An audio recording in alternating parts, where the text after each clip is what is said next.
sorry about that, ladies and gentlemen. We are late today. We are early today, so skip about 30 minutes if, let's say 20-25 minutes we want to get to start of game one.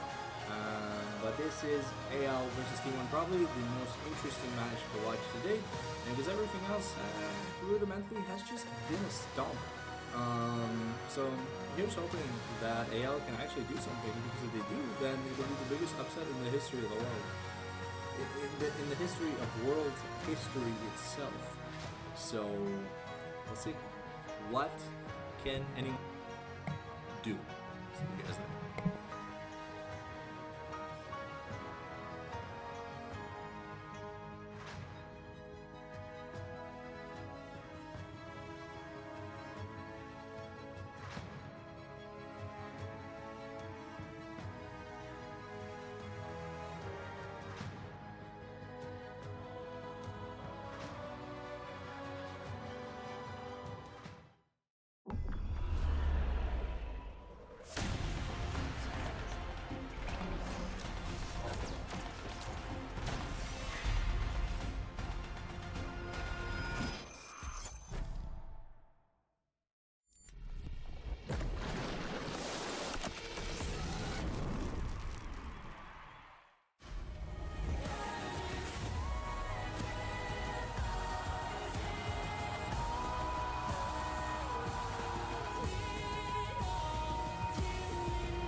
Welcome everyone to Worlds 2025 and the last day of our quarterfinals. Today we have the reigning champion T1 facing off against LPL's second seed, Anyone's Legend, as they step into the Mercedes-Benz Arena.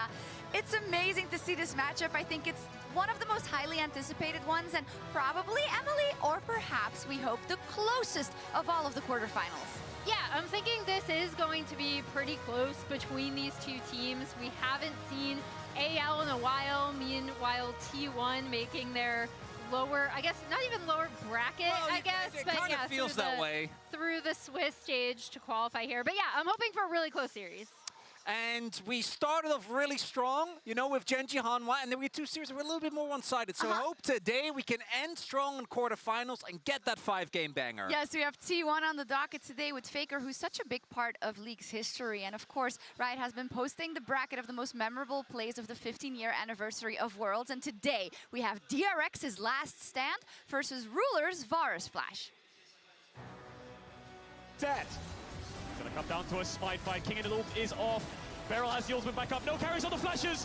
Look at the trap line. Look at the Caitlyn. He's trying to stun him away. Owner goes in. Owner is down. The Drake secured. T1's jungler trying to do it. T1's going to the base. They're going to the Nexus. Can they do it in time? Kingan comes back. Elder Drake at the ready. But what can he do?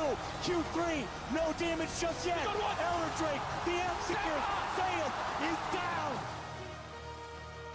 On the front line, Samsung Galaxy push mid first. The flash hold left. They've caught Faker. They've got the CC. The mid laner is down. The unkillable Demon King has done his life as Ruler stays in, life killing. In the back line, they found more as Hootie does not have a way out. Pops to Yolt, but he has. Who do you think won? I gotta go DRX. I think that game 5 in a finals is kind of hard to beat. It did, but it was very close. 56% of the votes for DRX's Last Stand. So this is how the bracket plays out. I love it. We've got some all-timers in the top 4, right? And I think I can envision a final, but we'll find out how it gets populated as we run through Worlds. But I love how the bracket with Faker's Azir Shuffle and the moments he was involved in is leading us seamlessly into the quarterfinal today.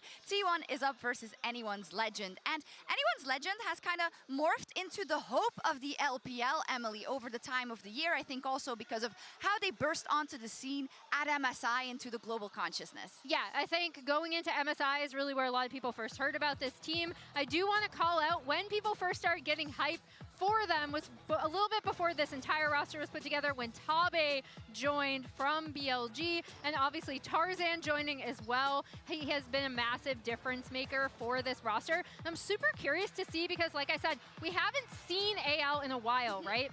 And when they are able to punch up against teams that quote-unquote should be better than them, it is through really smart drafting. It's through Tabe's game plans for this team. So we'll see what they've done with their time. Tabe is a bit of a kingmaker, but you said with their time because they went 3-0. Now, Maurits, we have seen great teams falling in the quarterfinals after a run like that. Yeah, it really has been a struggle.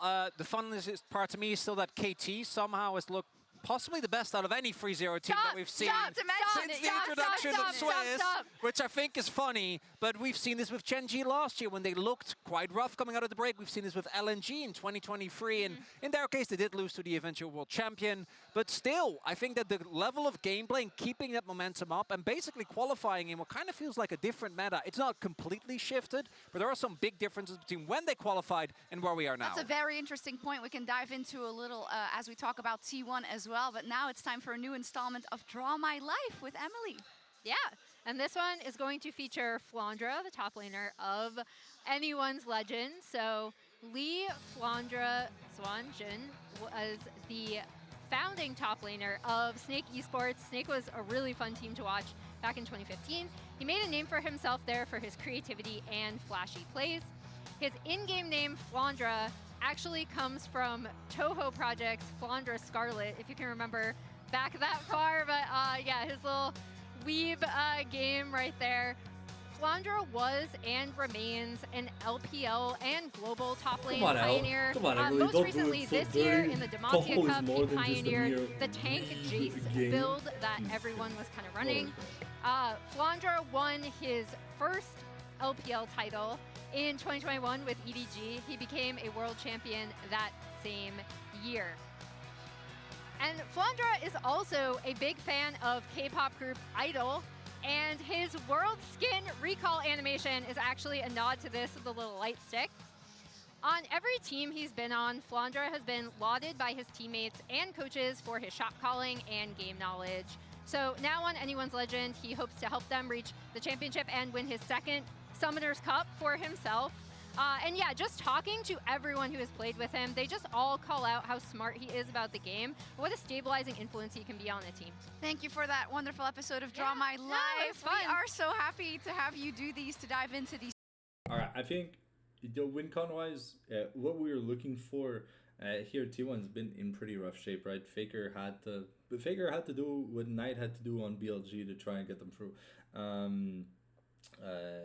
So we're looking at Dorna hasn't looked fantastic, and Gumacaria I don't think are better than the bot lane that AL has. But the big thing that's pushing AL to contention is one, the Shanks can probably go like neutral against Faker, and two, jungle wise, I personally I don't think Owner's a bad player. I've never thought he was a bad player, but I think that the jungle matchup is AL favored. So I want to see, I either want to see bot lane centric focused bans to the point where things look good for AL, because you can't just AFK give Owner J4 or Xin Zhao. You can give him Wukong. Owner's Wukong does not look good.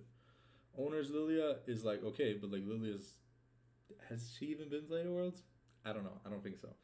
And there's just a myriad of champions that AL can play that T1 just doesn't play. So they can use the draft advantage to either like for game one just completely like use up T1 picks that would be super clutch as fuck, and because T1, let's say the champion pools haven't been very creative since like this Zoff GK, and then now it's Dogfuck or Doff GK. So yeah. Anyways, that's all for my yapping for now. I'll be back. Look at kind of the performances that T1 has had in these previous years and how they've been able to glow up. Do you not see the same scenario playing out? Well, there are a lot of parallels you're highlighting because we keep saying the same thing, struggling in summer, individual underperformances, a meta read and drafts that don't quite work out. But I do think we really need to be honest as well. The comparison to the last 2 years, to me, feels substantially different. I think that the level of play, when you look, has not just been subpar for T1, which is a very high barrier, but just not that great. This was a team that was the second best in the world at MSI, and those highs, they will have to need to reach today, and thus far the tournament, we haven't seen them even close to that. I'm glad you touched upon the meta, though, because in both of these cases in 2023 and 2024, like 2023, I remember tracking Carrier's support picks as this bot lane just was running absolutely demonic, pushing 2v2s that really caught everyone by surprise. So now with Fearless, I actually am really curious to see what their meta read is going to be coming into today and if they can warp it to something that they're really comfortable on. It's one of the questions going into today. We know that Owner, if he plays as he usually does, he will be on point, and Lore was able to catch up with Owner in Beijing in the Verizon Game Day interview. Owner, thank you for joining me after Swiss stage. You just drew Anyone Legends. What was the reaction from the team? 방금 막 이제 스위스 모든 여정 마무리했고 대진이 끝났잖아요. 방금 AL 뽑혔는데 반응이 어땠나요? 첫 반응. 뭐 어떤 상대는 어쨌든 다 잘하는 상대라고 생각했기 때문에 그냥 AL이구나라고 생각했고, 또 이제 반대편 조가 젠지 하나가 걸려가지고 그게 좀 재밌는 포인트였던 것 같습니다. I mean, every team is really strong at this point, and after the draw, we were like, okay, we got AL, and then we looked at the other side of the bracket, and we got Hana, Life, Genji, so that was pretty interesting. Yeah, at least you don't get to face off against an LCK team again. Talking about T1, it has been a pretty rough Swiss stage for you guys. Any specifics that you guys want to work on to get ready for AL in quarters? 이제 스위스 스테이지를 좀 놓고 보자면 T1이 많이 고전하는 순간도 많았다고 생각합니다. 이제 8강 준비를 위해서 어느 부분을 가장 좀 나아지게 만들고 싶으신가요?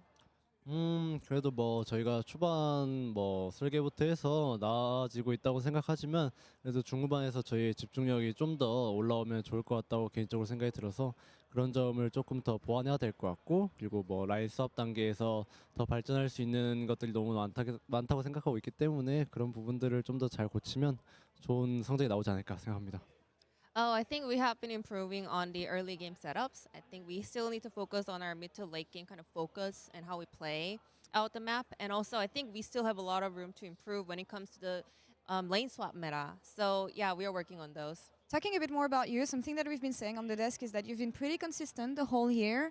How do you reflect on your performance at Swiss stage, and what do you want to work on personally for quarters? 올 한해 또 오너 선수 굉장히 안정적인 경기력을 1년 내내 잘 유지하신 것 같거든요. 본인의 스위스 경기력을 놓고 봤을 때 어떻게 생각하시는지, 또 여기는 조금 더 내가 좀 정진하고 싶다 하는 요소가 있을까요? 뭐 그래도 제가 월드를 꽤나 많이 온 걸로 아는데, 이번 연도가 그래도 뭐 아픔 이슈도 살짝 있었고, 그렇다 보니까 폼이 왔다 갔다 한 적도 좀 있고, 그러다 보니까 이번 연도가 제일 아쉬운 것 같아요, 개인적으로 제 폼이. 그래서 이 부분을 8강에서는 좀 보완해서 좋은 모습을 좀 보여주고 싶은 마음입니다. Well, yeah, I believe I was pretty consistent throughout the time. But this year, especially at Worlds, there were some like injuries going on as well. So I had a little bit up and downs in my performance. So I hope I can do better and feel better and perform better at quarters. Well, I hope you feel better indeed. 인터뷰 너무 감사합니다. See you in quarterfinals. Jisun, thank you so much as always. And over to you at the desk. Not firing on all cylinders yet, and I think that's something we've come to expect. Owner has been incredibly stable, though, for T1 overall, but he has a difficult matchup today versus Tarzan. And he really does. And Tarzan, for me, thus far at the tournament, has been performing better than Owner, which for me comes as a surprise because Owner, not only domestically, has been a really big deal for T1, but also internationally, if you look back at the last 2 years, right? Some of the most iconic plays, the Rel flash over the arrow. But thus far at this tournament, Tarzan, to me, has been the consistency. And if he can keep up the level that we've seen of him both domestically and at this international, he should be favored in his matchup going in. Yeah, the big thing is, can he show up like he has domestically, right? Because he's been such a huge part of this kind of AL glow up. I talked about how important it was for him to join this roster, and he and Kanavi have kind of been those top two junglers across the entire year. And now I'm really going to ask you to step up to the plate because we've talked so much about Anyone's Legend and their strengths because they should come in here sovereignly off that 3-0 with a T1 who had to beat FlyQuest, 100 Thieves, and Koi and didn't even look that good. But is this history of Faker versus the LPL, is it still prevalent today? Are you willing to say that AL should be the favorite? And this is the stuff of nightmares. When you look at this, I'm dodging your question, Abe. I'm putting it forward because I want to draw attention to the numbers here. Specifically, look at how many of these are starting at 2022. When the four-man core of this T1 roster, that is still there obviously, only with Doran being the swap out, took place. So many of these are in the current era of League. And if you go beyond the current era, if you go to Faker, he has always made it to top 4, which is still to me one of the most ludicrous stats ever. So what's the answer? Okay, I'm gonna go. You're gonna go. Let me go first, Emily. I find it impossible, despite all the evidence in front of my eyes, to predict against T1. I just think that this team gets it done when it needs to. There it is. Let's see what the fans voted for so they can bail out Emily for a second in our MasterCard fan vote on the day. You can vote every day at MasterCard GG on X. And usually they do call the vote for T1 because the fan base is just so big. And it's the same today, 71.3%. Since that went relatively fast, Emily, who do you think is going to take it? I mean, I unfortunately agree with Chronicler because you want to go into a matchup being like, based on everything we've seen here and based on the analysis, right? It should be AL. I am wondering if they're able to overcome that 3-0 curse, right? And also this T1 curse. But I'm still calling it for T1. I can't go against them. Okay. Doesn't make any sense. I see. It's too strong. We've been there 2 years in a row. We've seen it happen in front of our eyes, and that's so hard to dispel. But Anyone's Legend, they want to dispel it. They are the hope of the LPL. They want to make it happen, and what better place to do it better than on home soil here in Shanghai. Let's get into our last quarterfinal, T1 versus AL.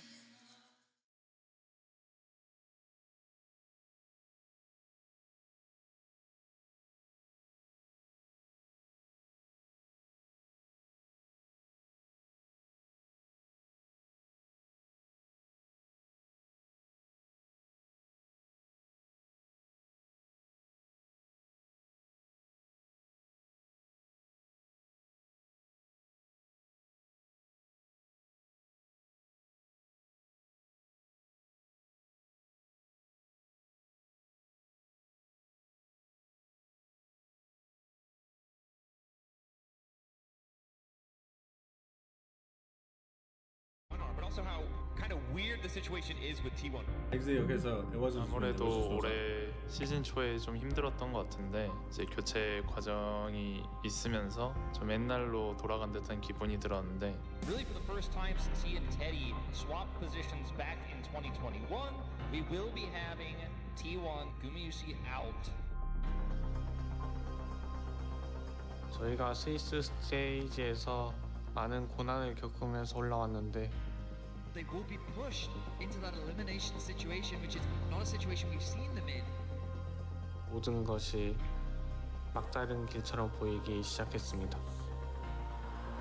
This T1 roster once more make it to the knockout stage of the World Championship.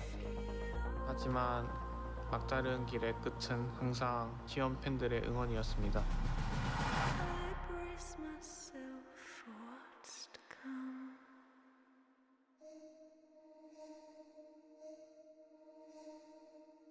AL 刚组成的时候，我们当时想的种一下4号种子，能走到现在是没想到的。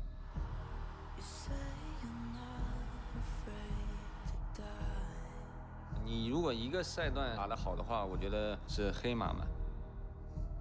但是如果你一直都是保持在前面的话，这样才能够称之为是一个强队吧。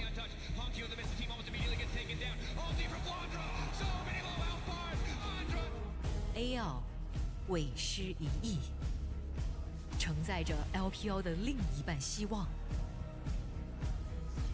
而对手 T1 虽跌跌撞撞，但5冠加身，谁敢小觑？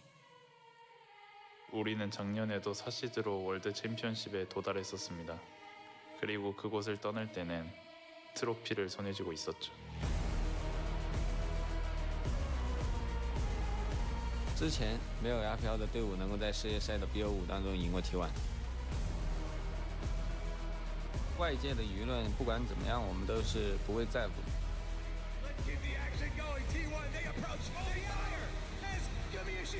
只要来到世界赛，就想着怎么样才能够走到最后的舞台嘛。一单输者当破强敌。很多人说它是英雄联盟最高的山，最长的河，但我觉得它只是我们下一个对手而已。 플랑드레 선수 우리를 단순한 상대라고 생각하신다면 이미 패배하셨습니다.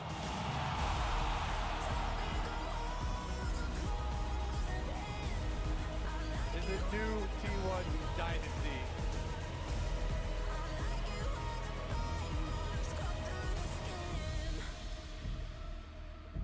T1 AL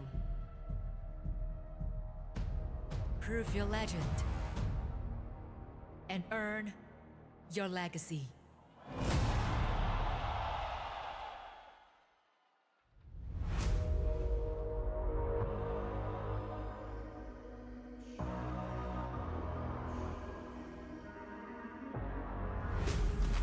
全球的英雄联盟粉丝们，大家好，欢迎来到上海梅赛德斯奔驰文化中心，一起见证2025全球总决赛8强赛。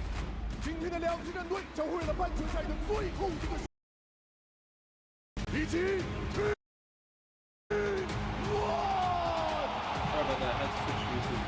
Ladies and gentlemen, welcome back to Worlds 2025. It's time for the final quarter-finals battle here in Shanghai before we proceed on to the semifinals. 3 challengers have already taken their places in those matchups, and today, Anyone's Legend faces off against T1 for that 4th spot in those penultimate showdowns. I'm Captain Flowers, joined by Dagda and Kobe to bring you the action here between the reigning world champions and China's most powerful team at the tournament thus far. Everything points to this being an exceptional series. When you look at the 2 titans that are taken to the stage, when you look at the series at MSI, when you look at what is on the line here, everything must be left on the rift here today. I, for one, am ready for the latest episode of T1 versus the LPL. Daniel Dracos told me that T1 liked those odds, but AL have been looking better at this tournament so far. They are undefeated for a reason.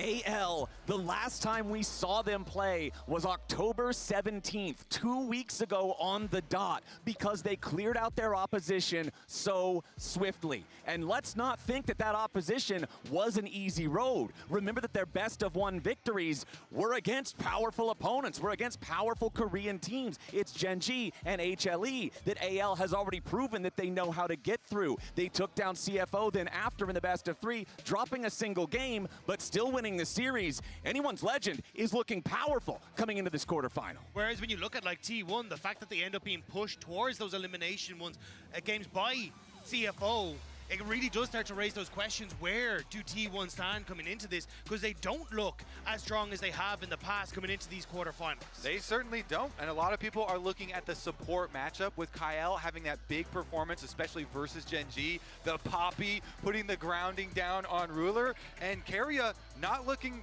like himself, having some mistakes here. T1, they actually had to have Faker, the oldest man at the tournament, carry them here. The thing is with T1 though, they can just play better on the day. And it's about time to see who's going to lock in here as our teams prepare to enter Champion Select, powered by Omen and HyperX. For the first time here in this best of 5, it's Bard and Azir, banned out by AL. Bard has been banned against T1 for every game except that FlyQuest best of 1 so far. Keria earning a lot of respect on the pick, while T1 will ban away the Trundle and Yunara. Yeah, unfortunately, the West has become the experimentation chamber here, because it was the Bard against FlyQuest. It was this Azir against MKOI that really made teams take notice and go, okay, we don't want to give these ones across. So AL making sure that both those champions aren't going to go across. But with Trundle banned away, are they trying to bait Flandre into this Sion first pick? I mean, very well may be the case. I feel like with, you know, Ambessa and everything up, maybe not worth the investment, but we'll see. Talia also here, pretty big pick up and available. The Rise as well. A lot of things to choose for as far as the priority. Okay, Nico and Orianna, the last two bans here in the first half. Both, of course, very high tier picks in their respective roles. So no Azir, no Orianna. First pick of the entire draft is going to be the Kiana here for Tarzan.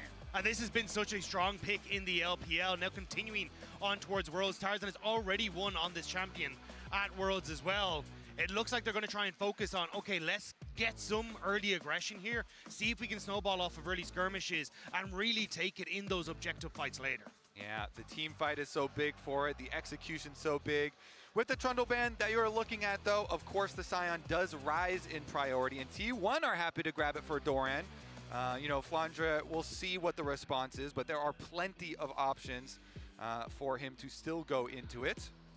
Okay, and we do have that Talia locked in here for T1, one of the most picked mid laners throughout the tournament thus far. A lot of power roaming to those side lanes, a lot of opportunity to make big plays there with the seismic shove. And like you already talked about, Kobe, Faker's been the one doing a lot of heavy lifting for this team, so giving him the playmaking feels good. And as far as the options into the Sion, you know, Flandre has been one of the best, if not the best, Rek'Sai at the tournament, and that looked very good into the Sion. The only thing I'm nervous about, though, is with the Talia now locked in, it opens up for Owner to go for the Wukong, and I think that's been one of his best picks when he's able to have this like level 6 power spike that you can play towards those early objectives at, and with the Talia Wukong is such an exceptionally strong combo if you can manage to make that one work. And back on the AL side, we've got the Rise, we've got the Rek'Sai locked in for Flandre as well. He has played this pick 3 times already at Worlds, by far his most played, considering they've only had to play 5 games to get here so far. But it is not the Wukong on the T1 side. Instead, going for the Pantheon, most likely for Owner, of course, still could have a support angle there, so we won't rule that out just yet. Yeah, the guaranteed point and click for the seismic shove setup here, and the double, almost triple globals with a Sion ultimate as well. So lots of ability to try and answer Rise split push, but we're looking at the bottom lanes now. Yeah, it looks like T1 are trying to set up for either the Caitlyn or the Varus pick with the Ziggs ban. So I'm curious if anyone's Legend want to try and shift and take those 2 priorities away. Instead, focus on towards the support role, taking away the Poppy, maybe looking towards an Alistair as well, try and pinch that pool for carry in the bottom lane. Yeah, honestly, keeping Keria down, you need to add the Poppy. There they go. That's kind of the trifecta there of the big Keria champions. Put some extra pressure down there. As you're saying, the Caitlyn does look quite good. Pushing lanes have been so valuable here at Worlds. It's also just Gumayusi's Varus popped off against Mkoy, and it has been such a strong pick for him for so many years. I think it'd be good to try and get rid of that, but we'll have to see if anyone's Legend want to try and focus on that on this last ban. Okay, so alongside the bottom lane carry bans of the Sivir and the Ziggs from T1, it's going to be double support bans from AL. Looking at the Alistar alongside that Poppy. Poppy, of course, we know the power of the pick in being able to stop engages, make team fights unfair with the ultimate. Alistar just giving you so much dive opportunity, so much ability to start things off. But there it is, the Gumayusi Varus. I mean, he's so exceptional on this pick and has been renowned for so many years, whether he's stealing Barons or stealing the hearts of so many fans after he's broken them. But here we go, Ezreal going to be locked in on the opposite side. I don't mind this actually going to be swapped. I think the only thing with the Ezreal is going to be trying to get through that tank front line. Jhin going to have a very similar story, so I wasn't sure if anyone's Legend would try and swap away from it, but definitely want something that can try and get through this very beefy front line. Yeah, and something that can follow up on plays that are pretty far away from you. You know, if you're looking at Kiana and Rek'Sai dive or Rise Realm Warp side lane plays there as well. Gonna need something that can follow up and cover some distance. Yeah, I wasn't sure if they're gonna go for something like a Thresh Jinx or something along those lines still to try and have some play in that realm, but I know we haven't really seen a huge amount of Jinx, and I think again you're just gonna struggle here. So this is why I liked the Trundle ban coming out from T1, kind of posing that question of, well, AL, what do you value most here? Right. If you're saying you want that Qiyana, that powerful LPL assassin jungler like you were talking about, Dagda, well, you're going to have to trade the meatball of the Scion for it. You can hear the arena getting excited at this hover, but we're not going to be baited here just yet. We'll see exactly what they want to go for here. Most likely for Keria. Again, it could still be the Pantheon as the support. I don't think it will be. No, it'll be Keria's Rakan as the final pick of the draft here for T1. Yeah, pretty good matchup into the Braum. All the extra movement that Rakan does have here for that one. And honestly, the engage looks very, very heavy here for T1, opening up with a pretty standard draft. It does feel to me, though, that if AL don't get off to a good lead early, they are really going to struggle in this matchup. Gumayusi can opt in towards the on-hit, as there's not a huge amount of threat in that back line apart from the Qiyana. But either way, you have a beefy front line, great engage for T1, and on AL side, no one who can really get through the likes of this Scion. So if T1 just set up for objective fights and they have a lead, it becomes very easy to play out their composition. Yeah, for me, I'm definitely going to be looking at the mid-jungles and the mid-jungle synergy, especially early on. Shanks here will definitely be a target. Pantheon plus Talia, even pre-level 6, they can go wild. They can put a lot of pressure there.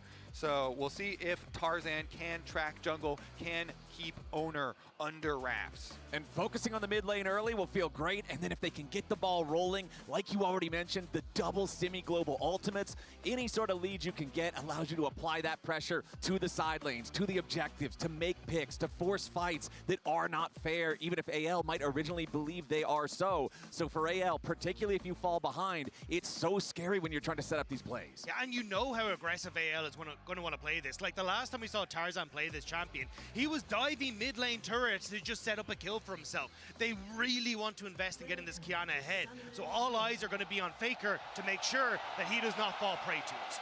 All right, we're on to the Rift for game one in this quarterfinal best of 5 AL versus T1 for the last spot in the semifinals and the opportunity to play top esports for a chance at the finals. Runes coming up on your screen right now. We can see Common on the Varus, Means Lethality, and Poke. Double Summoner Spellbooks here for our supports for the extra opportunities, utility, and playmaking. And they sweep out with the early Oracle's Lens here to grab that ward, take down the possible lane swap ward there, and it's going to be the regular reset. Sign back up to the normal lanes here. Remember, this series was exciting at MSI, so I hope that we can just continue right off that full 5 games.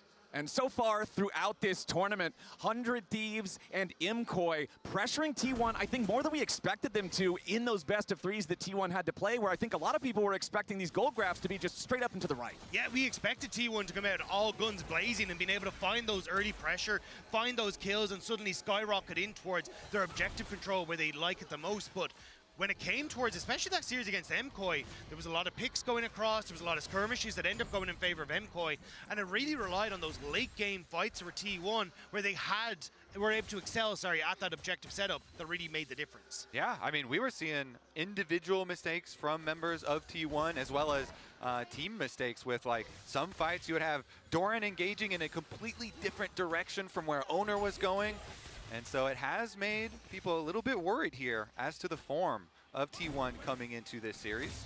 And of course, that does mean that T1 has had more time to practice. They've had more stage games, right? Like I said at the top of the day, anyone's legend, because of their success, it was 2 weeks ago that they played their qualifier match in that 2-0 bracket from the Swiss stage. So although that does give you extra time to prep, it gives you extra time to plan, look ahead and try to figure out the meta, figure out the things that other teams might not be wise to just yet. It does mean that you haven't had as many games under the lights. And that's why I think this matchup in the top side is super interesting, because T1 off of that extra games played have thought, no, we're actually going to get rid of the Trundle and try and get this Scion for ourselves, which is their big investment in the draft. AL, at least off the games they play, believe that the Flandre is going to be good enough on this Rek'Sai to outperform it. So I think that's where, when it comes to these team fights, how both these top laners perform is going to be the focal point of who comes out on top. Yeah, 100%. Plus, we haven't had to show anything extra here from AL in the opening game.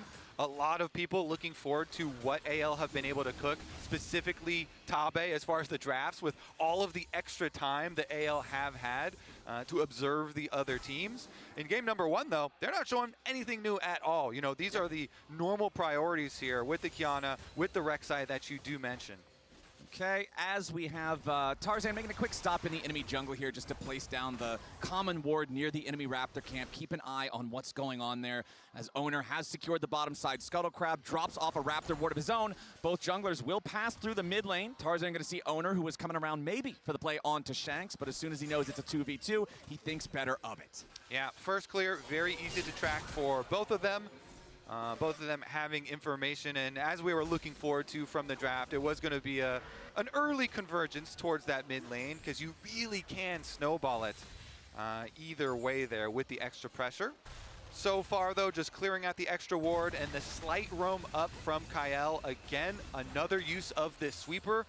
He's gotten a couple out of the early oracles, and keeping this pathway between mid lane and bottom lane clear is huge to be able to get those roams off. Yeah, especially like Owner will get the information that, oh, the Raptors were just about to spawn, so we'll be able to track where Tarzan is going for the moment. But I think it is a case of trying to make sure you can also keep Tarzan safe in a lot of this, because Pantheon early matching into the Qiyana, if you have the support from Faker, you can very quickly burst out this Qiyana, and she's nullified entirely in these early skirmishes. All right, taking a look down here in bottom lane, you can see the farm even here as it is pretty much everywhere thus far. We don't have any of these lanes pulling out to a major advantage early on. 4 seconds left on the clock before the Drake spawns is a Chemtech Drake, which often means you're not going to have as much early priority on it from junglers and bottom laners as it could be for something more valuable, especially considering, like I just mentioned, the neutral state of the lanes. Nobody's got prio over the nearby area. Yeah, I think if you're T1 though, you can try and look for Bakuma. Might be caught. Yeah, force the flash. Gumayushi losing the flash there, especially on Varus with the no innate mobility. That could be an opportunity for AL. And what I was about to say was that Gumayushi and Kerry have actually had a decent job of pushing in this lane on the bottom side, and that should open up then Owner to actually go for this dragon, especially as this wave's crashed and they get to bounce it back out. But now, down a flash, it makes Gumayushi a little bit more vulnerable if AL try to contest any sort of early dragon take. The other thing to consider for the dragon, Flandra also still with a teleport. Okay, just uses it now on the rec side. Extra tower shot here for Shanks, but not too big. I was gonna say, Keria there was coming out of base off of his reset and had hovered towards mid. Now we're seeing another hover towards mid, but it is spotted by the warding here from AL. So good vision around mid lane. AL have known, yes, Shanks is gonna be a target on this rise. We know that T1 want to be able to compound off of this Taliyah, but the other side is not warded. Oh, Owner with the flash into the stun going after Shanks, but he flashes to buffer through it. So no seismic shove there for the follow-up. You even saw Owner using his spear on nothing beforehand to charge the passive. Yeah, really good job by Shanks there with the preemptive flash, because if that flick goes through, you're in a lot of trouble. But now Faker having to escape. She'll be able to walk out on towards this bottom side. And it should just be Owner picking up the Raptors for himself. Yeah, interesting here, because Tarzan is able to leech the level 6. He got that topside Scuttle Crab, so Qiyana very threatening with access to the ultimate, but nobody finding actual blood quite yet with all the focus towards mid lane. But Flowers, your #1 goal when you're trying to kill a mid laner is first step, blow their flash. Yes. So Shanks, no flash here. Very good trade for Owner to just go in and trade that, even though Faker was unable to follow up with the close seismic shove. Yeah, my eyes are drifting towards 50 seconds until that next Void group though, and if you actually look at the bot lane, Keria is already preemptively swapped towards teleport, which means that then Keria can just stay on this bottom side and work alongside Gumayushi to keep this pressure and then TP to that next fight. So I'm curious if Kael is going to try and swap as well to keep himself in check and match alongside Keria. And we mentioned the leeching of EXP to get Tarzan to level 6 there on the Qiyana. Owner now level 6 on his Pantheon. Whether they want to use that to try to make a play on the now flashless Rise or make a play for the Void Grubs that you mentioned, Dagda, I really want to see some value out of this for Owner and T1. Meanwhile, the lane's going pretty well for AL besides that Gumayushi lead that you do see. Flandra, we kept on talking about it, but he has put so much time into this Rek'Sai. You know, looking at the solo queue accounts, spamming this champion, and he's gotten results because of it. And so they feel pretty confident in that matchup. He's earned his own lead so far, and here goes the movement towards those actual Void Grubs. AL have a nice setup though. They've already pushed in bottom side as Shanks has moved down. They're trying to shift the Taliyah down to match, but this opens up Shanks to move quicker with that Realm Warp, and AL should be able to keep T1 at bay. I don't even think T1 can test here. Yeah, for sure. With how much pressure Flandra has in the 1v1, The Rek'Sai has a Scion under tower already, and you see Flandra proxying even, so T1 looks very good for them, or excuse me, AL looks very good for them to grab the grubs. Will T1 even try and answer anything on the other side of the map? Exactly, you don't really see any movements immediately towards the Drake or anything like that. You saw a ping right now from AL onto the Drake pit, expecting that T1 might be trying to make that counterpunch there, but 3 grubs for the side of AL. When you already have all of this pressure, particularly in the top lane with your Rek'Sai having the lead over Sion and proxy farming him, feels really good to secure that this early. Now it will be T1 heading over to the Drake. A little bit delayed compared to the exact timing for the taking of the grubs, but they're still going to secure it without a fight, and that means it's 1-1 in the objective count as Doran heads back into lane here with the Sion ultimate to continue trying to farm. This is a much slower early game than I was expecting. When you glance back towards MSI, there was so much activity in the early stages of that series across almost every single game, but both teams now at the World Championship trying to scope things out and see where they can get that small little advantage in this game, number one, because for so many of the players on the Rift, it means so much, especially on AL side, if they can take down T1. And I see one of those advantages already manifesting. The gold that we were talking about for Flandra, the lead that he had, the pressure, it has turned into the item here. Titanic Hydra. This thing feels so good on Rek'Sai because auto attack resets really enable you to stack up your Fury even quicker so you can get your true damage bite. And it gives you massive wave clear. So again, pushing the extra tempo here if he's able to annihilate the minion wave, move into proxy again. You know, him plus Tarzan are well equipped now to make some plays. And those plays are going to be made looking at one person in particular, and that is Gumayusi on the Varus. He is the 1 point of power right now for T1. He's the one role with an individual gold lead, and Rek'Sai and Qiyana want nothing more than to erase him at the very start of the fight. And that's why both supports are doing a really good job of teetering through mid into bottom side as well. You can see all the vision that Kerry has set up on this bottom side of the map, and it's now being slowly cleared out by Kael, essentially trying to keep both of their mid laners safe and those vulnerable AD carries in the mid safe as well. And we know when AL are at their best, it is when both Tarzan and Kael are controlling vision and oftentimes linking up to work with each other to apply that pressure. I remember the interview that we had with Tabe, where he was talking about the close relationship of those two players outside the game as well, and how Tarzan really opened up Kael's confidence with communication in game, because Tarzan's Chinese is so good. He kind of came in and acted as this older brother figure for Kael. So we'll see. At the moment, Kael has been kind of like handling the vision on the bottom half, while Tarzan by himself had been handling the vision on the top half. But if you see them link up here with Braum and Qiyana, that is so much CC and possibilities for big plays. Looks like they might be trying to right now as T1 trying to set up on this bottom side. Carry has to walk out from underneath the turret as AL moving towards him. Carrier with the grand entrance back over the wall. TP coming in now for AL. Shanks arrives right into the seismic shove. Doesn't take a whole ton of damage there. Going to back away. True Shot Barrage fires through. Back from all the way over in mid lane, but not going to find any targets. Owner also hanging around the area. But again, gentlemen, it just seems like nobody wants to be the one to force something that doesn't have to be forced here in this first game. Well, AL want to make sure that they're not falling vulnerable to Owner, but a little bit of a play there on the bottom side, because Owner at any point in time can show up mid, can show up bot, and similar to Faker, where he's already pushed in this bottom wave, if they don't want to go for the dive mid, they can always try and rotate into something happening on that mid wave. So now T1 investing everything onto this bottom side. Okay, Faker, Owner, and Carrier squared up here to try to at least grab a turret plate, and they will be able to do just that. Faker collects the money. Carrier still just trying to distract Tarzan and Kael. Shanks at 40% HP on the rise, but can still clear the wave away as Gumayusi applies pressure over in the mid lane. Going to secure the second plate on that turret as well, as T1 tries to claw back some of the distance from this gold lead. But again, Flandra is constantly running the show up here in the top lane, finding a third plate for himself. So good, so comfortable on this champion. Again, though, everybody is always really happy to have a Sion on their team later in the game. Yeah. As long as he's not significantly behind, will provide a lot of front line presence.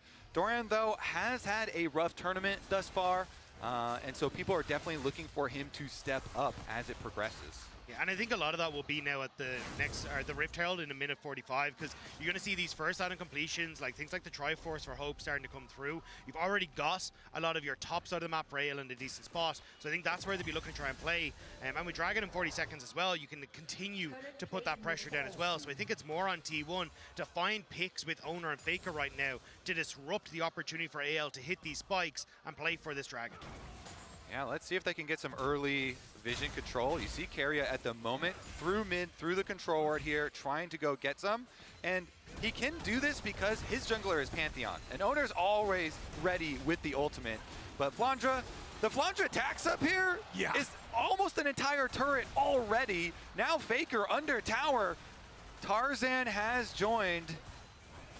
Okay, Faker throws out the Unraveled Earth, wants to make sure he can find his escape route here. There you go. And this is also the additional power, what I commented earlier, 3 Void Grubs with a side laner that's already winning this hard. This is AL. There's not a kill on the board, and Flandre's forcing down the first turret 14 minutes into the game. Now T1 starting up the second Drake. They want to try to keep stacking here. Keria disengaging as AL's on the approach. T1 grouped up as 4. The Drake is down to 2,000 HP. Faker joins up with everybody. It's a 5v5. They go in immediately as Doran tries to lead the charge with the blast estimating smash, but he's only going to be beat down himself. A lot of damage to Doran, but he is not down. Keria into the back line. The major engage from T1. Tarzan finds a supreme display of talent and making a 1-for-1 so far, but T1 have the health bars. Faker rides the Weaver's wall as Keria's about to die into the back line, but Kyle falls. Tarzan falls. T1, they'll lose Keria as Gumayusi fights back, and Shanks is on the run. Faker and Guma looking for a little bit more with a piercing arrow going over the wall, and Faker's ready to flash. Another rock is thrown, and Shanks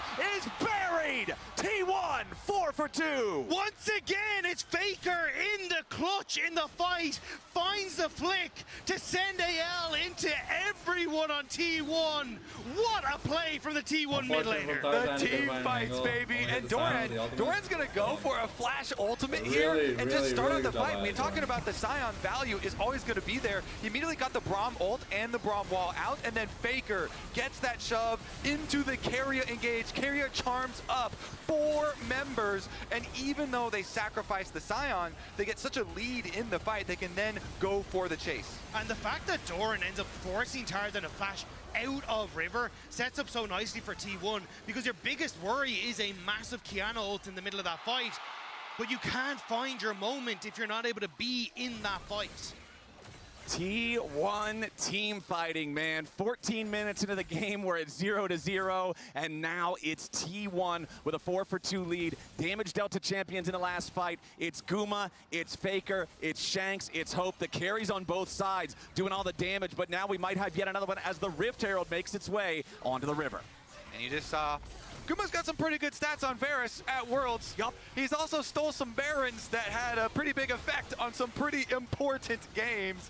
AL, though, this is not Baron. This is Rift Herald. They're going to grab this one. No Guma around to steal it. Yeah, it looks like instead T1 going to try and push in mid and collapse onto this bot tier 1 to see if they can pick that one up for themselves. Match the top tier 1 that AL have already taken. So T1 still getting value as Flandre actually does a good job of clearing out the wave to slow down this T1 play. Flandre still obviously the point of power here for T1. Individual gold lead of 1.3K is the reason why T1 is not ahead in gold despite winning that team fight 4-2. We do also have a very interesting state with the feats of strength. First turret went over to AL. Obviously, feat of warfare went over to T1, and we're 2-2 now in neutral objectives. So this next Drake spawning in 3.5 minutes, or if we want to get really crazy, maybe the Otacon spawning even sooner than that, will be what decides who gets the better shoes. You know everybody loves an Otacon fight. Yeah. You know it. These things are always exciting, and it is about the setup for those fights. So we'll see if you can control the area first and get the perfect engage. The thing is, with a Rek'Sai lead there, that is not a lead that just like wins you a game. This champion does a lot of setup. It can provide a lot of pressure, but it in itself is not a win condition. So they actually have to find, you know, like a flash knockup onto Gumayusi or something to actually put a stop to the T1 team fight. And look at this, the river control for T1 is pretty early. Yeah, for AL, it has to be a way of finding a bypass to Doran. Flandre going in. Yeah, Flandre goes in for the flash. He wants to try to find Faker here. Needs a little bit more damage. Ulti to drop the aggro, and Shanks gets the kill. TP coming in from T1, but it might be a little bit of a problem. No, Doran has the ulti. Guarantees he does not get locked up, but still, that's T1 getting caught off guard. That's Flandre making the flash play that you wanted to see. Yeah, immediately. Flash ultimate onto one of the carries. It's not Guma, but it's Faker, and they get the kill. That is Flandre coming up big on the world stage. That is, though, no flash now for this next Dragon that we were just hyping up how crucial it could be, or the next Adicon. So, although it's a nice pick, they don't actually get much more out of the back of it. So for AL, we'll have to keep track if they can still find that moment in the next fight, sans flash. Yeah, exactly. You can't get an objective after that. It's not like it led into a turret take. It's not like it led into a Dragon or an Otacon or anything like that. It feels good to get the extra money in the pocket, but still, AL are going to need every tool they can possibly get. These big fights come down to the carries, to the positioning. We saw the damage charts from that first big team fight, from the only big team fight, and both sides, it was mid and AD doing all the work. If one of those dies instantly, that's going to completely warp the landscape of the battle. And that's why I want to see AL still going for these pick plays. And you can kind of see Kyle and Tarzan are linking up to try and find ways where they can get some deeper vision down, find these moments they can play into the jungle of T1 and use those tight corridors. But at the moment, T1 get to clear out their waves. We got a minute now where everyone's starting to reset until this Dragon comes through, and that's where we're going to see our next big fight. And along with those resets, we're seeing second purchases. Shanks is about to hit 10 stacks on his Rod of Ages as well. We've got the Muramana almost ready to evolve for Hope. We've got it almost ready to evolve for Gumayushi as well. Those should both be fully stacked by the time the Dragon fight comes around. Seraph's Embrace going to be completed for Shanks, already completed for Faker alongside that Rylai's. Everybody's hitting these big power spikes, and I expect that to also be a huge factor. And we've got Otacon here. T1 pushing on top side, trying to set up around it very early on. Again, the flashes will be critical here. Oh, Hope goes forward, but immediately Carry is ready to try to respond here with the grand entrance. Hope tries to get over the wall. He sidesteps the seismic shot, but the damage from Owner is way too much. A big mistake from AL, and a bigger punish from T1. Tarzan goes in! Supreme display of talent under 3, but there is no follow-up. Tarzan has to try to flash away. Owner goes after him, but now he's trapped. Shanks with a little bit more damage, kills off the T1 jungler. The Realm Warp's ready to go in, and Shanks wants another. The arrows fly out as Doran charges in. Shanks with a flash to the side to avoid the engage coming out from T1's top laner. Doran's gonna try to run. Another arrow flies out from Gumayushi as now Carry has got to be careful as he battle dances in and out of the fight. Hold on, we've got a respawn from Kyle. He teleports back, and now it looks like AL is gonna take the opportunity to go after the Otacon. AL have to try and rush this. They know that they've only got a couple of seconds until Owner's back up, and he has that ultimate available. The interrupt is huge because that will stop T1 responding with the Dragon. Exactly. Big interrupt there on Gumayushi, and AL, despite the fact that their bottom lane duo gets caught out, despite the fact that that fight looked so good for T1 at the start, claims the Otacon. Here it is again. Nice. And the counter engage was so good for AL. Hope here, he arcane shifts forward, that immediately gets hit with Gumayushi's ulti. They are able to buy some time, but immediately Owner flashes over, they get the kill. Here is the counter engage though. They pop down the Rift Herald, and they got the big Kiana ult, as you know, but back to live, the Dragon is important. T1 already starting it out. Crucially, Tarzan had the Axiom arc, so his Supreme display of talent is nearly back up. AL want to fight this. This is sole point if T1 secure it. AL know that this puts them in a very bad spot. Dragon down to 1,000, already going to be secured by Owner. AL continuing to walk forward, but they decide better of it. There's nothing left to fight over. So Otacon plus feats of strength over to AL's side, but T1 then claiming soul points and in a position to claim soul every 5 minutes hereafter. A very tense position in the game, Flowers. Everybody's looking at the next Dragon now. With the power of the Otacon, it's not super big at the moment with only the 19 petals being picked up. It's a pretty early one there. It does give the nice on-kill effect though for AL, and this is a team that has a lot of burst damage in it, so you might actually see the use of that extra on-kill effect. I mean, Tarzan, we saw the big Kiana ult just before we went back to live in the previous one, and he might be able to find another. And with that Otacon take, securing feats of warfare for AL, look at the inventories of Flandra and Tarzan. They both already immediately upgrade to the tier 3 shoe, so while everybody else in the game, particularly on the T1 side, is at their 2-item power spike, it's that 2.5-item power spike for the AL side because they can afford that extra upgrade for the 500 gold after having the 2 full completed items right beforehand, right before that Otacon timer. I'm very curious how much that's going to pay off here for Flandra and Tarzan. Shanks, oftentimes too, you see mid laners go for that tier 3 boot very quickly, so this could be a big power spike for them if they want to fight again soon, but it's still 3.5 minutes until that next Drake spawns. For T1 though, it feels like the 2 tower power spike. The fact that you managed to get that mid lane tower down makes it very easy for you to abuse Gumayusi's wave clear and start shifting constantly down, putting pressure on towards this bottom side of the map. And once you get that last tower down, then it becomes much easier for T1 to establish that vision for the upcoming Infernal Soul, for these picks that they can try and find, because both compositions incredibly strong when they can play in these pockets of vision. Yeah, both of them have so many tools to make picks and quickly get those kills. See about the lockdown and the chain CC here. T1, they fully reset and come all the way back out, down to the bottom side of the map. So this is going to allow Flandra to push in the side wave. You see top lane will be in AL's favor, but he doesn't have teleport, so it's not going to be any sort of big teleport flank play or anything. It just means somebody from T1 will have to go answer, and it looks like Faker elects to go pick up the extra gold. Okay, we do have Faker also. 2 needlessly large rods in inventory means the Rabadon's death cap. He will certainly have enough gold for that 2.5 minutes from now in time for that Dragon Soul fight. And it's Mountain Soul as well, putting that on a Scion when the enemy team already has an Ezreal as the AD carry instead of a tank buster is very scary. Yeah, the Infernal Soul with like the poke from Gumayusi is going to be incredibly strong. You're good, you're good. It's going to be so strong, and honestly for Faker as well. But crucially, Gumayusi and Faker, Flash is just about to come off cooldown. Same when you look at Owner as well, right? Like, you have so many of those tools now up and available for you for this next Dragon fight, or even if you want to go for a sneaky T1 Baron. Right, Baron makes his way onto the Rift. I was doubting a little bit that we might get as early of an Otacon as we did. I was proved wrong. We'll see if we get an early Baron in this one as well. The gold lead still less than 1,000 gold for AL despite the slight kill lead for T1, and neither one of the teams has really pulled away any further than that throughout this entire first game. Yeah, I love the way that you bring up the sneaky T1 Barons, because as the team with the soul point, they get the luxury of dragging you across the map. They can go for either side, whereas AL, it's much more difficult here to spread your vision resources, keep track of both of these objectives, and make sure that T1 don't sneak the bigger of the two. Yeah.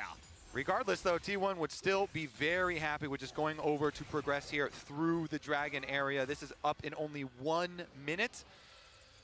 And with 1 minute on the clock, powerful items are starting to come online. You can see the Seeker's Arm Guard available for Shanks, especially on Ryze. When he can use the Realm Warp to put himself in the middle of everybody, this can be a massive, massive playmaking tool for getting in there and playing aggressively towards the backline of T1. Taking count of summoner spells, gentlemen, it's everything. Every single summoner spell is ready. Ghost swapped in for Karya's Rakan. Exhaust swapped in for Kael's Braum as AL try to force T1 back from the bottom side river. 30 seconds to go until the Infernal Soul spawns for T1. And Faker's recalling right now. That's got to be a death cap for him. He has teleport. As he said, all of these summoner spells are available. He has the cap just in time.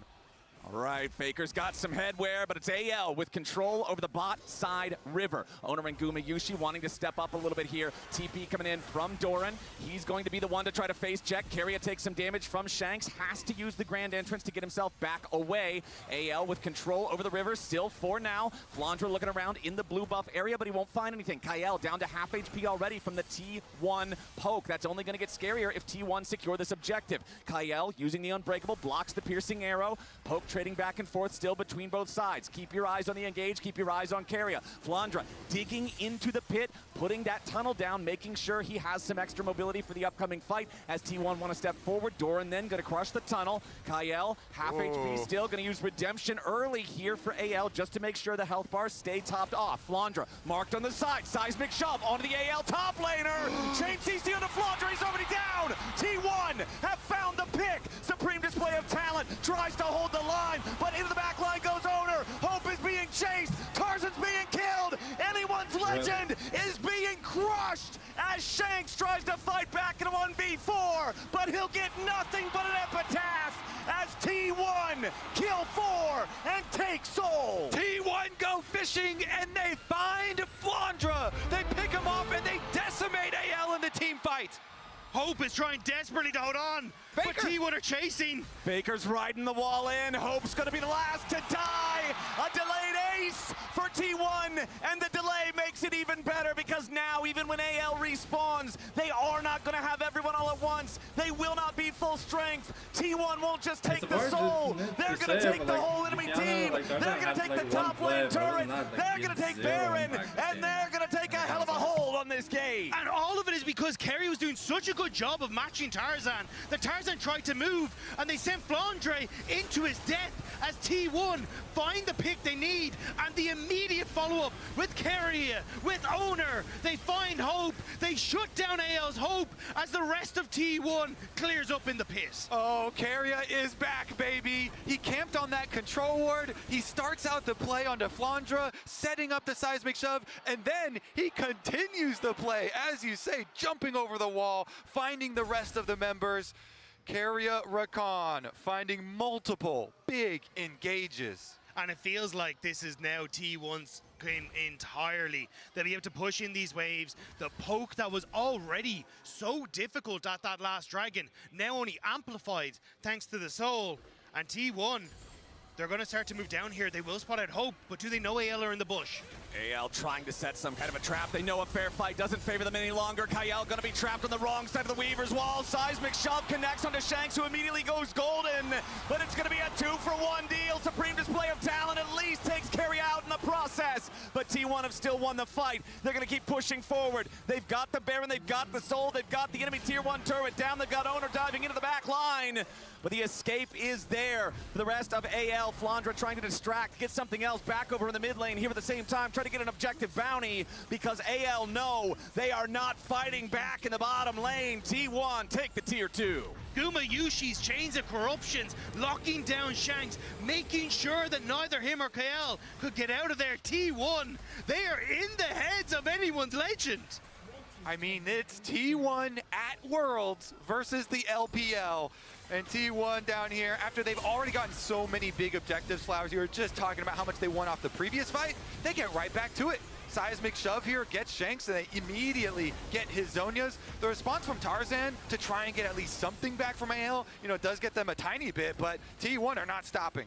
Oh, Flandra, he's got to try to get out of there. Rek'Sai, luckily very slippery, takes the blast cone, gets knocked back to safety, but T1 are not slowing down anytime soon. Still about 45 seconds left on that Red Bull Baron power play as they continue to take more and more of the map from anyone's legend. And that's the biggest issue. We've already seen how quickly T1 can collapse, how quickly T1 can find those picks, and now the map is dark. And T1 continue to push in this top side. AL are attempting to get here, but this tower is gone.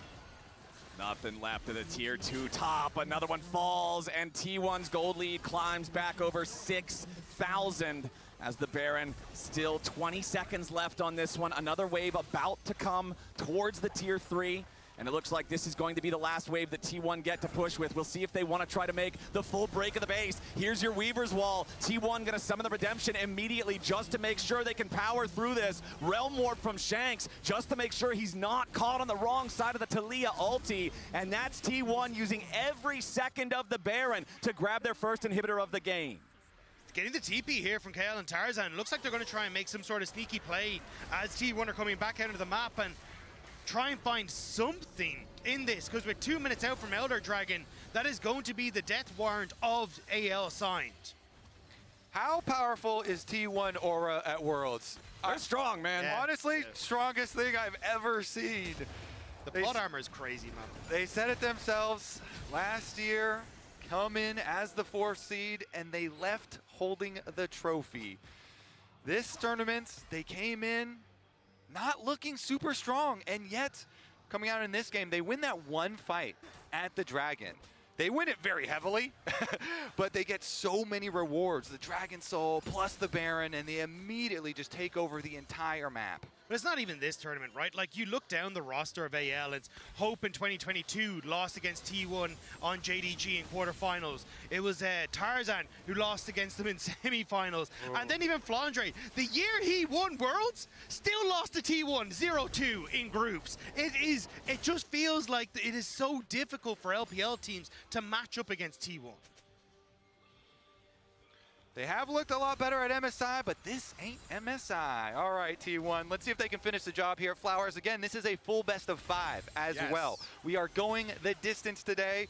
T1 here in game number 1 have jumped out to a very sizable lead for themselves. Now all that's left is to push in for one split push. Since they already have the top inhibitor down, they can just do mid and bottom.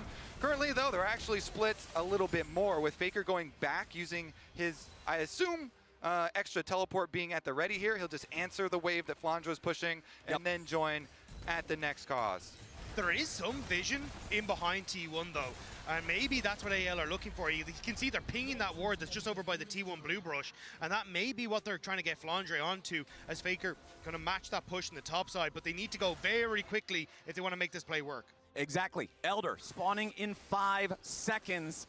This objective, for how powerful the buff is, dies very quick. And the money at this point in the game, it becomes really, really difficult to overcome because you get to purchase all of these like one fight power points. The Guardian Angel here on Owner just makes Pantheon a completely different weapon. You can just ult right into the back line. You can go for flash point and click stun plays, and you have so many other defensives. You know, the spell shield here for Guma with the Edge of Night. You've got the arm guard for Faker. So the luxury of creating some more spectacular plays is now afforded to them because of the gold lead. You can see Flandra's tremor senses are tingling. He knows T1 is in that fog of war, but it's so dangerous for AL to step up. Keria with flash, with exhaust. Here on the recon, Kael swapped over to a ghost on his Braum. Looks like T1 don't know where Tarzan is though. There was pings going over towards their own jungle, wondering if Tarzan managed to sneak his way in, but Dragon now started and Tarzan spotted as well. Okay, Owner and Keria are the only two around the Dragon Pit for now. TP coming in. Faker is ready to join back up with the rest of the team after purchasing the Crypt Bloom. AL starting up the Elder Dragon now. T1 watching on, waiting for the rest of the team to approach. Elder Dragon down to about 1/2 HP. Hope taking a chunk of damage. Dora charging in. Weaver's Wall over the top. Kael's going to be caught.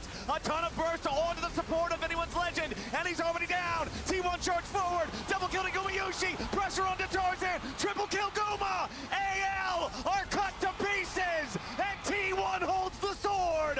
Flandra's last to die, and ace for T1 will be the end of game 1. Great force there from T1. They use their wallets and they destroy AL at the Dragon one more time. Doran putting the last touches here on the Nexus turrets. The Elder Dragon is claimed, but there's no one left to execute. The game was quiet. The game was close for so very long. But when it came down to the clutch, it's T1 who prove why they are the reigning back-to-back world champions. They out-team fight AL, and they'll take the first game in this best of 5. T1 looking to silence any doubt that was thrown their way. Cool, calm, and collected. They take one game off the LPL. If you think we're a normal opponent, then you've already lost. Game number 1 goes to T1. I feel like this has to be a team that can be called anything but normal. Desk, what do you have to say?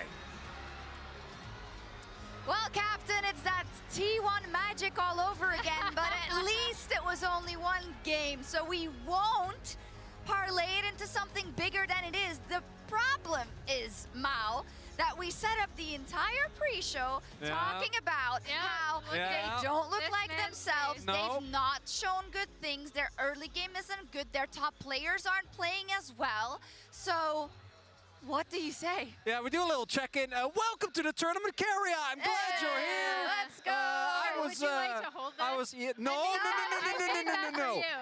I'm not getting. No, this is just game 1. But What I do like to see is that both Doran and Carrier, with the big token points going in, had a much better performance here today, right? Carrier on the Rakan in particular, 4 bans going his way, by the way, still had an incredible performance. Speaking of Carrier, I think him and Faker had a game-winning moment very early on, thanks to a reliable Cisco network. The synergy between those two was absolutely on point as the charm comes in hot.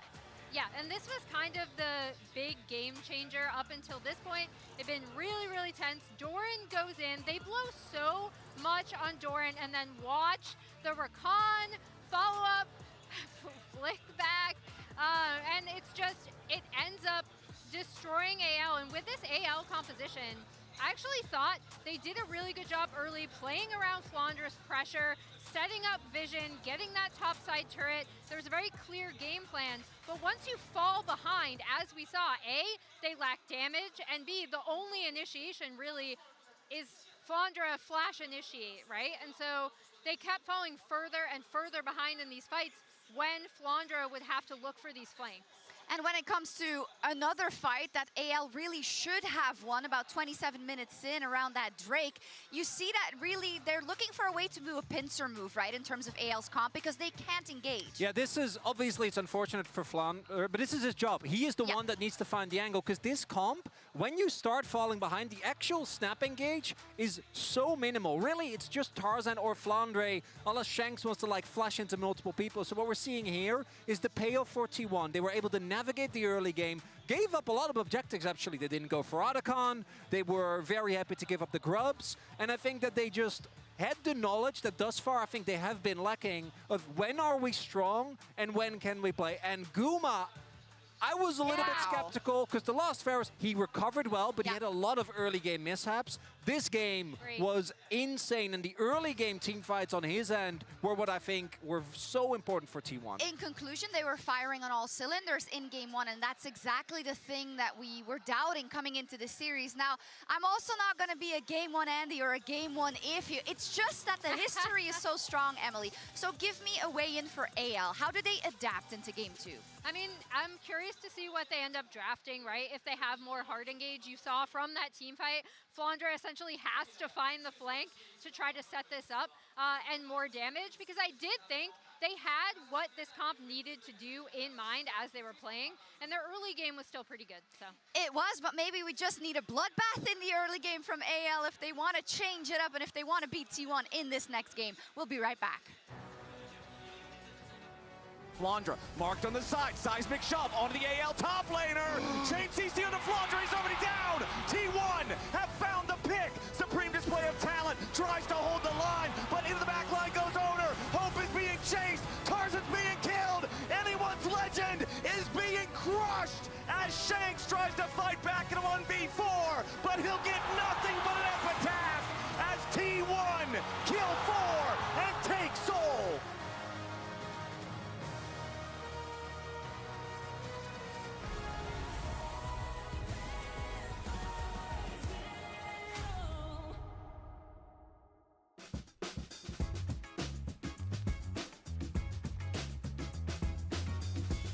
大家好，我是来自滔博的 J-Club， 希望 AFL 战队能和我们一起加油。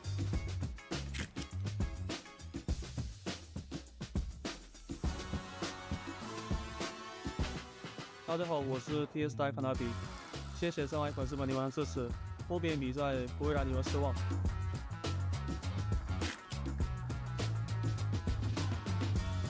Hey players, I know a lot of you have been asking about the winter map and why we haven't been able to do it, and I'll tell you, it's really difficult. Our tech and tools need some work. Hand painting everything in the map itself is a lot of effort, and not to mention there's gameplay clarity. And can we just talk about how even though it's winter in the northern hemisphere, in the southern hemisphere it's summer? And isn't that where Medler's from? He's from New Zealand, right? So I don't know if we're gonna be able to pull it off. But you know what? Because you really asked for it, we're just gonna do it anyways. Winter map is coming back, everyone. Winter 2025 and summer 2025 somewhere else. It's winter everywhere on Summoner's Rift.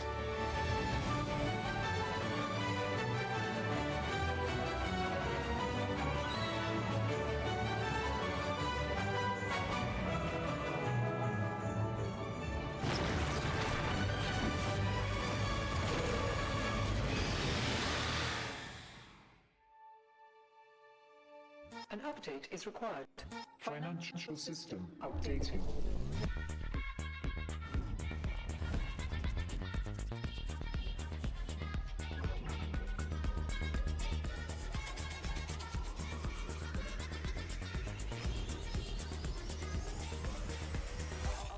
System updated. We will dance together. The future of money is here. Feels good.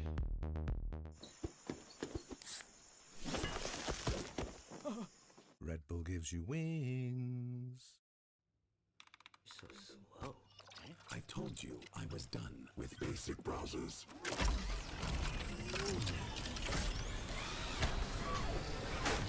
Your setup wants Opera GX, and you're holding it back.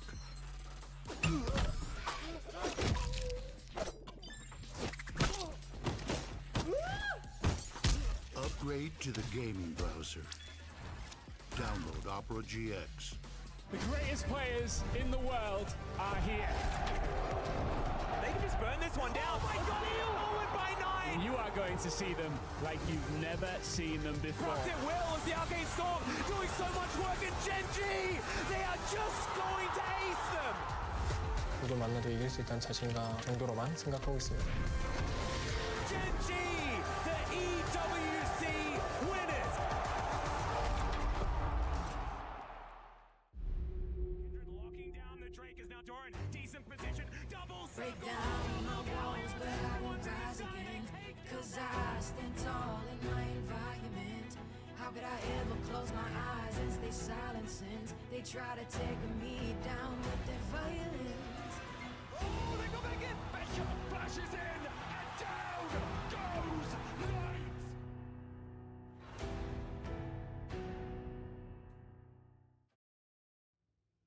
So slow. I told you I was done with basic browsers.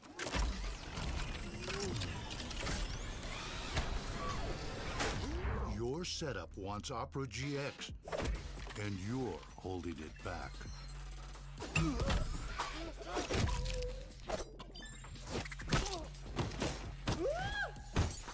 Upgrade to the gaming browser. Download Opera GX. Every moment of your journey, crystal clear. Landscapes, absolutely stunning. Close-ups, sharp and full of vibe. Group shots, packed with detail. Zoom in on one face, still flawless. Colors so real, every scene, every smile, unforgettable. Oppo Find X9 series, Hasselblad telephoto, zoom into detail. I got this old thing and the bill from the store where I got it. Figured you could beat it with a better deal on one of these big boys. Man, it doesn't work that way. Guess you're not as cool as Verizon. Bring in your AT&T or T-Mobile bill for a better deal. You don't know that?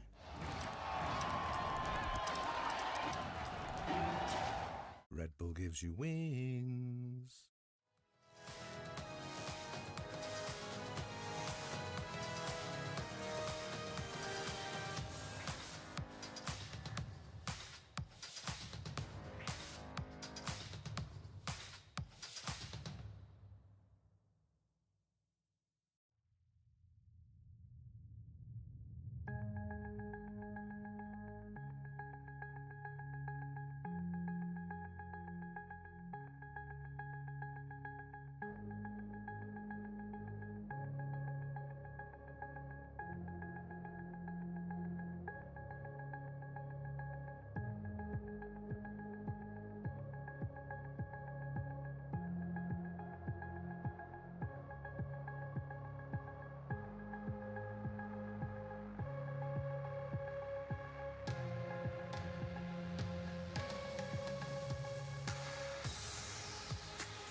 Welcome back to the fourth and final quarterfinal here at Worlds 2025 between AL and T1.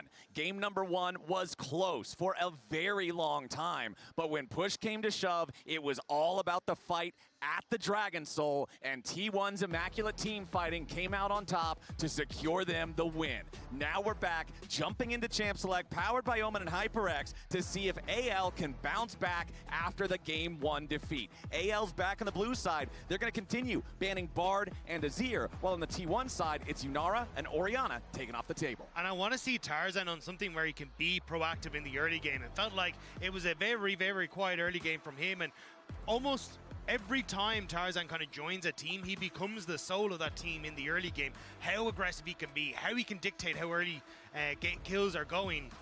But weren't able to get much out of him in the last one. We'll have to see if he can bounce back. As far as jungle, there's a lot of power picks up at the moment.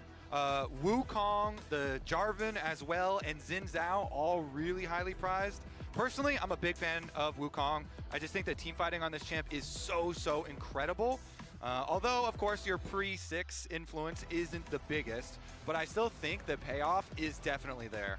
Wukong actually has not been played yet by Tarzan at this event. In the 5 games that AL played to get to the quarterfinals, they didn't have to use that champion a single time. We'll see if that changes here, but no, the priority instead is going to be on the Poppy. 7 wins and 3 losses on this one. It's been a very successful champ so far. Yeah, and it's a flexible pick, so opening up with it as first pick is definitely viable. And now you don't have to continue to ban that one of Keria champs.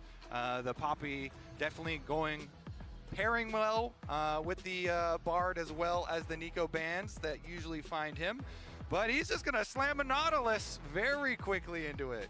I mean, you think back to MSI, and it was actually Owner who was able to snipe Kael on the Poppy over the wall with that Skarner ultimate and turn things around for them. So we'll have to see if T1 trying to opt in towards a similar strategy, but I like it. Go for the hook champion. The value's still there into a potential Poppy flex. And then again, you can opt in towards more range stuff if you want to here, but it looks like it's going to be the Xin Zhao for Owner. Yeah, and speaking of the Poppy, Kael had a very good one at this particular tournament as well, as we talked about in game number 1 versus Gen G. But as we say, doesn't have to go into the support role this early on. So let's take a look as we progress. Are we going to get the Wukong? I really do think it is just so exceptional for these team fights. And AL already, these first couple of picks, I think, are setting themselves up with a really insane-o team fight. I agree, and I think that's where a lot of the focus is going to be now, in trying to deny a lot of T1 any sort of pressure that can go on towards the Sivir. Like, dive is already going to be alleviated a lot thanks to both the Wukong and the Poppy. But I don't think, like, unless T1 will opt in towards things like the Hui and maybe some of these more long-range AD carries, I think you should be fine as AL to just find these big team fights as you start to roll on through. Okay, clock ticks down, and it looks like T1, alongside that Xin Zhao and Nautilus, they'll go for the power pick there in the top lane with the Rumble. Okay, yeah, you know, I like red side third pick Rumble, because then you can throw the bans at like Galio or Ornn if you feel like. The two most common matchups into Rumble, and take those away. So it's kind of blind, but blind plus protected. Also, the opportunity, though, to go towards Gwen, which we did see the other day, very successfully piloted. So I wonder if Flandre wants to try and go towards that. That was the old school kind of answer to the Rumble after those nerfs to his magic resist. But I imagine there will still be a lot of top lane focus as we move through these next bans. Yeah, I mean, Flandre also likes Yorick. He could go Yorick into it. Aurora is available. So definitely a lot of possibilities here still up for them to choose from. Stop choking. Corky ban coming out from the AL side, just trying to protect that Sivir down there in the bottom lane a little bit. Aurora going to be the other ban for T1 instead. Yeah, so takes that one off that we were mentioning. Definitely a good one into the Rumble, a good viable flex pick for the solo laners. Plus, it's a champion that I think most T1 fans don't want to see Faker on, so you're not worrying about denying it to yourself. You're denying it from AL at the same time. You're pretty happy overall, and Jhin will be the other ban here from AL, so double marksman banned out in the second half. And I do like it, because AL, kind of, that's what their worst problem is going to be here, is going to be range. Like, if you opted in towards these poke champions, but instead it's Guma Yushi slamming the Draven. Yeah, and this is all confidence. This is all skirmishing from T1. T1. They've got Draven, Nautilus, Xin, and Rumble. They are going to give us the action we wanted, Flowers. They are going to have fights pretty early on and play very aggressively here. Now, quickly the responses from AL. The Galio that we had previously mentioned as a possible pick into the Rumble, looking like it is going to be played in mid lane if we actually get the Ambessa lock in. Yeah, that's curious. Obviously, you expect the Galio into Rumble. It seems like one of those natural counters. But then, what do we got to get here?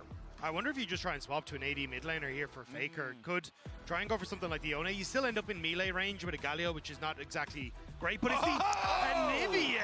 Faker Anivia as the 5th pick of the draft here for T1. That sounds painful for Galio. What is Galio gonna do? I mean, Anivia laning is gonna be annoying, and Anivia scales so incredibly well. This champion, it just makes it very difficult for short-range champs to play the game. So while usually you're like Wukong, Ambessa, and Galio is like a crazy engage, you know, maybe the Anivia can make that really difficult for them. You jump in, you have a bad time, you try to run away, the wall goes down, an equalizer comes down, and you're having an equally bad time. So I love this adaptation from T1, and especially when you have a lane on this bot side to already try and play around and start to snowball, it gives you a very clear win condition in through the rest of the game. I love seeing champions that almost never get picked, and the only thing that makes it better is when it's happening on the biggest stages with the best players in the world. And now we get to see Faker on the Anivia here in the second game against anyone's legend. I really want to see how well the wall placements are going to work in this one, because a properly placed wall can decimate a team fight.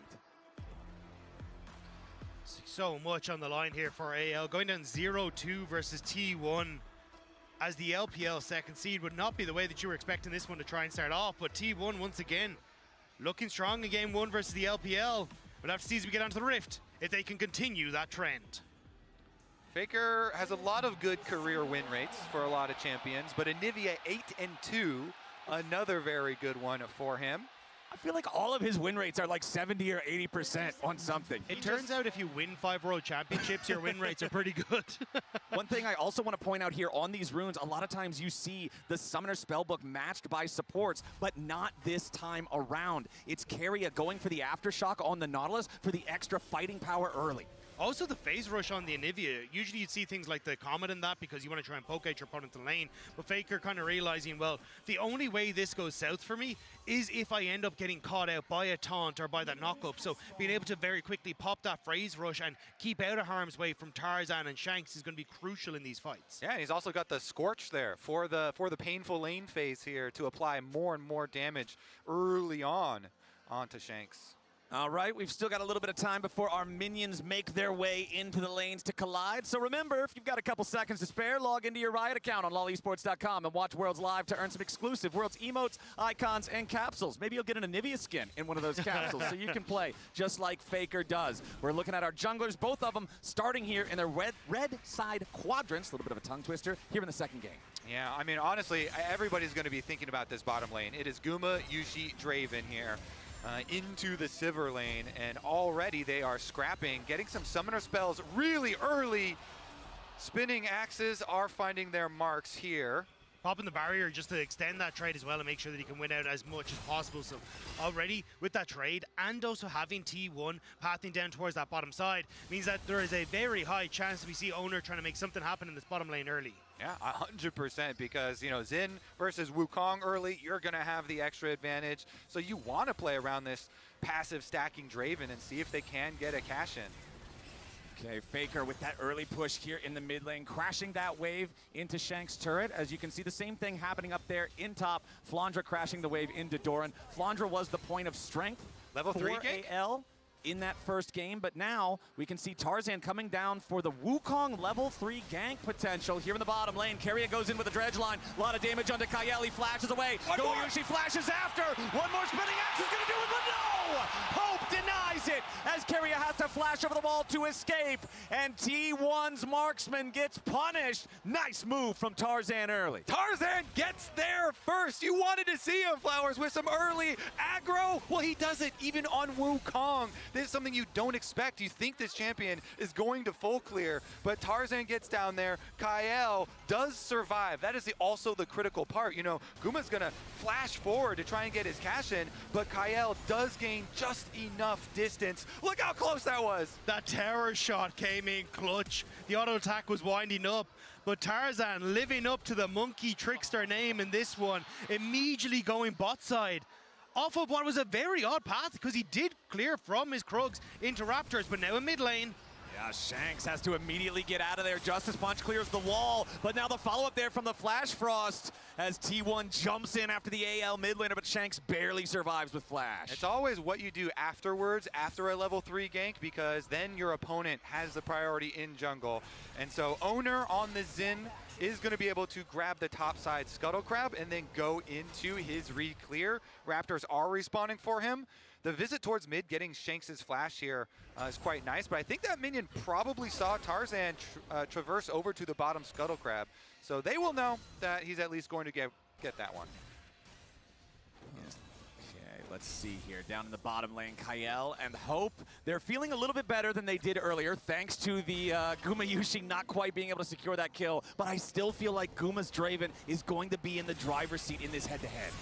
Yeah, it's a very early kill onto the Draven, which means that you hadn't really stacked up a lot of those adoration stacks. So still should be fine to continue to stack, and then if you can get that kill later on, should still be able to get a pretty sizable payout. So I'm wondering how much pressure wants to go to this bottom side, as it looks like Owner, with Flandre playing very aggressively on the top wave, wants to try and match a play.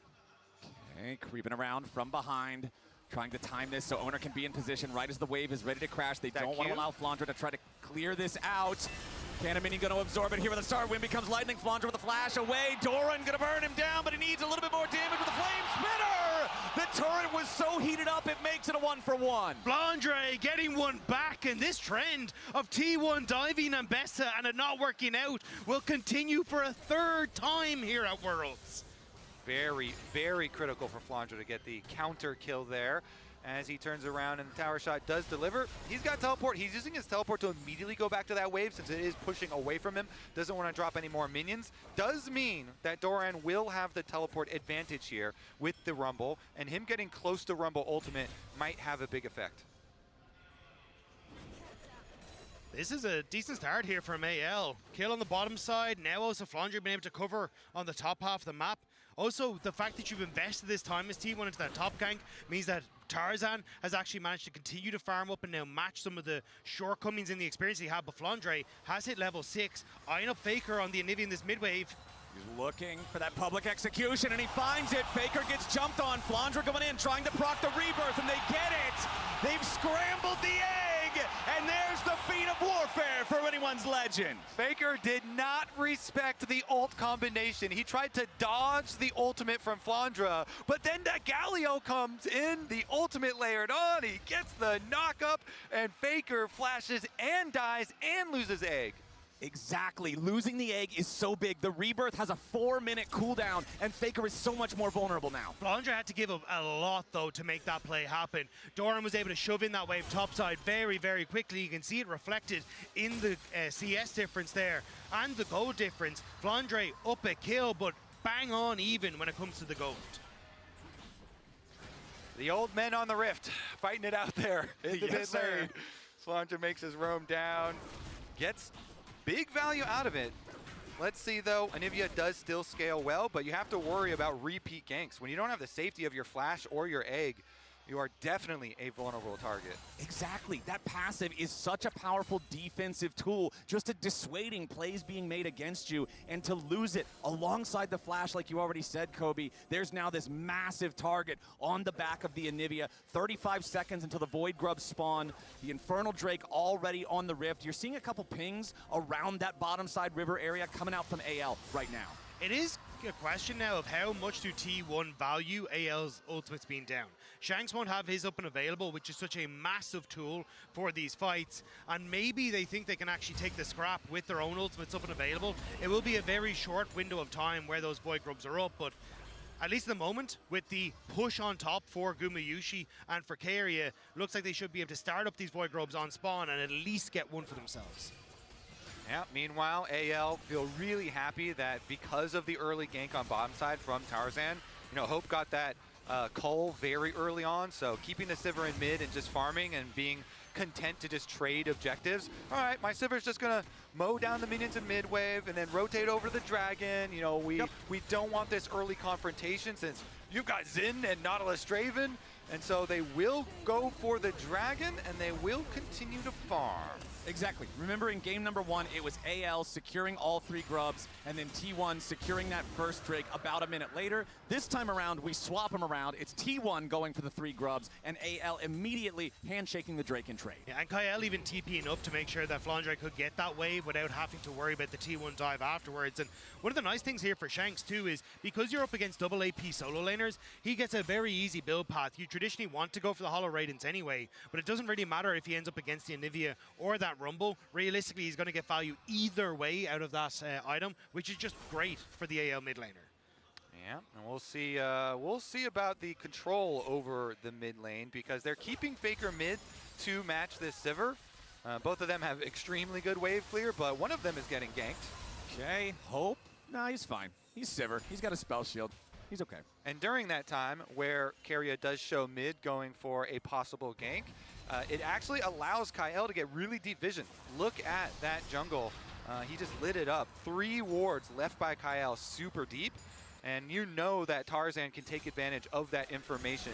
A Wukong plus a Galio ultimate being ready to go over the top definitely provides a lot of very threatening engage angles that Tarzan can go in. And they have perfect information on Owner because of those wards. You can see the way Kael is playing, though, to match these roams from Keria is a little late on this one, though. Yeah, Shanks could be in some danger as the axes spin. Shanks forced to flash again, but the Whirling Death doesn't quite catch him. The angle wasn't there, and Shanks survives. And Kael was trying to move down towards this bottom side of the map to cover this play exactly, but thought nothing of it when T1 didn't show Keria on the bottom side. Starts to move towards mid instead, and that's when T1 pounce. If I'm on AL, I am calling to gank Gumayusi now because no flash on Draven, and we've got a Wukong Galio. Shanks, of course, did have to use his flash to get away and teleports back out to mid lane, but that is going to be some decent threat. Yeah, I mean, Shanks arrives. He takes a quick burst there from Faker, but luckily for Galio, he's pretty resistant to that magic damage, so not nearly as punishing as it might be if someone else would find themselves caught in the same situation. We still don't have any neutral objectives to fight over here for quite a while. Still about 3 minutes until the Drake spawns, 4 minutes until the Rift Herald makes its way onto the Rift. We do have the first major item completed with Owner grabbing the Sundering Sky here on his Xin Zhao, so I wouldn't be surprised to see him try to find a play. Yeah, I think if you're on AL, though, I like what Kobe was talking about, trying to punish Gumayusi with no flash. You can try and shove in this mid-wave, Galio has the ult, Tarzan has his ult, try and use that to catch out Gumayusi on this bottom wave and still have that timer for it to cycle through before these next objective spawns. T1, though, starting to set up on this top half of the map. Looks like it's only to see if they can spot out some defensive vision, and they'll clear it out. Yep, Owner does get scouted here, clearing out the control ward. Again, T1 constantly looking for angles to attack this mid lane, but some decent wards from AL on the bottom side. Also do see the attempt from Keria there. Look how much is invested by T1, though, on this bottom side of the map to actually try and keep Gumayusi safe. They have a ward in this bottom brush. They have a ward that's just timed out of Raptors, and they had a ward as well that was in that entrance into River. They've been trying desperately to make sure that nothing can happen to their AD carry on this bot side. And speaking of AD carries, on the other side, it's Essence Reaver completed for Hope, so Infinity Wave clear from now on, alongside the fact that he's already got a 400 gold lead because of the first blood, and his call is about to cash in just 10 stacks. AL's AD carry is set up to be in a great spot for this next objective fight. Yeah, I mean, Sivir versus Draven starting out like this, where Draven has not gotten a cash in, had an early death, and Sivir has gotten a lot of free farm towards mid lane because of their assignments previously, is really, really good news for their side. Will say, though, you know, we are still looking towards the next big team fight. That is going to be the one that actually moves the needle here in this game. As you say, it's only 50 seconds away now. And already trying to get some setup work done here. Kael, once again, he's moving in, trying to get a little bit deeper vision. I'm curious how AL want to try and approach this fight, though, because at this stage you still have Gumayusi, his flashless, so I think that is going to be your focal point. It's hope. May try and stop them. But again, you're kind of in a position where it's difficult for you to hold on to pressure on this mid wave because it's against the Nivea. And it looks like at least Tarzan identifying that, holding on here in mid, so that then you can play hyper aggressive on this mid wave and try and find something. And you just saw it right there. Hope's boomerang blade, his ricochet, excuse me, bouncing through the wave to stop Gumayusi's back as Doran goes in from a ton of damage. Here with a Flandra, the public execution plus the flash to try to get away. Flash Electro Harpoon coming out from Doran, but no! It's Flandra with reinforcement from Shanks for the shield, for the outplay to stop Doran in his Wait a sec! Wait a sec! Makes it a 1-for-1. Gumayusi from all the way across the map strikes true, and T1 starts the Drake. It looks so good for AL, but Guma finds the cash in with the ult from the opposite side of the map, and now AL, they need to be careful. Yeah, AL's got to be careful here. Kyle gonna have a nice keeper's verdict to make the fight unfair. Carry is your first target. His owner wants to go in after Kyle now. Loses half his HP. Boomerang blade takes Carrier down to 150. Faker making his way forward, but T1's not gonna find anybody. They also Doran's using in behind. the teleport now. Doran coming up behind him. The Rumble's already arrived into the fight as Tarzan tries to find some damage onto Faker. Shanks looking to cut him off. The egg, again, the rebirth is triggered as Flandra's made his way into the fight and Gumayusi goes back over the wall. Tarzan kills Faker and T1 is on the run. Carrier Dredgelines back to safety as Shanks dives in beside Kyle. A double kill for Tarzan and the Draven is dead again. Anyone's legend comes to life in Shanghai and they're at a 2,000 gold lead. They turn the play back around on T1. Doran tries to get there faster. T1 try to collapse onto Hope, but it's anyone's legend who may have just blown this game open. And Tarzan's Wukong, he does so much work prioritizing this champ, gets onto Faker, the double ultimates there, he did so much. Got Owner's ult out, puts Faker into the egg, and Tarzan will finish up that kill there, while the rest of the team, they had brought Flandra in, he had teleported in, and they allow the chase. Kyle knows Guma's got no flash, so he's dead meat. Gets him against the wall, and they get the second kill for Tarzan's Wukong.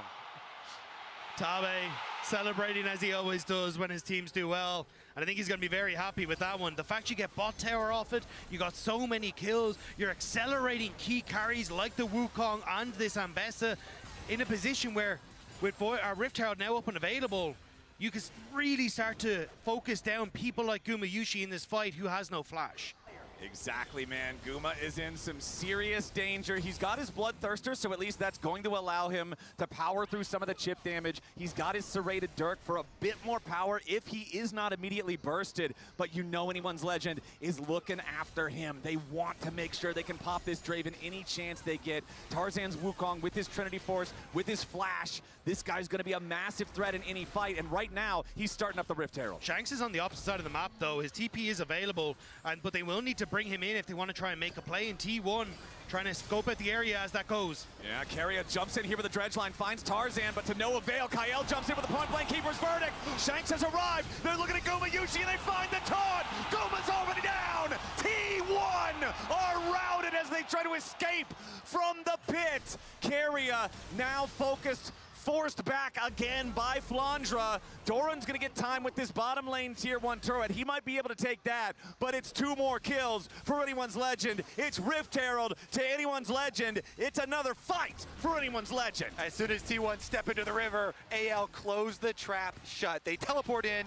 Shanks is able to lock him up, even with Owner's ultimate knocking him back for a second. He still moves in, finds the taunt, and they kill the Draven again. Excellent stuff from anyone's legend. The setup with these wards deep to try and make that play happen was just perfect. And now even look at the top side, right? Sure, Doran got this tower in the bot wave, but I think Flandre might be able to stick around and get that top tower. We're going to have a look at the fight as Kyle, the TP was beautiful, sets up with a double knock-up, and even though Owner gets a nice disengage, it doesn't matter. Able with the phase rush to get that taunt that they need. Owner does pick up one on the backside, but there's just so many members of AL there. There's just no hope of escape. Yeah, beautiful engage from Kyle. Getting the double knock-up, getting the chase down.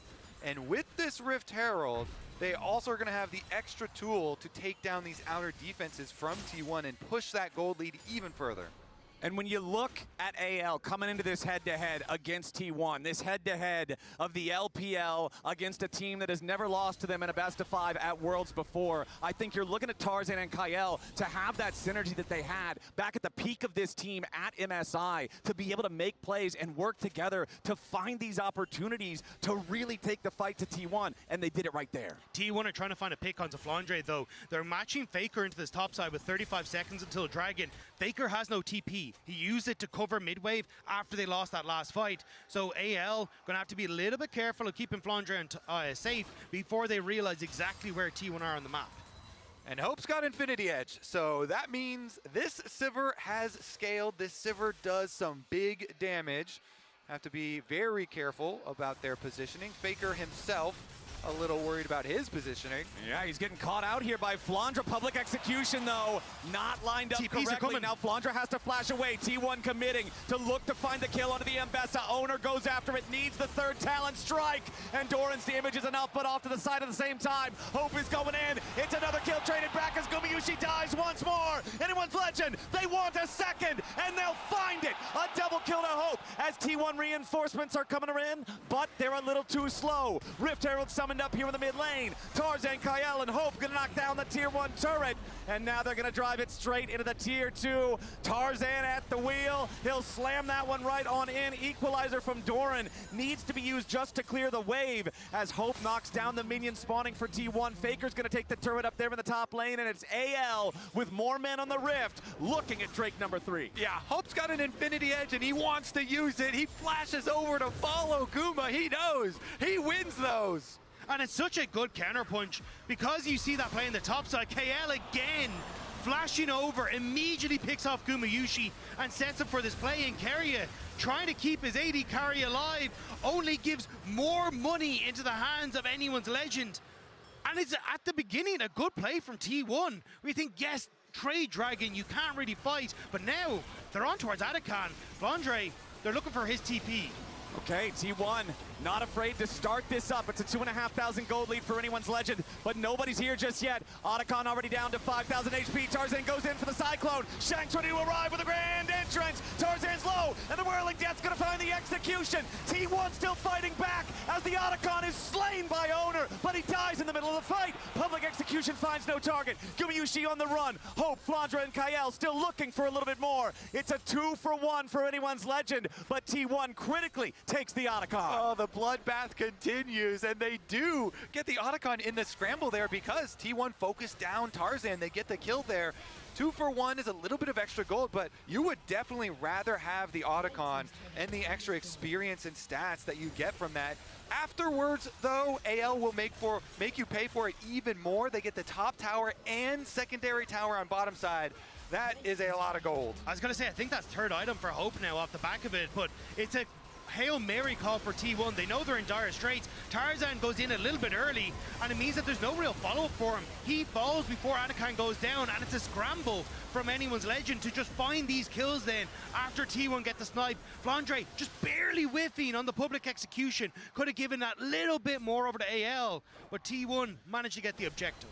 Unfortunately for T1, the shutdown went to Keria to the Nautilus.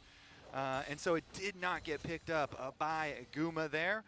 But still, they are definitely looking to find more picks. They have to get some burst damage here on someone because Hope, 3 items now.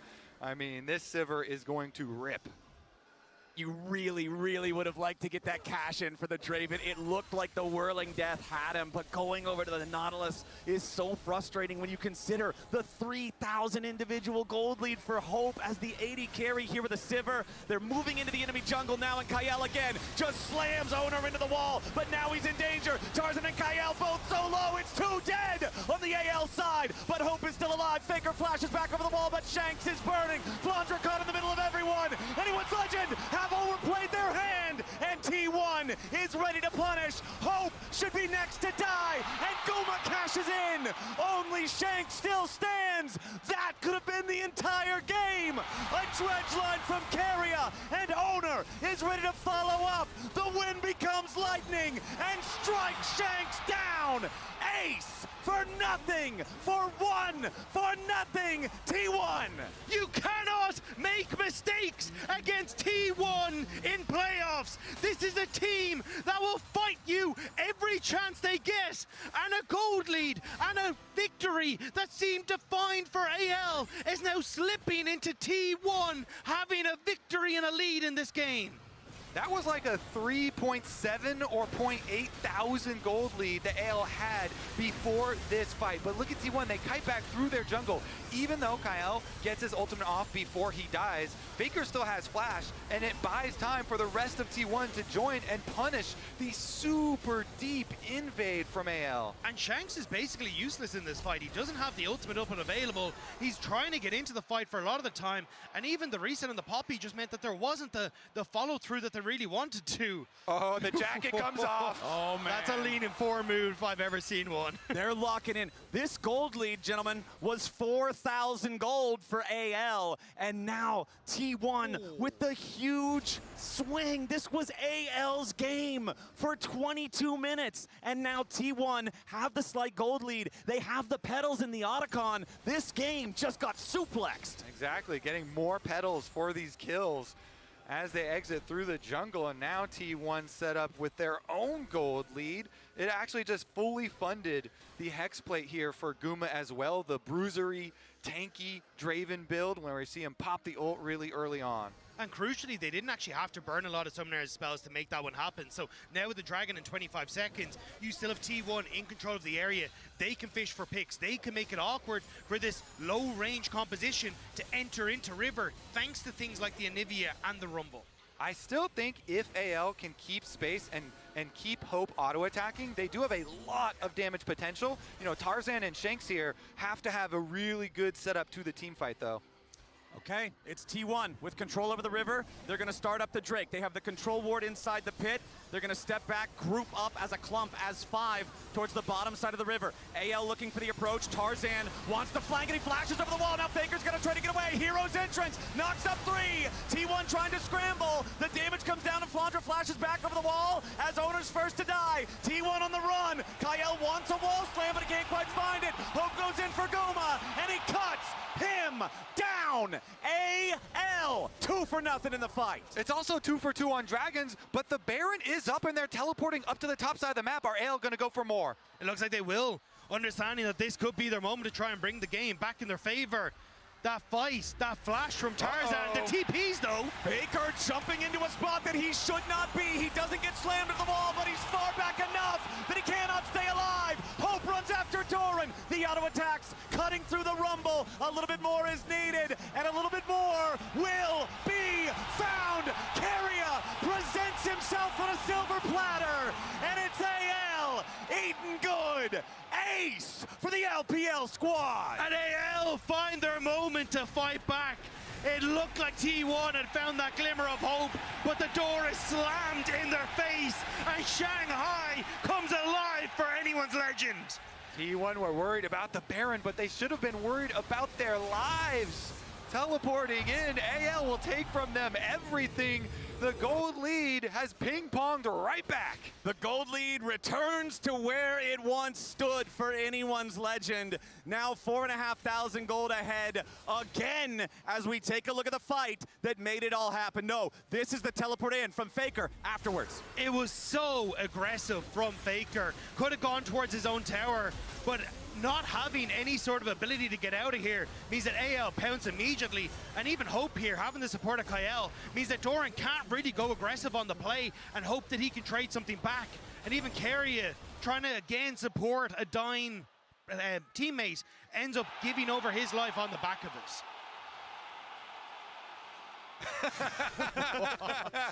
Okay. Look at these guys. All right, AL with the gold lead back in hand, and the Baron buff, so they can take a lot more. That little dip there is just a blink in the radar now. AL looking to siege. AL with their Red Bull Baron power play, want to get as much of a lead with it as they can. This is the 6th turret that they will take this game, which means the only targets left are inside the enemy base. They're also a heavily Baron-reliant team. You are very short range, but they're looking for Doran. Immediately, though, it's T1 ready for their counterattack, but the counterattack doesn't hit hard. The Redemption's going to heal off pretty much everything from the Equalizer. Tarzan's clone's the only thing that took meaningful damage, so T1's going to clear the wave away, but the cannon minion is still alive. The tier 3 turret's below half HP. Everybody on AL is feeling confident, and without the Equalizer, that's a big team fight tool that T1 no longer has. Both lanes being pressured by AL. Gumayushi has to step forward to clear out these cannon minions because it's the only way you have a chance, but it opens up for AL to look for plays. Kael fishing for the Poppy ult, doesn't go for it. Yeah, it's so hard to push on Anivia always. That's why this Baron buff is so important for AL in their attempts to siege. The Baron buff allowing so much of this extra damage to come through, empowering those cannon minions, empowering both lanes. All right, top lane about to be the next target. Flandre wants to crash the wave. Still 1/3 of the cooldown left on the Equalizer. Tarzan takes a little bit of damage here, but again, it's nothing super serious. Shanks leads the charge. Tier 3 turret drops to a colossal smash from Shanks as AL has found their way into the enemy base. T1 scrambling, regrouping between the top and mid lanes as they do want to continue trying to defend the turret. AL's gonna take their time though. Now they focus on the top lane tier 3. Flandre's already got the wave. Hope steps up. Second tier 3 turret eliminated as T1 continue to retreat. Anyone's Legend still playing it nice and slow. Inhibitor under siege top side first. Hope plus the cannon minion, more than enough to take that one down. Mid lane's already down. Those two inhibitors within 10 seconds of one another, nearly perfectly synced up as Anyone's Legend take their exit. They look at that 40-second Drake timer and say, right, we've got enough pressure. Mid and top wave's going to be pushing in our favor. We can reset, pick up a completed item, a 4th item for Hope. And he should be able to carry through this next engagement. I think for T1, maybe you just have to let it slip. A 3rd dragon, buy some time. Hope this Anivia can get to a position where she can be a massive threat in fights. Yeah, AL here moving in. 4 items now for Hope as well. The Sivir, the damage will be insane, bouncing back and forth, cutting the healing as well. And look at the footwear of Anyone's Legend. 4 tier 3 Mercury treads purchased. The ability for the Anivia to try to do anything meaningful to so many of these champions is so restricted, and you can see T1 are making the call. We cannot go fight for this. It's not Soul. It's not worth it. AL with a 6,500 gold lead now find themselves also at Soul Point. The Whirling Death used to just try to maybe get the Miracle Steal. That cooldown's going to be available again before the Baron would be a fight, and that fight is less than 2 minutes from now. And that's why you're seeing them just try and give as much gold towards Faker. He has the Seeker's Arm Guard for protection. Would love him to try and finish off his magic pen item, but unfortunately for them, you're not getting that time as T1 tries to clear out the mid wave while the bot siege begins. Yep, no more Baron though, means considering Faker has the wave clear of an entire team as Anivia, he can take care of those super minions. Everybody else groups up to defend the only remaining tier 3 turret, but over the wall goes Tarzan. Faker's got to try to stay safe into the back line. Public execution onto Faker. Redemption's not there in time. The egg has already been procced, but he will not be reborn. A kill onto Owner follows. AL's already found 2, and they want Gumayushi. Doran and Keria will be next to die as T1 are wiped off of Summoner's Rift. Anyone's Legend with a clean ace to win game 2. The Panda Warriors are coming alive in game 2 and showing that in Shanghai, this city will belong to them. Beautiful counter from AL in game number 2 to even it up 1-1. Analysts, how are we feeling now? Well, we are amazed and elated at Anyone's Legend taking a game off T1, fighting back after that first game, which is the first time that a team does it since 2019. Take a game off T1 in the quarterfinal, and I hope, from what I've seen, that it spells more good coming out of AL, because this was a great game. And I love the adjustments that came out of AL, right? Like we talked about the preparation, starting in draft. There were some really good, I love the quirky Jhin bands on 4-5 coming out of them. Even with this Anivia pick, they put a lot of thought into how they want to attack the early game with Tarzan's early gank onto the Draven to kind of try to set up the Sivir into a fairly good spot. It just seemed like outside of that one, the little We'll talk about it later. jungle got a little dicey, but like other than that, I really thought a lot of thought into AL's game plan. Yeah, I obviously being more accustomed to LCK, I was like, what are they doing? And I was like, it's fine. It's just an LPL gold graph. As we take a look, we go way back in the HyperX Reflex replay, because Flandre for me was a large reason of why the early game felt the way that it did, because his ability to turn around, this is the second play that was made upon him, ended up being huge. But then, this was actually really huge for T1. They ended up getting Drake off the back half of that as well. But for me, Flandre actually did have a huge, Flandre and Tarzan both had a huge impact in this early game with both of their ganks. And it happens for Flandre, I think 2 games in a row now. And the reason why I don't want to go and scream it off the rooftops that they finished that game cleanly is because of a replay we need to look at. Yeah. And Maurits was saying, oh my God, is this happening again? Yeah, I was very upset, because this is the point where this is too much plot armor, okay? This is not okay. T1 should be losing this game from this point, and AL really overstepped, fighting to choke points, I think, feeling emboldened because they have Poppy, which can turn fights in their favor, but you're fighting in a choke point against Anivia and against Rumble. And obviously, in the end, I want T1 to win, but I also like good League of Legends, was up on this point AL was playing. He said it, clip it. Clip it. It's true, right? And up until this point, I think that AL had firm grasp of the game. Yeah. But what to me was the most impressive was that this was only a small setback, and they actually bounced back. And I was worried that it wasn't going to happen. And I think that they deserve to win this game for 95% of it. So the fact that they're able to close it out feels fitting. Emily, welcome to the LPL. Yeah, exactly. Yeah, talk about the recovery, because as you say, right, in such a fight-heavy region, which it's not, I know people used to say, well, they don't just fight. That's not what I said. Obviously, they didn't, because they know how to get the objectives as well as fight, but you do see a form of resilience often in these back-and-forth games that they can put on the Rift. Yeah, in this pre-Baron fight, it's up for them to taking Baron. Faker ends up TPing right into a trap. That here. TP sucked! It did. And the biggest benefactor of this is actually Hope, who is going to get this kill onto Doran in the back half, and Sivir ended up taking over so many of these fights with her cleanup kills.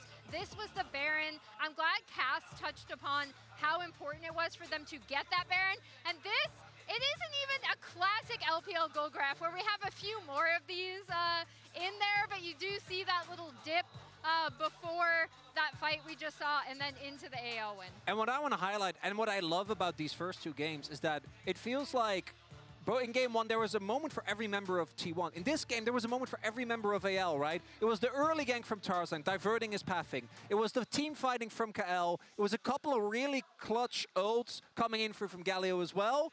And the fact that we're going 1-1, and we are building towards what I hope will be a continued amazing series. We shall see indeed. Where do you land upon kind of T1 being on the front foot after winning that first game, yet coming with a strategy in which you have an Anivia, which we haven't seen, I think, since 2016 for Faker, a Gumayushi 2020 special in Draven. What do you make of that? Because Hope seemed to have been the benefactor. Yeah, when the Draven does not get ahead in this composition, which again, I think full credit to Tarzan in particular, because Wukong isn't expected to gank early. The fact that Hope was able to pop off, if Draven is playing from behind, Draven isn't playing the game, and if Draven is playing from even, he's also not playing the game. So really good job on shutting him down.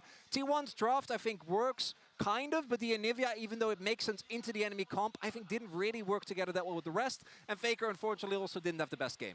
Okay, we'll see how it evolves. As said, the trepidation is in the air. It feels like we are staggering towards that, hopefully, 5-game series like we did at MSI. It is AL that throws down the gauntlet against T1 as we head into Game 3.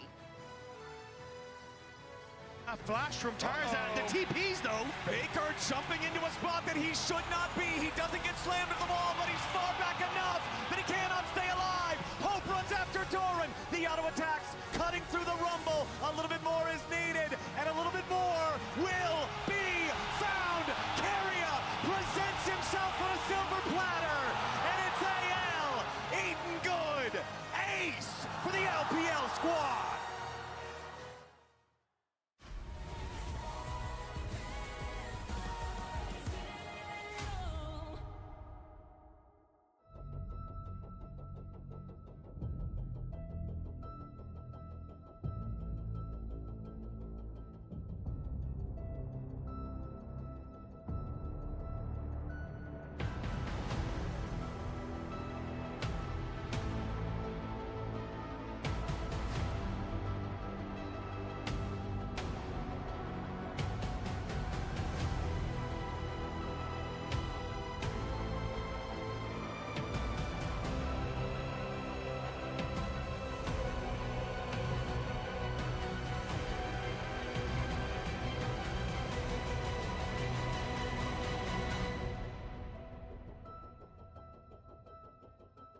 was a player, if I was to like make a misplay, maybe it's my mouse, maybe it's my armrest, something feels wrong.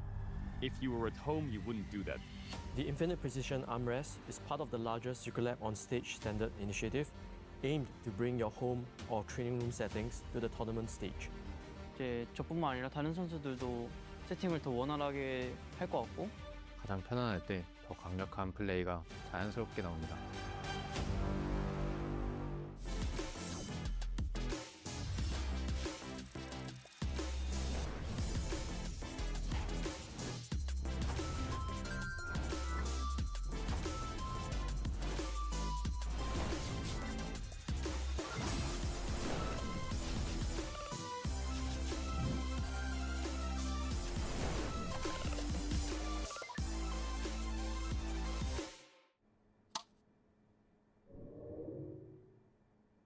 Red Bull gives you wings.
To unfold in the silence, can you hear it, anyone? A memory scared of letting go, fading to a distant glow. In the darkness, can you still feel the sun as it's coming up? Welcome to the start of something new. Welcome to the hour that waits for you. The time feels like it could be right for our dream to come true. Welcome to the start of something new. Start of something new.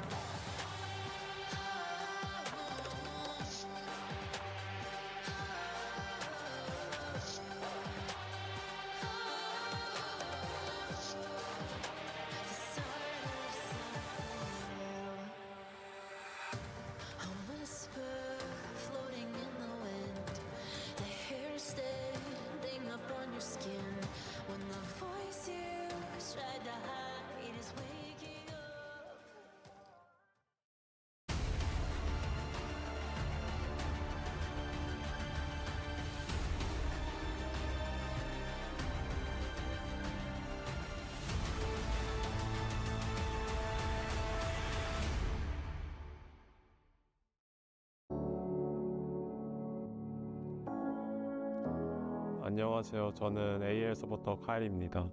이번이 첫 월즈입니다. 연습 과정에서도 잘 연습하고 밥 먹을 때도 잘 먹고 숙소도 되게 좋아서 잘 지내는 것 같습니다.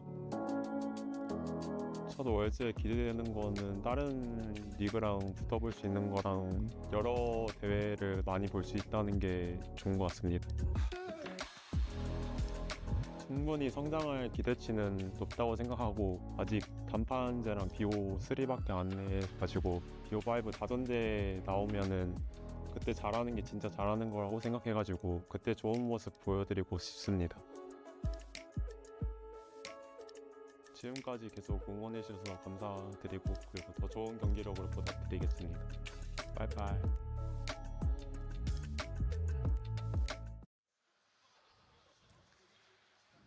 Ladies and gentlemen, welcome back to Worlds 2025 here in the last quarterfinal before we head to the semifinal matchups. It's tied 1-1 between AL and T1. After the second game had some pretty bloody battles. AL was ahead for 20 minutes. It looked like they might have thrown the game, but then they worked their way right back into it. T1 throws it themselves, and after AL get the Baron, they are just pushing straight to the heart of the Korean Nexus. Friendly little game of catch flowers on the world stage here. Really action-packed, though. It was definitely fun. I will say there were marked improvements here for AL. I really liked how the bottom lane played. Kyle had a lot of very big poppy plays for them to find picks and set them up a lot. Tarzan as well on the Wukong, exactly what you want. Not only the early level 3 gank, kind of throwing them off as far as the expected clear, but then also how he played these team fights. You remember back to that bottom side Dragon one that got AL a big lead in the first place. It was him right in onto Owner and Faker, big double cyclone, and putting out so much pressure. And that was the big focal point for us coming into game number 2 was how does Tarzan get more active? How can you get him involved? And he had a great gank, level 3 on the Wukong to set up anyone's legend for success. And I think that's where now you're looking going, okay, T1 have to find some way to fight back because anyone's legend looked like in game number 2 they've woken up. And one thing that I noticed in particular in that second game, Faker on Anivia, a huge part of the champion is getting value out of the rebirth passive, out of punishing your opponents for not having a strong enough play when they try to go after you. I'm pretty sure that egg was served sunny side up every single time Faker was forced into it. So AL knew the job, and they passed the assignment with flying colors. Yeah, they certainly did. You know, props to Flandra as well. The Mbessa, not only did he get the better of Doran a couple of times with Doran trying to kill him under tower, but he also did that roam towards mid. When you're talking about Faker and the Anivia, getting not only the kill plus the flash plus the egg, that was a lot of cooldowns out of him very early into the game. And Flandra definitely doing some work up there as well for AL. So going into the rest of this series, as we get deeper into Fearless, it becomes a lot more difficult here for T1, I feel like. You know, AL are a very creative team with super duper deep champion pools in every role. And they're basically keeping these same bans coming through. The Azir, we're going to get the Bard towards Kerry as well, making sure that they're not getting those comfort picks. And with the Orianna gone as well, it feels like a lot of those kind of picks that we started to see in the tournament with the Ryze, the Talia now gone as well, are starting to be pinched massively in that mid lane role. And over on the T1 side, Alistar's banned away. The Trundle first ban of the draft lets me know that T1's got to be looking at something tanky, probably up there in the top side, that they do not want subjugated in these team fights. Corki, third ban in the first half for T1. I am curious what T1's first pick is going to be, because it feels like the Aurora is kind of the other big mid laner that we've seen go through, and Shank's more than happy to play it. I mean, you were already talking about Flowers. It hasn't been the best of times for Faker on that pick. So do they end up just trying to take it as a pick away, or will it be anyone's legends they have to get their hands on it? But that Bard that you mentioned, Dagda, it's through. Yunara is the final ban in the first 3. Here for anyone's legend. Remember, Bard is banned against Keria pretty much every game. He's kind of a miracle worker on this champion. We'll see what kind of priority T1 want to place on it. And the thing is, if you leave it up, you know, Kyle definitely can play it as well. Definitely likes to play it, so it's also a weapon for AL. There's the Cassante locked in for T1. First pick, 7-16 so far at the tournament. It is one of the most picked champions so far at Worlds 25, but very much not one of the most successful. T1 looking to hopefully change that a little bit for themselves here with Doran locking it in, but it does leave the Bard still on the table, and AL's hovering it. This is what I'm saying. It is a big weapon for Kyle, too.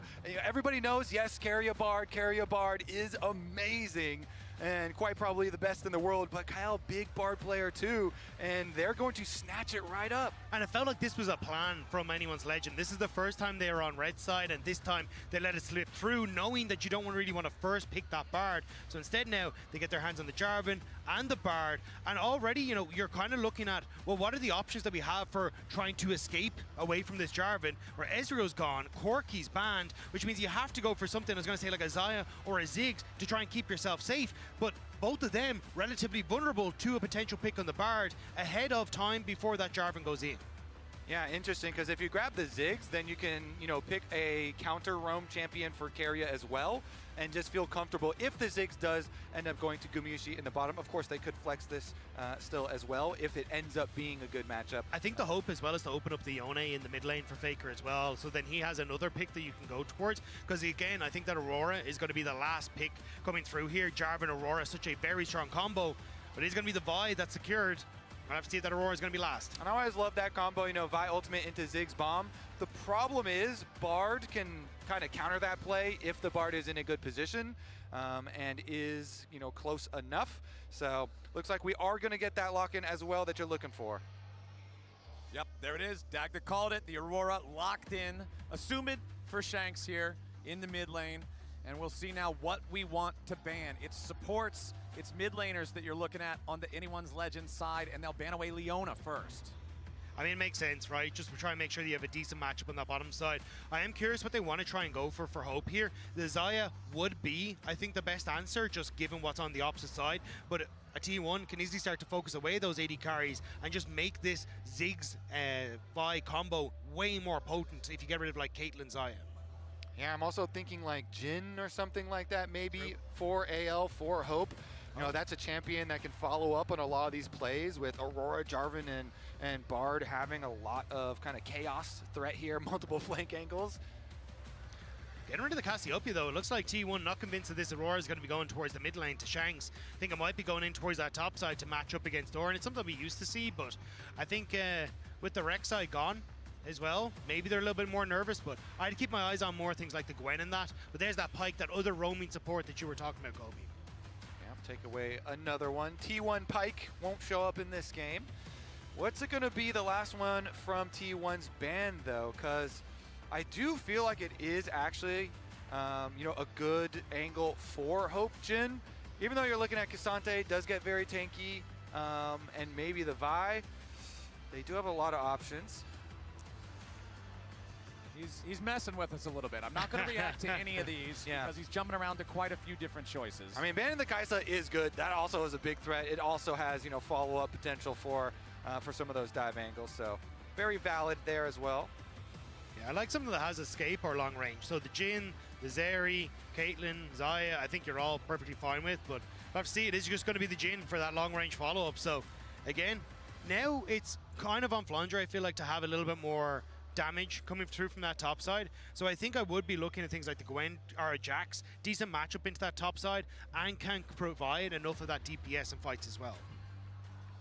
All right, T1. Let's see what we're going to get here from that support, from that mid lane.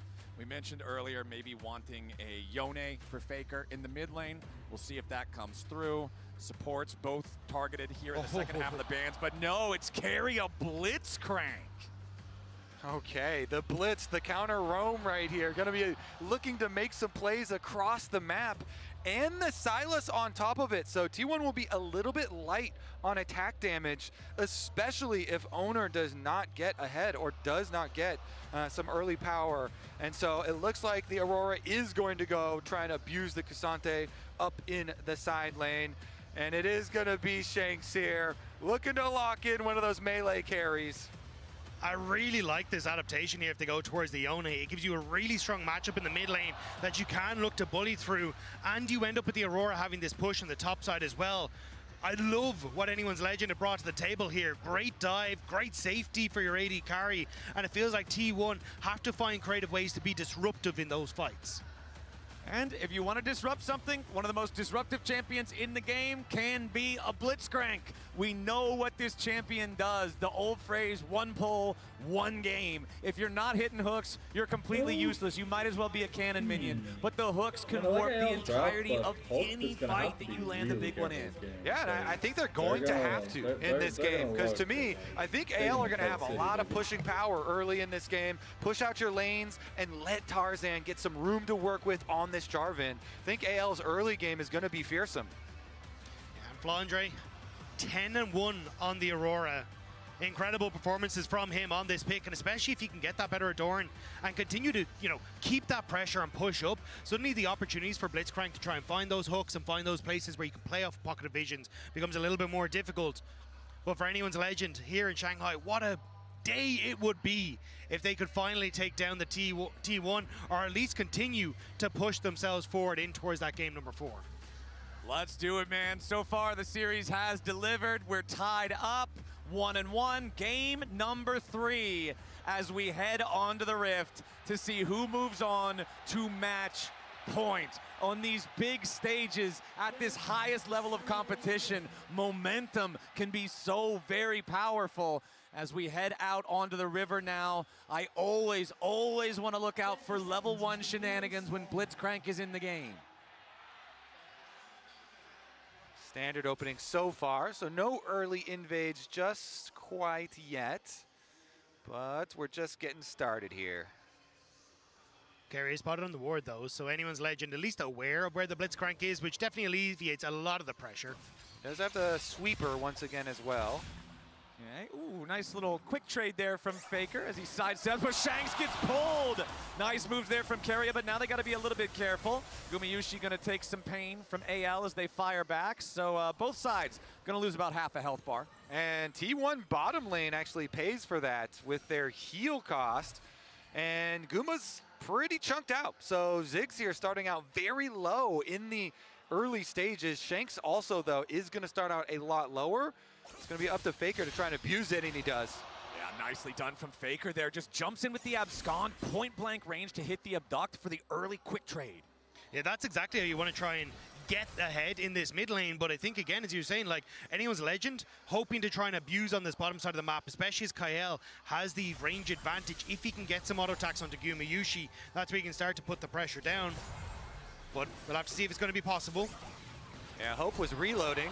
Yeah, nice pull there from Keria. Doesn't get a whole lot of damage onto Hope because he uses that barrier nice and early for the extra trading potential. Remember that it is +1 extra combat summoner spell for the AL side since Gumayusi is running teleport here on the Ziggs. Yeah, and he's going to need to use it because he has no more potions left pretty early on. Had to use those. So going to rely on the extra teleport. Maybe we can even things out. There's a deep ward up on top side too, you know, up in the middle brush. So we can look for some lane assignments later on. They decide to alter them very quickly. Another hook lands though. Oh, the tower! Underneath the turret, Kael has to flash away to avoid death. The heal burned as well. Kael lucky to escape. It's a nice combo by T1 and nearly results in first blood. Yeah, that one was exciting there. Lands it, gets the bounce back, the satchel charge into the tower shot, but is the flash, is the heal from Kael maybe a little bit more vulnerable? He's got his jungler pathing down towards bottom side though, so AL's bottom lane should feel fairly comfortable. They've got Tarzan here to grab the bottom side Scuttle Crab. Yeah, I wonder how much this wave is going to push out. Looks like it will be pushing back in slowly towards Gumayusi, but might have given an opportunity for Tarzan to look for something on his bottom side. Still considering, but a nice ward spots him out moving towards mid here. Shanks continuing to lose out in these short trades with Faker, but it's not really affecting the farm very much. You can see both of them very close in that count as Owner is hanging out on the side of mid lane. Shanks in some danger. Vault Breaker charged up. Shanks with a flash away as Tarzan comes in for the counter attack there with the EQ combo. Kael right behind him looking for a binding, but it does not stun. Shanks losing the flash here from the gank. No summoner spell spent by T1. A nice gank timing here from Owner. He goes for the gank before the Scuttle Crab. Flash pull from Keria, but not quite close enough to get the lollipop on the hook. Yeah, Shanks just able to step away from that one, and now that flash being burnt on Keria actually helps out AL in keeping this Blitzcrank under wraps. It means that he has to be a little bit more honest when it comes towards the laning phase. Shanks, though, I was going to say with KL, should be able to have that help to pick up a lot of this wave underneath the tower before he looks for his first reset. And we did get that swap that we're looking for towards the early stages here, where Guma uses teleport, goes up to the top side. They want to get this Aurora away from Cassante. That lane is a little bit painful, and they swap them over to the other side. Guma should be fine to push out, as you recommend Jarvan just keeps on re-clearing here. You don't want to be too inefficient. So get those camps respawning once again. Tarzan just clear on down to the bottom side of the map. It's really the level 6 where I want to see AL come alive. Like Jarvan having 6, Shanks being able to use his ultimate alongside Flandre, those skirmishes become incredibly potent. So I'm curious how T1 want to try and alleviate that pressure. Like you could try and go for these early dragons and keep that pressure up. You can see Kyle kind of placing wards already to make that very difficult. The push that you have on bot side going to make it difficult as well because T1 have opted to swap Gumayusi top. But Carry is still fishing. Yeah, wants to see if he can get this hook, but Shanks playing to the other side of the lane. And they got a lot more value out of the level 1 chunk damage onto Shanks. Ooh, Shanks, though, knocked up. Keria goes for the pull right after. No flash available on this Yone. They don't have enough damage to kill him, but with only 300 health to play with, he has to drink the potion, and Shanks is not in good shape. It truly is providing a lot of value there. It's causing a response from AL. They've got control woods all the way through the river, so they can constantly roam up to mid lane as well. And Faker is getting dangerous. Yeah, Faker walks too close to the brush. The deadly flourish right after the EQ coming in from Tarzan. Faker still on the run. AL thinking about going further. There's your fate sealed. Shanks goes in. First blood over to Hope. Anyone's Legend collapsed onto the mid lane. T1 have put so much pressure onto Shanks, but the valve just popped in favor of AL. Not only is it first blood, the jungler is the one killed, so it turns into that, plus the dragon right after. Yeah, I mean, Faker is the one who wanders into the darkness of River, but Owner's the one who pays the price for it. And that is huge. The 2 control wards that AL had on the bottom side leading into this river, constantly keeping this highway of ganks open for themselves, provides a ton of value here. Also just great timing from Anyone's Legend to understand the spike Shanks had hit. Hit level 6 off the wave that was in that mid lane to open up for the follow-up play. Doran, little dicey here. Yeah, Doran's not loving this 1v2 situation. Deadly Flourish doesn't hit him, so he does manage to get back to safety with a little over half his HP remaining. But good stuff here for AL, pulling out to an early lead 7 minutes in. Yeah, smart little brush camp there from Tarzan, waiting around for that little roam, and the rewards are big. Starting to sack dragons early is going to be very powerful for them, trying to draw them into the next team fights. Regardless, Shanks will be moved down to the bottom side of the map to try and pick up the side waves. And last game we talked about wanting to see a more active early game from Tarzan compared to game number 1, and we got the level 3 Wukong gank. This time around, it's not a surprise to see Jarvan wanting to make plays earlier on in the game, and Tarzan leading the way is exactly the recipe for success you want to see from AL. And that's why T1 tried to attack the mid lane, because this like Jarvan-Yone combo is so potent together. And if they could get Faker into a lead, that could actually shut down some of that combination. But now AL, having that kill go across, restabilizes this lane in favor of Anyone's Legend. And they're even shifting Shanks now up towards this top side as the Void Grub spawn. They want to really hammer home how strong they are right now. Grub started up. And it looks like topside, Gumayusi forced back by Flandre here at the same time, chunking the Ziggs below half HP. AL still with total control over the Grub pit. They've brought everyone up here, so Doran's going to get some free firing time on the bottom lane turret, try to get some plates out of that one. We'll be able to secure the first, maybe even the second down here, but all 3 Grubs for AL. Yep, T1 get a small consolation prize, as you say, with the plate there for Doran, but big power move again. AL, I like what I'm seeing. You know, Shanks over there isn't going to have too many problems. Meanwhile, just throwing out the ultimate combo from Flandre to get a big chunk onto Gumayusi as they're taking the Grubs here, softens them up, makes sure there's not going to be any real counterplay from T1. Now we're going to see the stages where Tarzan and Kyle really work together, though. The Bard and the Jarvan. Yeah. These two, there's so much mobility, so much potential to burn summoner spells and pick people off. But this is the style of play that Anyone's Legend were so well renowned for, but Hope under pressure now. Yeah, Keria wants the pull, and he finds it onto Hope, who immediately tries to get away with the bomb right over the top. They take him down. Gumayusi gets the kill. T1 sends more men, and they'll claim their prize. Yeah, that's a just play safe moment.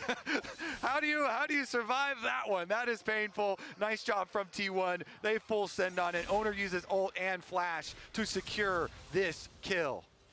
And they should be able to get some of the plates on the mid wave as well. Although Tarzan is in position to try and hold on. Doran versus Shanks down here in the bottom side. They're both just going to continue trading a little bit back and forth, but I don't expect a whole lot to happen from either one. You can see Doran does have the Negatron cloak for the laning against Flandra. That's not going to do a whole lot against Yone. There is still some magic damage in the kit, but most of it is physical. I also still going to keep my eyes very closely on the inventory of Shanks. We know how powerful Yone is when he hits Blade of the Ruined King, and I think that could be a big deal if he can get it before the next dragon fight. Honestly, across the board, the one-on-one spikes for AL are terrifying. Sundered Sky for your Tarzan. Flandre going to have a ton of burst as well when he gets towards his Hexprotect Gunblade. And the fact that he's able to now, with these 3 Void Grubs, continue to put pressure on side lanes, makes these 1-3-1 threat significantly stronger for anyone's Legends. And now, looking in mid, they want to try and burn this flash on Gumayushi. See what they can get. Kael on the Bard, almost level 6. No Tempered Fate available. Is going to hang around here and try to get it, I would assume, from this minion wave. Very, very close. There it is. Okay, level 6 available for Kael. Keria also level 6 on the Blitzcrank. Of course, the Blitz ulti generally considered much less impactful than the Tempered Fate. All right, let's see. I think this is kind of hard for AL to enter since Keria's got the early teleport out here with the spellbook, and the Blitzcrank is very threatening for a Jhin with no flash. Hope has to be so careful. You need to keep your range if they even thinking about going towards this dragon, because a Jhin with no summoner spells is exactly what T1 want to try and attack. Anyone's Legend do have some early ward setups though. You can see one at the back of Dragon Pit and one that just died in that Pixel Brush on bottom side. So having some idea as to where T1 are. They will spot the T1 have started this up, but reset for Tarzan doesn't look like they will be here in time. Although Owner taking this one kind of slow.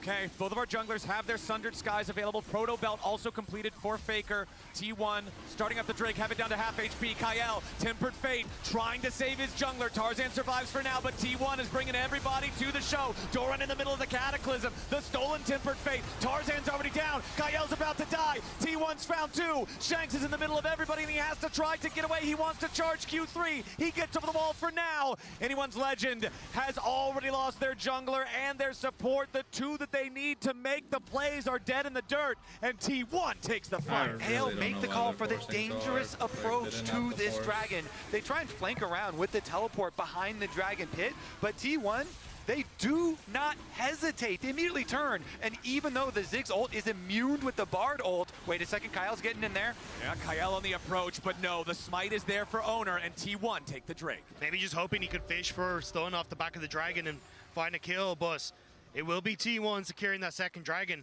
And as you say, Kobe, well played on Faker with that second Bard ultimate to just lock everyone in place. And AL just couldn't quite find the engage they wanted with Flandre in the flank.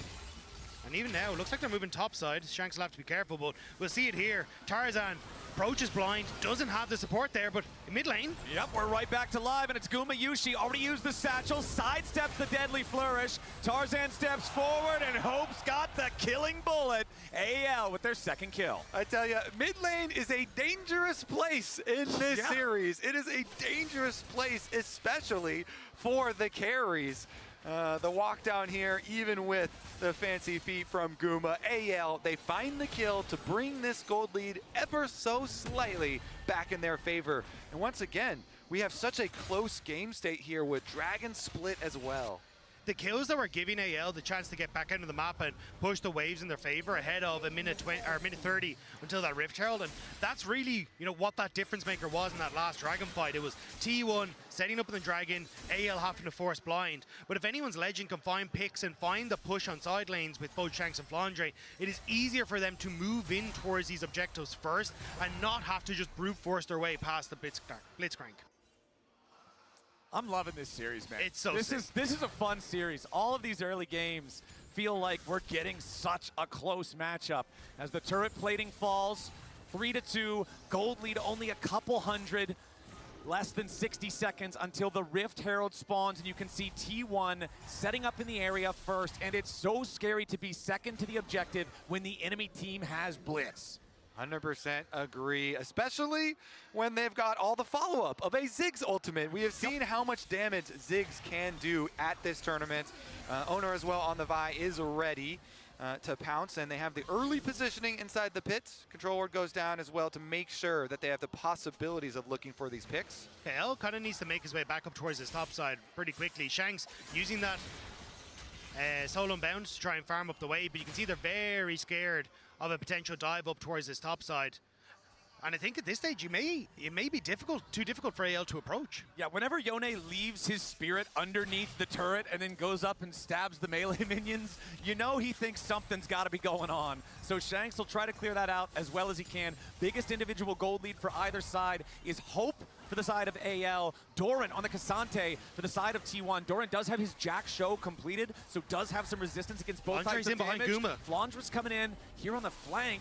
Jumps in, but he doesn't find the opportunity here just yet. Tempered Fate, no target. Gumayusi getting away. Caught up here with a deadly flourish. The shots fire out. The curtain is called, and Gumayusi is cold as T1 lose their bottom lane carry, and Anyone's Legend are moving forward towards the Herald. The target selection from AL was beautiful. Gumayushi's flash was down, and they rotate Flandre early to make sure they can get the pick, and they will answer for tower pressure and the Rift Herald. And Anyone's Legend gets the first turret. They've got the 3 grubs. They had the opportunity to force that down to the top lane before Doran can get the first turret down in the bottom lane at the same time, and that means it's feats earned for Anyone's Legend as well.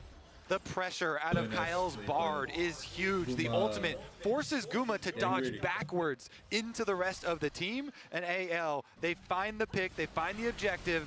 As you say, upgrading their sneakers once again. But this is why Flandre has been so fun to watch on Anyone's Legend, and honestly in the LPL in general. His understanding of where he needs to be on the map. He's the one that rotates in towards mid. He's the one that forces Gumayusi into this awkward position on which Tarzan and Kyle can capitalize. It's this old man experience that is so difficult to come by. It is, and Flandre has it in heaps and bounds. And it's working out, are paying dividends now for Anyone's Legend. All right, fellas, we've got less than 45 seconds until the third Drake of the game spawns. Now, the first 2 are split 1 and 1, so nobody's threatening stacking towards a soul point condition for the rest of the game or anything here just yet, but it does look like T1 will once more be first to the area. As you can see Doran moving around, trying to make sure they maintain control. You can see all the vision set up by T1 in this enemy blue side jungle, just trying to have this solid ward line to see wherever AL is going to approach from. Yeah, trying to attack the side lane at the moment. Owner kind of trailing here. But Shanks is playing fairly cautiously, has a control ward there by the Gromp and just backs up as the minion wave coming to him. So nobody exposed just quite yet. All right, Rift Herald goes down in mid and we get the teleports. All right, it's the classic summon the Herald right before the Drake, create a second point of pressure that the enemy team has to respond to. Herald trying to make its way over there as Tarzan jumps in. Doran sliding away, Deadly Flourish not going to lock anybody up, and the Herald eliminated before it can charge. And now AL heading down into the bot side river. T1 on the approach, they have stolen the Tempered Fate yet again. AL got what they wanted though, the switcheroo on who has control in the river. Now T1 need to try and break AL. Okay, keep your eyes on Keria, keep your eyes on either one of the Bard ultis that could fly out here. Flandre hanging back near the tier 1 turret in the mid lane for the side of AL as the Dragon is already down to half HP. T1 trying to decide where they want to go. They're staying nearby for now as Faker throws out the Tempered Fate to slow down the Drake a little bit. AL secures the Drake. They try to defend the tier 1 over in the mid lane here at the same time. Ulti from the Aurora keeps the structure standing, but Gumayusi has the satchel to complete the trade. Dragon for AL, tier 1 turret for T1. Yeah, T1, wait a second. Nice Tempered Fate there, flies out from Kyle, and now they're looking to go in after Keria. The Mega Inferno Bomb's not gonna matter, and AL get the free pick. Kyle finds another one, another pick. And T1 thought they were gonna get the better of the money exchange here. They decide, okay, fine, you've got the Drake, we're gonna delay you by using the stolen Bard ult, and we'll take mid. But then AL still get paid a little bit on the back half here with a good ultimate from Kyle. And it's difficult for them to really use the fact that this mid lane tower is down because Shanks and Flandre tend to have a bit more of an advantage in the side lanes right now. So at this stage, it looks like for AL, going to be an advantageous trade as long as that gold is staying even off the back of it. And you can see again Kyle poking his head in towards this top lane, wants to see if he can pay a visit to Faker. All right, let's see if Guma can stay safe here in mid lane as we've hard. seen so much pressure. The flash very important as well, and Keria doing his work to try and create at least one side of that mid lane where you can lean to, where you can stay safe.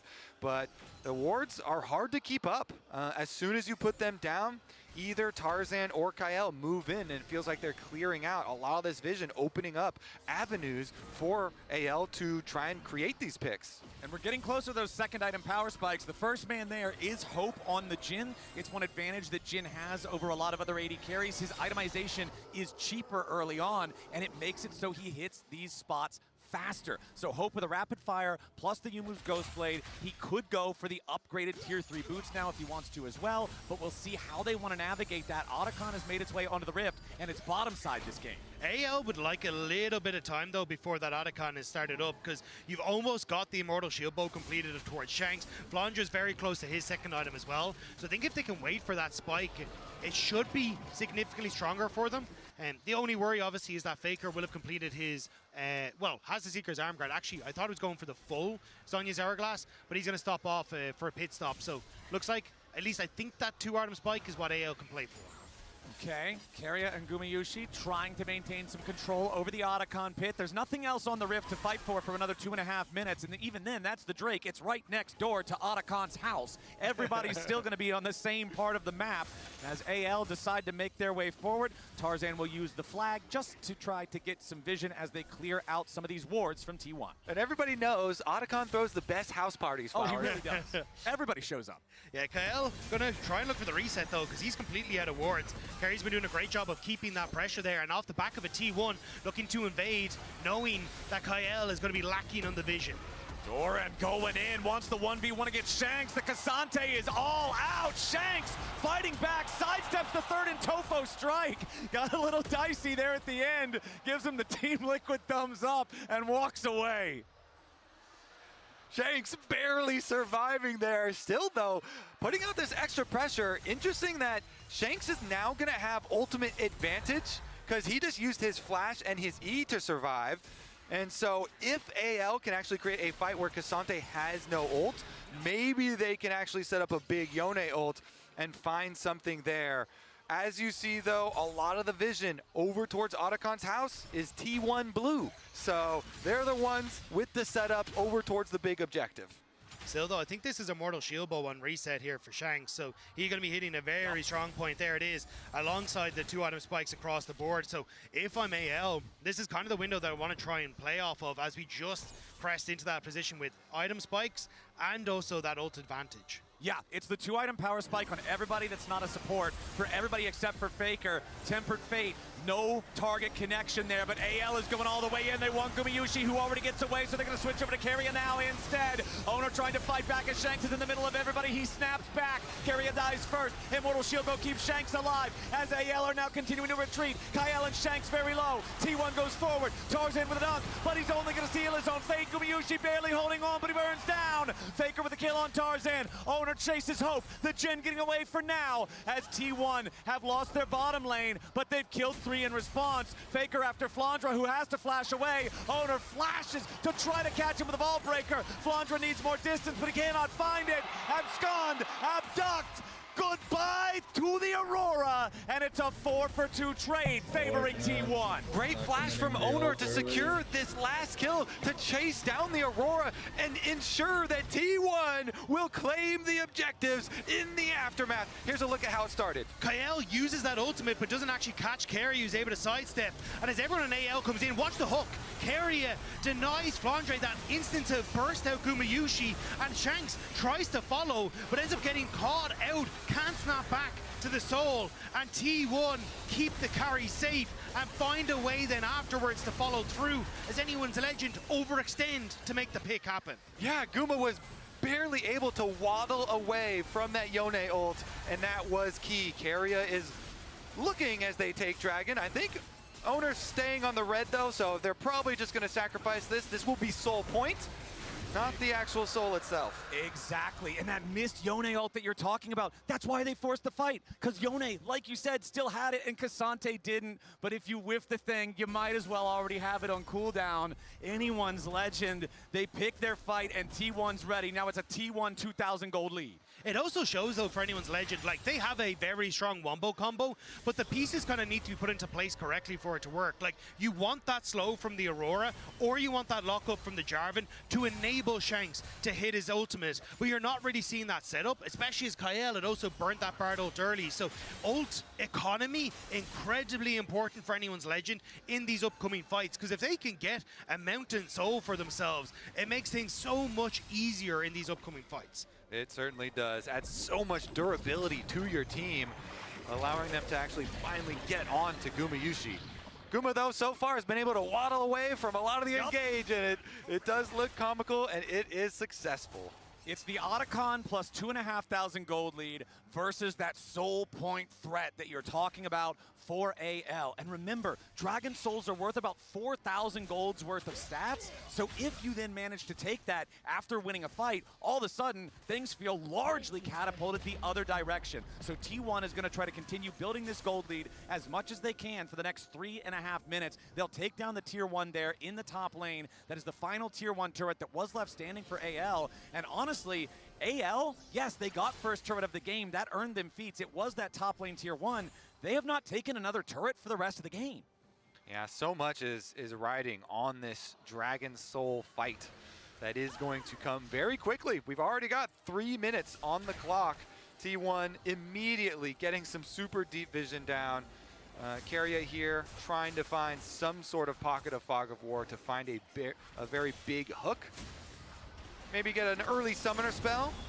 Okay, knocks Tarzan up into the air. Tempered Fate onto Tarzan to try to keep him safe a little bit longer here, and he does manage to buffer through the CC. Now Flandra putting some pain onto the T1 lines, but no! It's Owner going in, they lock up Flandra, they beat him down! Owner's on a killing spree, and that's -1 for AL. T1 find the pick, and then they immediately evacuate. That Vi Ziggs combo is just deadly, man. Owner sees his target, locks him up, Guma throws the ultimate, and T1 once again with the pressure. And as Flandre just trying to help out Tarzan that ends up getting him caught, didn't need to invest the ultimate, could have just escaped because Kael had bought enough time for the Demacian Standard to be used to escape. But now T1 another tower, more pressure to push AL back as Faker just looking to clear this wave and reset as well. After shooting that stolen Jhin ulti back at Hope, Tarzan goes in after the T1 mid laner, but again, just not a ton of threat. Faker, very solid here on the Sylas, does have the Proto Belt and Riftmaker both fully completed alongside that arm guard that Dagda, you mentioned it getting completed 10 minutes ago. He's still not had to break it. Has had no need to. There has been little pressure towards him. I wasn't sure if you were just going to commit the Cataclysm there with the flash to Sylas, where we get to see this play again. I feel like this is how you got to play Blitzcrank. You got to go just create plays out of very little. You know, Tarzan is on his wolves, and Keria gets in there. Yeah, he gets away, but as you say, since Flandra's over here watching and trying to help / peel, you know, he gets caught. Owner says, you're not getting away from me, and they immediately turn it into way more than it really should have been. Tarzan just had already escaped, so... And again, I think, sorry, coming back to the play in the mid lane, I thought Tarzan was actually going to commit with the Cataclysm because you could see the TP from Shanks to come in as well. They wanted that pick to turn in towards Baron, and then you'd have that opportunity with Baron buff to try and fight for this Mountain Dragon, but not willing to commit, and it means that now T1 back on the map, less than a minute until the next objective, and anyone's legend are just hoping that they can push out these waves enough to contest. And I want to go back to something you talked about in game 1, Kobe, where the gold leads amount to something so huge when they get you certain specific items. How about a fully completed Hourglass on Faker? How about Guardian Angel on Owner? These one-shot items that can do so much in a single fight. You're seeing no such thing over there on the side of AL, and it means that getting this Dragon Soul is starting to feel pretty far away. And that's why we see so little variation in jungler builds, Flowers, because this spike of a Guardian Angel, having this in the mid-game when you've got giant objectives, as Faker now has to run, does provide a lot of value when the soul fight is coming. But if Faker can't get away, this could be very problematic. Yeah, Flash immediately into the binding. Tempered Fate right after. Faker trying to get away. Goes Golden to buy himself an extra second. Through the wall they go. Tempered Fate from Faker, keeping himself alive as Doran's into the back line. Hope is under pressure. Faker's still alive for now. Hope going to be cut down. Doran going in and Faker's already cut down first. Hope next to die. It's a 1-for-1. AL's in the middle of everybody as Tarzan has to try to get away, and Carrier's going to be focused, but he finds a pull over the wall beforehand. Flandra pulled in, but Doran shut down. Gumayushi over the wall with another satchel as Tarzan wants to find a little bit more, but he dies. Gumayushi and Owner working together as Guma dies to Shanks. Owner wants another. Flandra needs to get away, and he hops between worlds. The Abyss can't chase him down. Flandra gets back over the wall, and Shanks is ready to flash.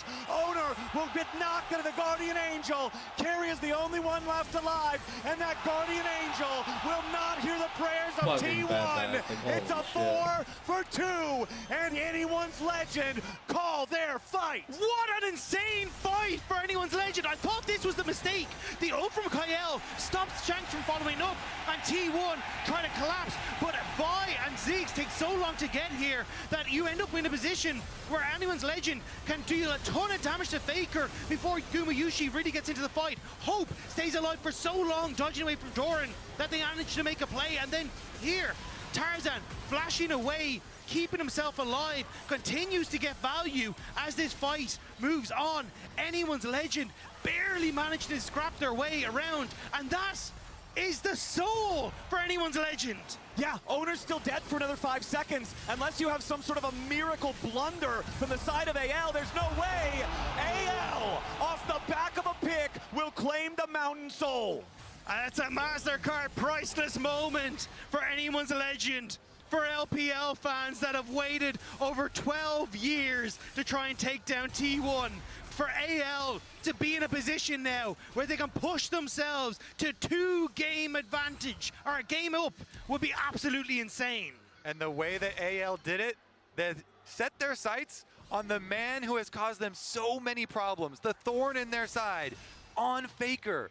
They attack him in the side lane. They find the pick. Yes, it took a long time with all those stasis, but they eventually are able to make the pick that turns into the team fight that gives them soul. Now, though, T1 looking at the Baron. We still have a very, very close game state. It's still a 2,000 gold lead plus the Otacon power for the side of T1 compared to the Mountain Soul of AL. Doran is the only person AL could try to attack right now. They know that that is not the way you start a fight, so they will not continue their chase. When you were talking about those spikes, though, for T1, look at it for similar for AL, right? Now in Mountain Soul, the ability to actually try and burst you out, which is what T1 want to do, is significantly more difficult. You've Redemption and Locus on towards Kael, which makes it even more difficult to focus down just one member.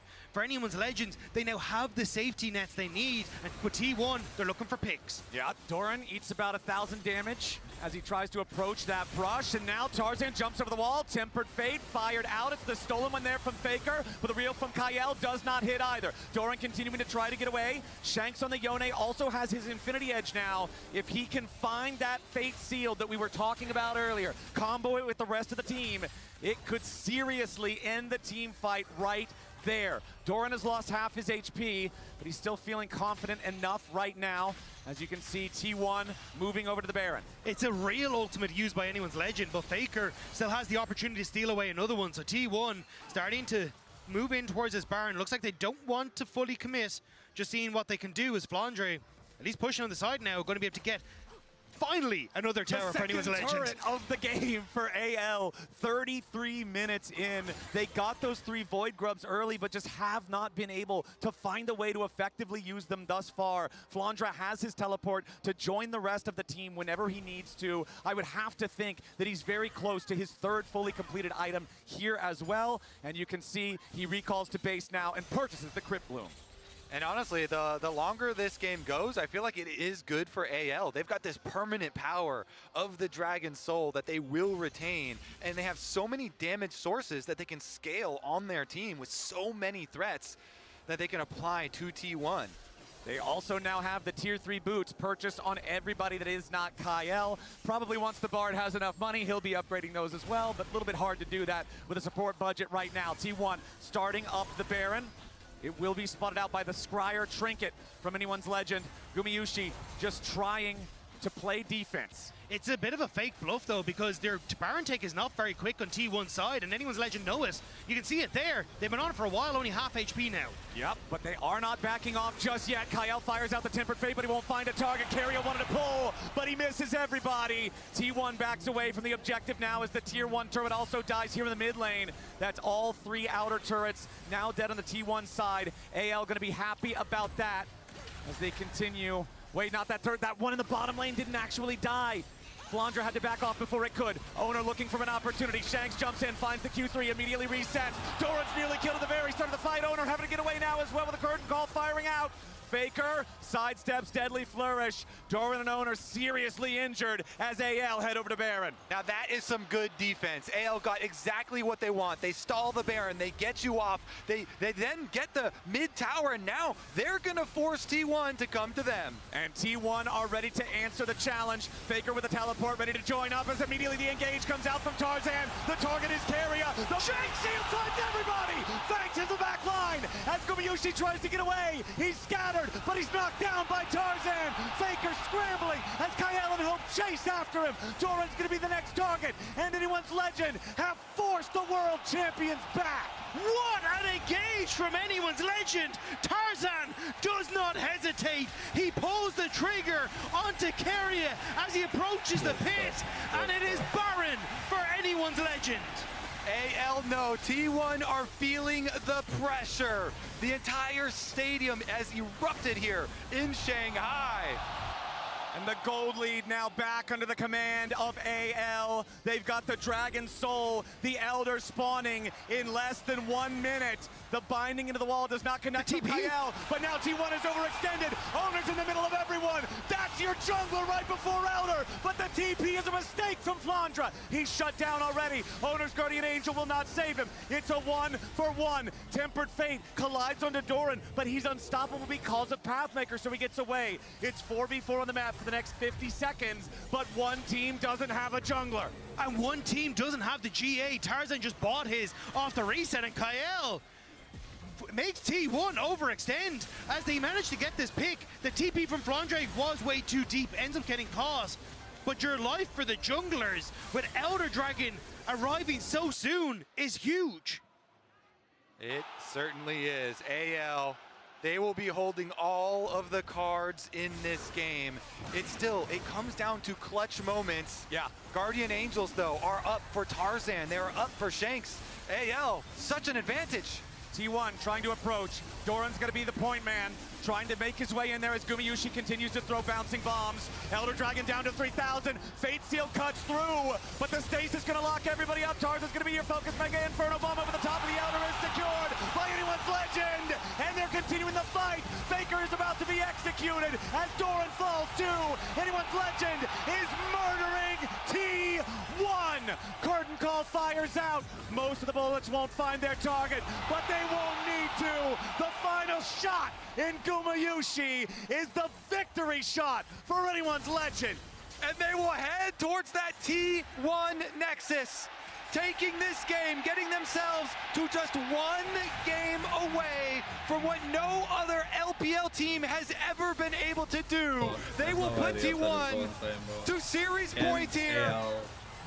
All right, the inhibitor falls. It's Owner and Keria versus AL. They have to try to distract. Owner jumps into the middle of everyone, but the Elder Dragon will roar with the might of China as Anyone's Legend forces T1 to match point and takes game 3. The second seed from the LPL stands on the precipice of doing what has never been done before. 1 game away from beating T1. It is an incredible showing so far from both teams. Analysts, do we think that AL has what it takes? They've gotten further than any LPL team has in 12 years, so you have to give them the benefit of the doubt. Absolutely try and push aside this T1 legacy in front of our eyes. And it's another Tabe masterclass, because we're going to talk a lot about that game, but I want to highlight which champions have just been taken away from T1. Jhin, Bard, and Jarvan, all champions which, if you see any of them on a T1 composition, make you go, whew, that's going to be a tough game for the opponents. Winning with those champs, taking all of them out of the pool, sets you up perfectly. It did, and then we got to talk about those fights. If you remember Battle of the Bands, actually our viewers won't, but this is Battle of the Telestrators. We're going to start, Maurits, by a good fight by T1 where they do try and take the advantage. Are we getting pitted against one another? Wait, what? There's We're not friction? I will score. No, All okay, right. go ahead. Let's start it off here. What I want to highlight was a great early game fight, or mid-game fight, because this game did quite go on for a long amount of time of T1, right? Because T1, they are, more than any other team I've seen, always looking for these side lane plays. So as we are, I'm drawing, believe me, are going to take a look here. This setup from T1 looks very dire, right? Obviously, we have two teleports coming in over here, but the entirety of AL is already on its way, trying to cut off Guma and Keria. So as we roll the clip, I want to show how T1, in an ideal scenario for them, stalls the game out. Guma is able to actually make it out, and while Keria gets taken down, look at the actual damage dealers of T1. Guma's completely fine. Flandre, unfortunately, is unable to really make an impact, and because both Owner and Doran are continuously pushing towards the backline of AL, there really isn't anything they can do. This leads to the Otacon in the long run as the rest of T1 chase. And it's these type of turn plays that T1 have relied on for as long as this four-man core has been together. Yeah, and that's why I guess we give them a little bit of the benefit of the doubt in that. But when you look at kind of the state of the game and the way AL was playing and the way they were getting objectives, right?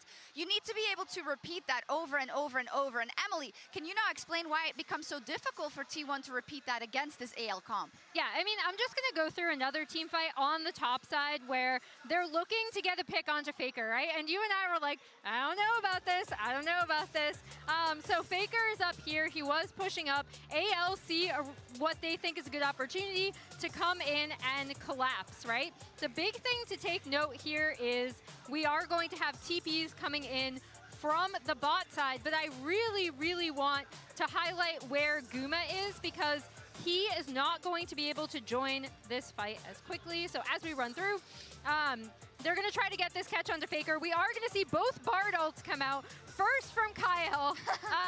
The next is going to be Faker Bard ulting himself. But again, the big thing is that Guma is still not here. So while we already have the TP coming out of the Cassante as we play through, and the Aurora, they're going to join the fight. But yeah, we then have Faker ulting himself. And the other big thing on the back half of this is that Doran is on to Hope, but that leaves so much room for Tarzan and Shanks, who are the two main focal points that you should be watching in this fight, especially with how they're able to get onto Guma at the very end of this. Tarzan blast planting himself over, and then really going on to Guma, and Shanks cleans him up at the end. And with very drawn out. And with that, AL do bring themselves to match point first. And we need to talk a little bit about the historical implications here. Not a little bit, a lot. Because this is, no matter the state that T1 finds them in, this is still a hard thing to do because of the clutch factor they have specifically at Worlds, specifically in quarterfinals, specifically versus the LPL. I mean, we saw T1 get pushed to the very brink last year at Worlds when BLG brought them to that Game 5 in finals. That finals was an insane back and forth, but coming into this series, we did feel like, and we keep falling for it, but it looks like this time it might actually be real. T1, this draft to me was also something that just didn't make too much sense. I think we saw it a little bit in the previous draft, but the lack of a mixed damage profile, plus the fact that we saw Guma not being as comfortable on the Ziggs as he's been, and Ziggs has been a thorn in the side of T1 for a long time. I think in that context, it's so important for AL to have gotten to match point first, right? Yeah. Because we saw already, as you mentioned, that they took away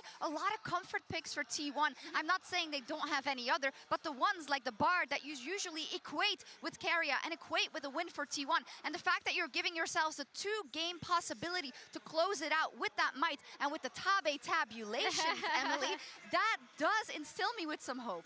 Yeah, I mean, the big thing to me is what is Tabe going to prepare going forward, right? I do think he's done a really good job, and this is the depth of AL. When they were able to punch up against teams that you'd think maybe they have better players, it's their drafting and their coordination that would bring them on top. And it's not just a draft prep, it's they know T1 in and out. You can see it in the way they catch them in these side lane plays. They don't seem as burdened as the other LPL teams that have been taking on T1 in that long storied history. They get to match point first, and wouldn't it be so beautiful to do it right here in Shanghai in front of the home crowd? But T1 might have something to say about it. Please get us to Silver Scrapes. Continues to throw bouncing bombs. Elder Dragon down to 3,000. Fate Seal cuts through, but the stasis gonna lock everybody up. Tarza's gonna be your focus. Mega Inferno bomb over the top of the Elder is secured by anyone's legend, and they're continuing the fight. Faker is about to be executed as Doran falls too. Anyone's legend is murdering T1. Curtain call fires out. Most of the bullets won't find their target, but they won't need to. The final shot in Gumayushi is the victory shot for anyone's legend.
Players in the world are here.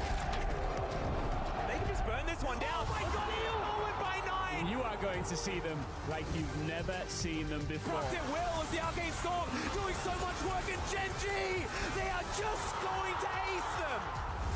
누굴 만나도 이길 수 있다는 자신감 정도로만 생각하고 있습니다. Gen.G, the EWC winners.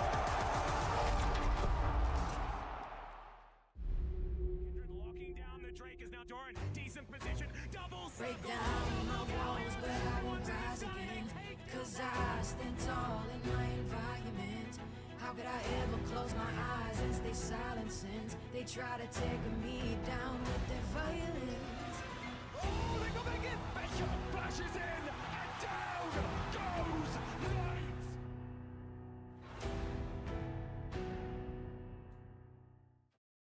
Alright guys, I just landed in China. Let's go.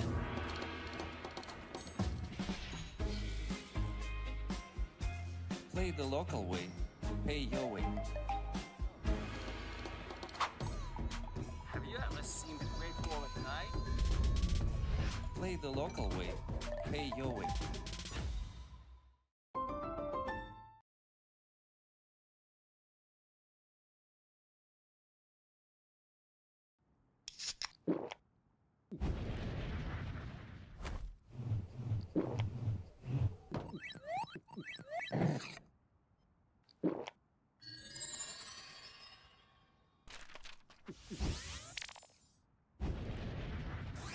Red Bull gives you wings.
I wonder what T1's gonna do. Cause like now they're pushing their opponent to win 2 games in a row with most of like the useful champions for them, like all going.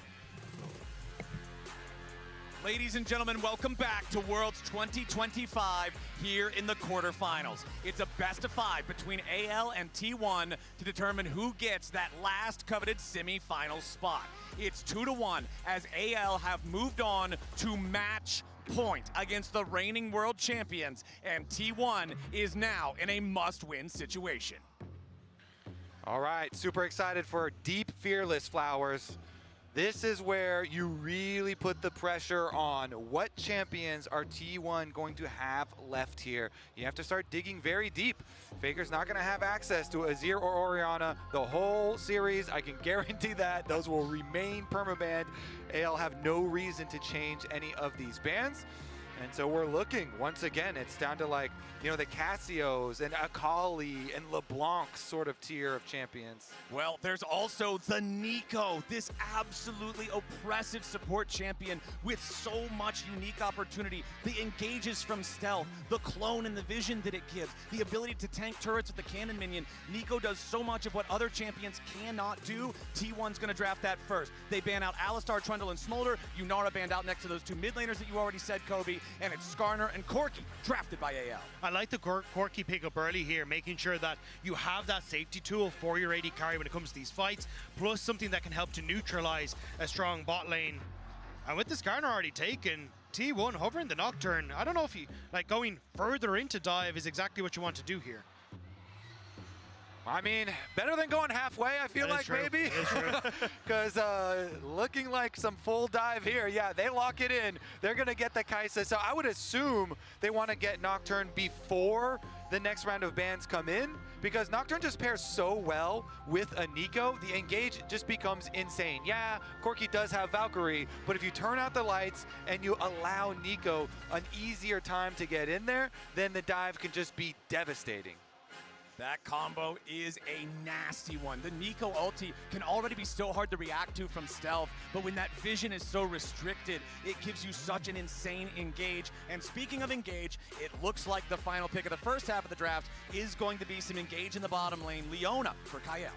Yeah, I'm curious now what they want to try and finish things out with, because when you know the T1 are already going to be playing heavily in towards this dive, things like the Renekton for Flandre, things that are enabled when you play into them, suddenly become very strong, which is why the Skarner, I think, is already in a fairly strong spot coming into this.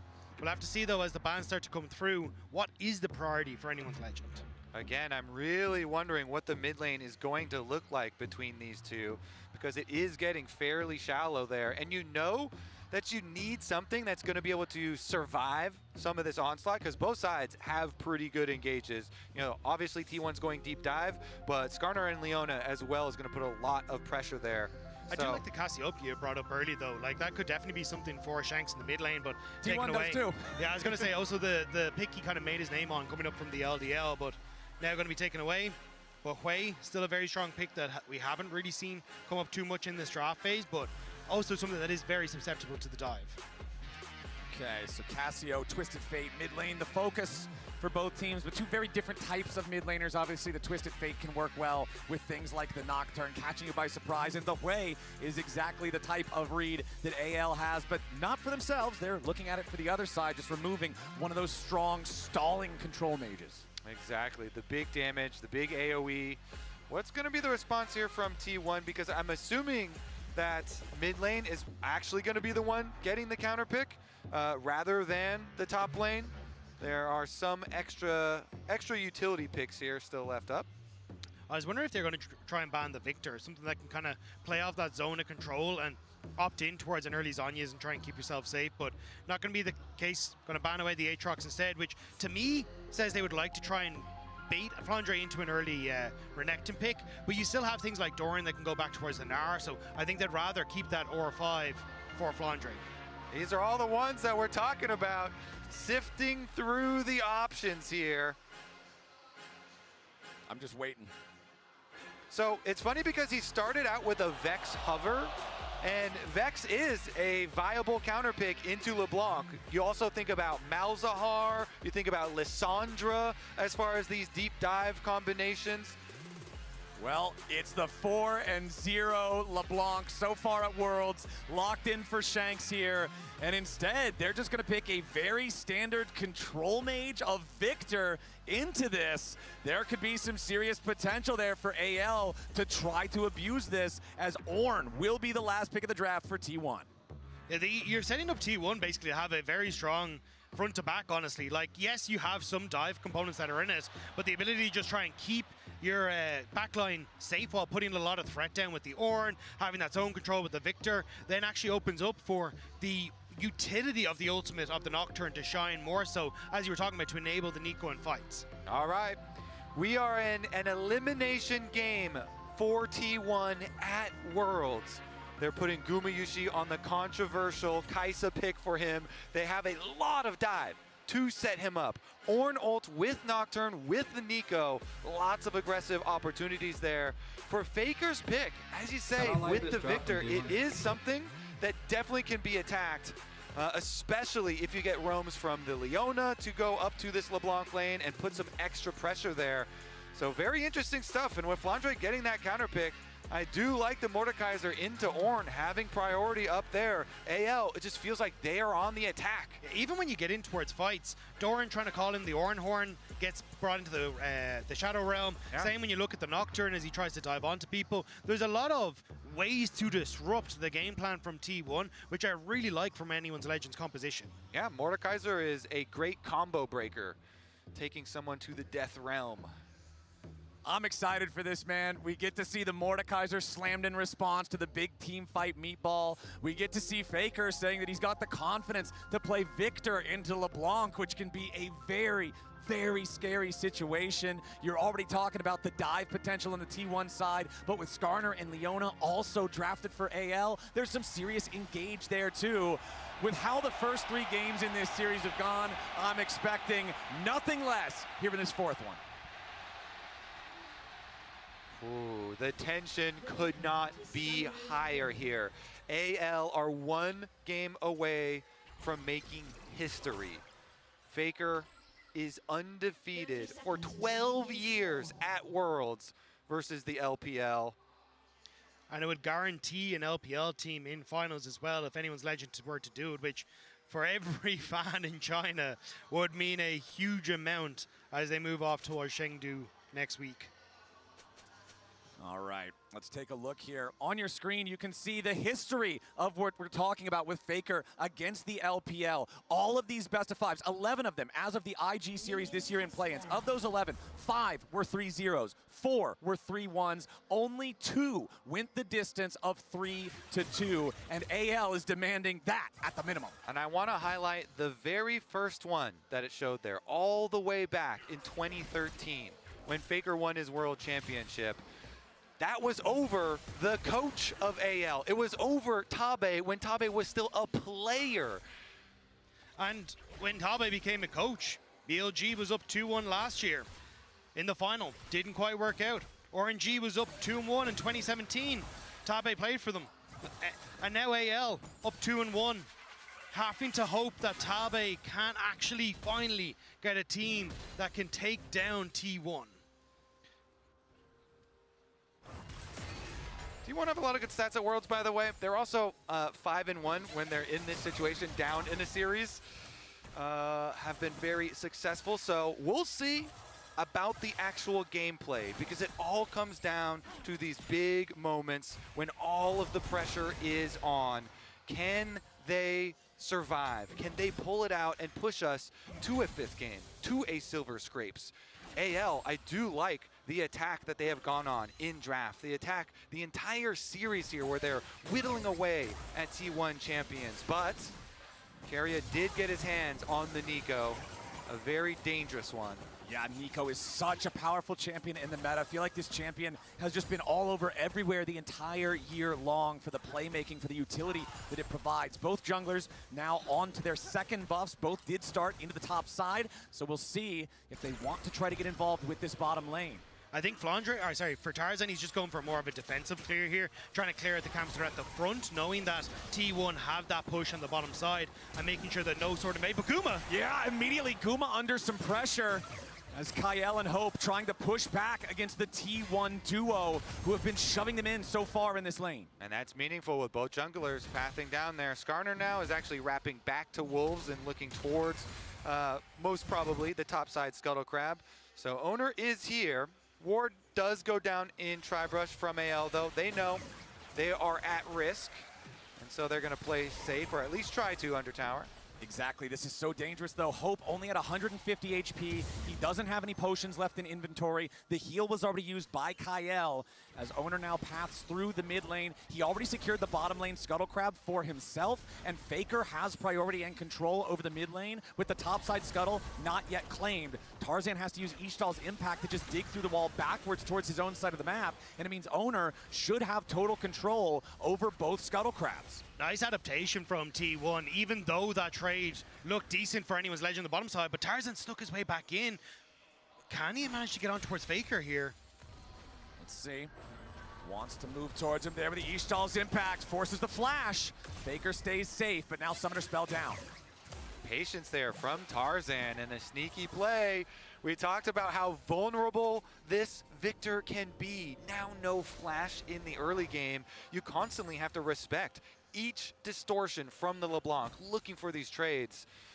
Faker now gonna need some extra vision. You have to call your support sometimes or your jungler to come get you at least one side to ward. Maybe Owner's gonna have to go find this Skarner, try and mark Tarzan to make sure the extra threat's not there, because neither T1 carry has their flash to evade the next gank. And honestly, the early laning phase is feeling really good for T1, despite losing those flashes on the carries. Bottom lane, it's been pressure all lane long for Gumayusi and Keria because of the advantage that you have with Nico against a melee support. Top side, Doran's been doing great with the Ornn into the Mordekaiser pick, and he's got a CS lead for himself as well. So for AL, you're feeling the pressure to want to make some kind of a play even more than normal. But I think when you're Tarzan, that's perfectly fine. You're on the Skarner, you've got an opportunity to take really good fights, and you've got setup now, because don't forget, Shanks can distortion in, set up for the chain, follow up then from the Skarner, tear Victor away from the safety of his turret and try and set up plays there. Even on the bottom side as well, you've got the setup from Kyle, and Cleanse will be back up shortly, but you've got so many different routes that this Skarner can take into the bottom side. That Owner, you can see here, needs to babysit as this wave starts to push in and make sure his bot lane doesn't get caught out. And look at the EXP difference between Owner and Tarzan. Look at the farm difference between Owner and Tarzan. Owner only needs one, maybe two more camps to get level 6 on the Nocturne and have that massive playmaking of the Paranoia. Tarzan, a lot longer to go. And even though the AL bottom lane, with their attempt at Guma's life, they got both of those summoner spells, Guma still kept up his farm.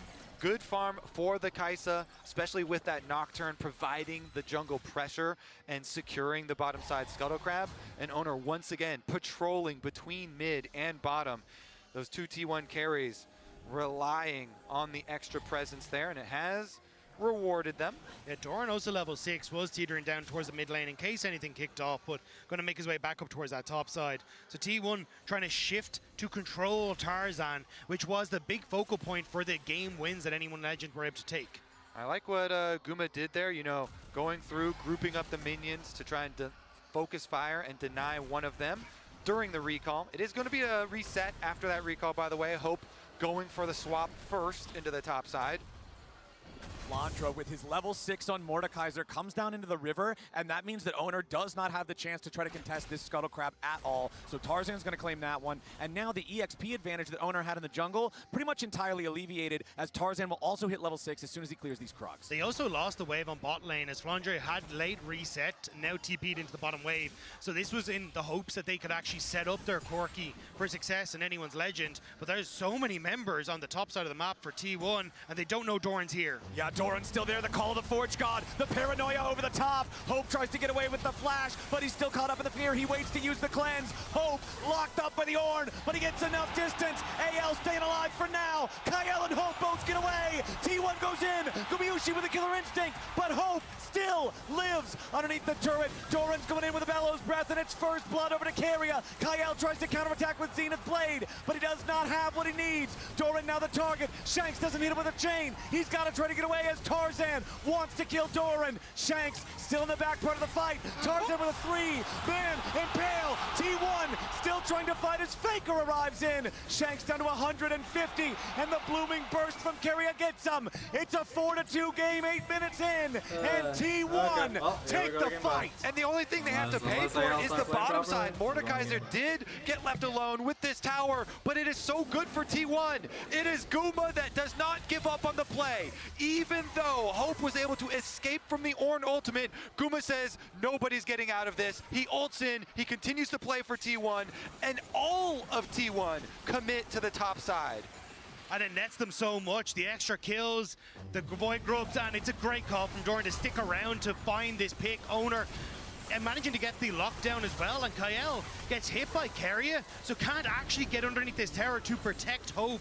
So they're so low, and Gumayusi shotguns himself into the back line, makes sure that they can finish off these kills.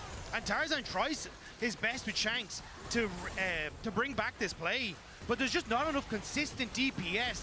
Tarzan doesn't have it. Shanks has to wait on his distortion cooldown, and despite the great ultimate, again, you only manage to get barely enough back on the end of it. Yeah, Tarzan is able to set up for the 2 kills back for AL. Of course, T1 very happy with this still. They get the first 3 for the feats, they get a bunch of extra gold, and they got the 2 grubs out of the 3-pack. And now we're right back into it though. Keria in some danger. Shanks misses the chain, so Keria will stay safe for now. Also did still have the flash, but the vast majority of the gold lead, it's almost a 2,000 gold lead for T1, but 1.3 thousand of that is on Gumayusi's Kai'Sa. 2-1 and 2, set up in a great spot here in game number 4. He truly is. Cole down to 45 stacks as well, and on the other side, Shanks, the one to get those 2 kills that Tarzan set up with his Skarner ultimate. This LeBlanc is gonna have to do a lot of work. Especially if he can get on towards Guma again, that's going to be the main focus, but Kai'Sa is so slippery in these fights, it's going to make it incredibly difficult. And even still, Evan Keria move up towards his top side, protect Faker against the Fed member of AL. And all that early money for the side of T1 resulting in these item completions means that Owner is going to have a very low cooldown on that Nocturne ultimate with his Hex Plate rushed here. So he can start to spam out and really apply this pressure to AL across multiple lanes. Of course, the Mordekaiser lane's not the best one to go to because, of course, he has ultimate and can remain fairly safe. But it does put more pressure onto Hope here. You know, the Corki trying to remain safe in mid lane, but he still has no flash. Shanks has no flash as well for the LeBlanc. And if Owner can just ult and apply some pressure or even hover around, he can reduce the income of those carries on the side of AL. And even if Owner can just ult and apply some pressure or even hover around, he can reduce the income of those carries on the side of AL. And even though Shanks does have a... It's also just nice to be tanky against the LeBlanc. It means the one-shot potential isn't particularly high. So that's where, again, I think for the AL focus needs to be on finding some picks on towards vulnerable members like Keria and Gumayusi. But you can just see how much has been invested by T1 to keep them safe. Our Owner is hovering around in this mid lane. They're setting up a ton of vision, just making sure they can spot out whatever AL is up to.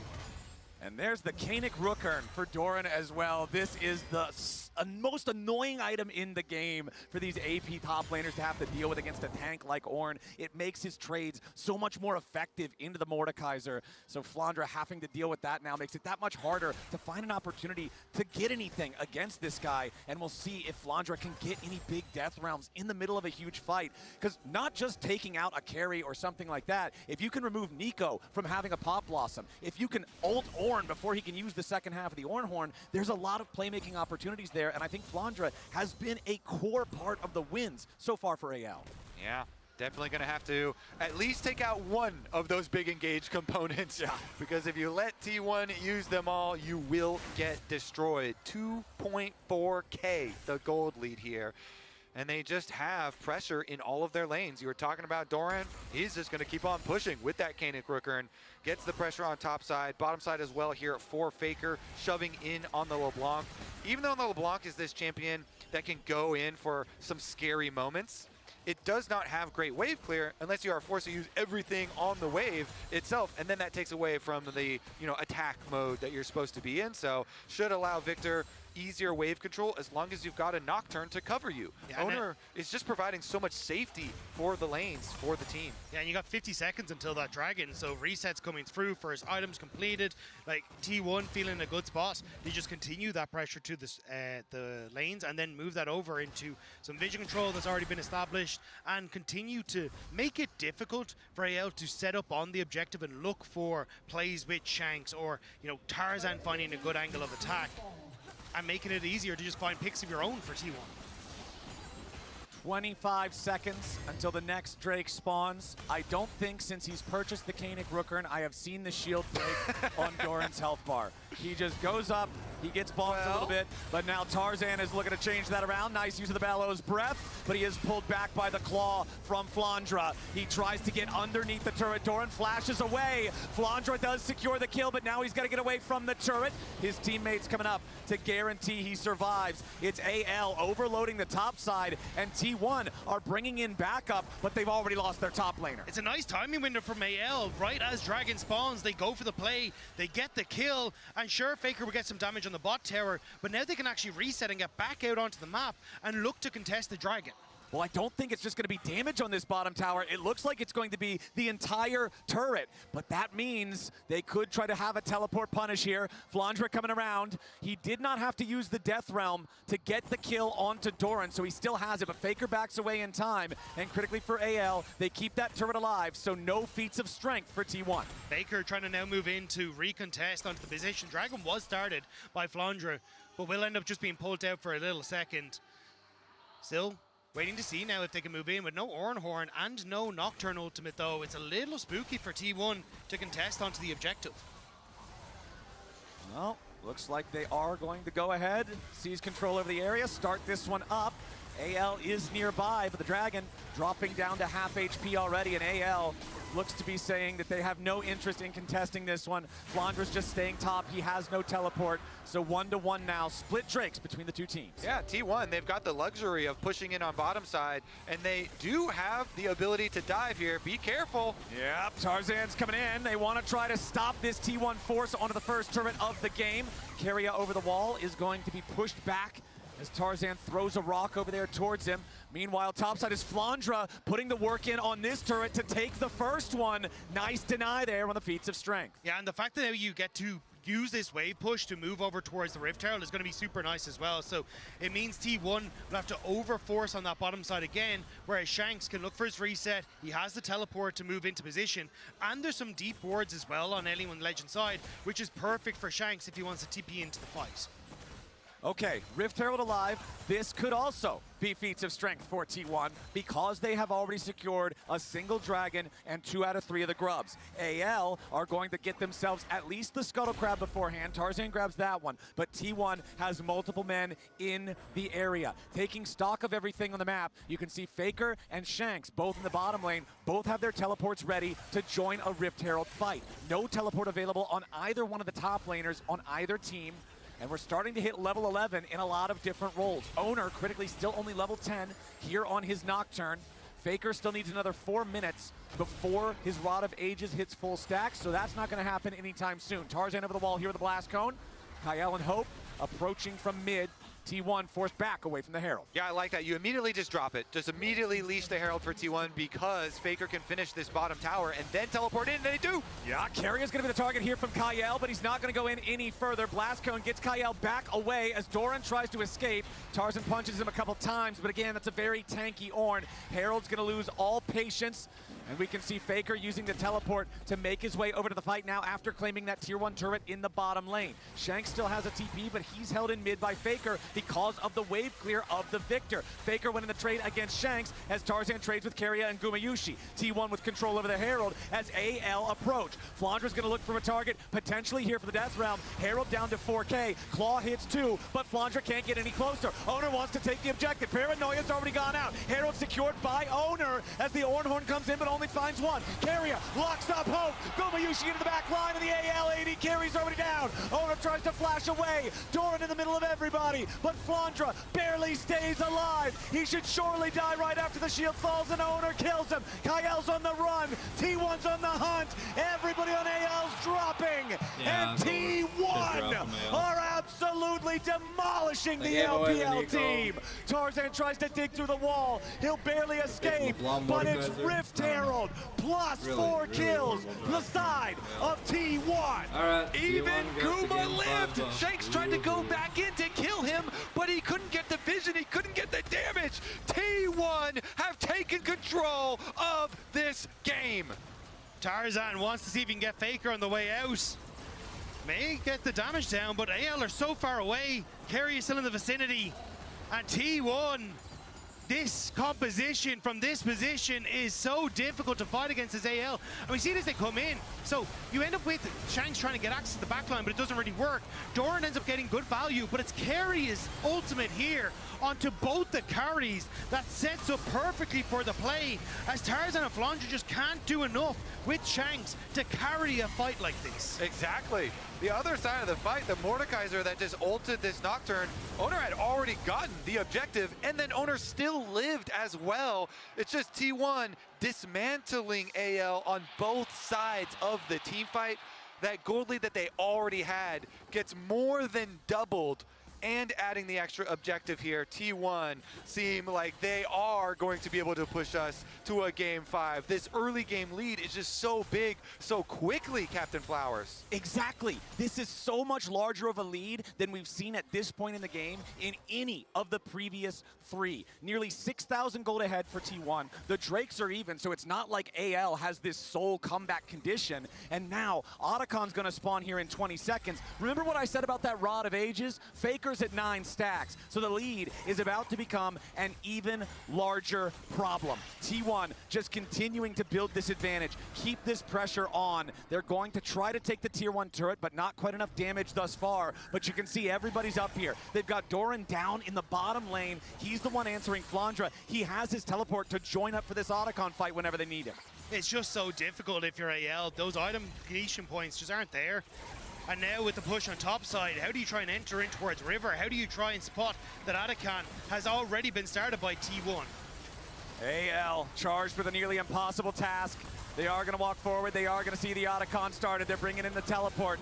AL have to send some sort of a Hail Mary play here. Tarzan jumps in, only finds Doran. Carrier looking for the Pop Blossom. He only finds it onto Kael. The Ornhorn flies through and Hope is already down. T1 have found their marks, and they want even more. Owner is smashed by Flandra in the Rift Herald pit here at the same time as Faker stays alive, and they cannot quite do it. Finally, they get the shutdown. AL's winning the fight. T1 may have overplayed. They may have overstayed. AL find their way back into the game. Flandra chasing after the lone survivor as the Otacon will be taken by anyone's legend. AL, they deleted Carrier, and then they set their sights on Owner. They chunk him so low that Flandra is then able to follow, and Mordekaiser ult does kill the jungler this time around. Here's another look at how it all started. Carrier tried to get in here, but he got locked up by Kael. It was just so good peeling there from Kael. He basically nullified that ultimate from Carrier, and then Owner, you see him in the pit, completely trapped here. So AL, they did a very good job dealing with this engage of the Nocturne plus the Nico, and they did it at the most critical moment. The Otacon that they claim in the aftermath. The Otacon is so dangerous. The shred that it applies to everybody on the team creates the opportunity for AL to come back into the game. 33 flowers to 8 now is about 2,000 gold's worth of adaptive force that AL has over T1. The lead that T1 had, that 5,500 gold, may as well be nullified now because of the Otacon throw. The big deal in this game is still Gumayushi with a personal 3,000 gold lead over Hope. If T1 wants to win this one, it's all Guma all the time. But that's what we just saw in that last fight, was Guma wasn't able to get into positions to do what he needed to, and then eventually it was Faker who fell with the dive in the back line, and Shanks was able to finish off Guma. Like, there is so much damage, even from the beefcakes now on Anyone Legend. that you need to deal with everyone. I mean, only really Tarzan isn't going to deal much damage in these fights. And for Gumayusi, that is a terrifying prospect. What a game. This one, the one where we finally thought that we were having a game that felt one-sided instead of close the whole time. And you can see there on the stats, that plummet of the gold difference so far here in the game 4. Just such a critical fight to play out like that. And so many eyes been on Kyle here, such a young player, and performing that well in a critical moment. They have to win that fight, and they peel the Nico, they kill the Nocturne, they push back. The beefcakes, as you said, looking good, Dagda.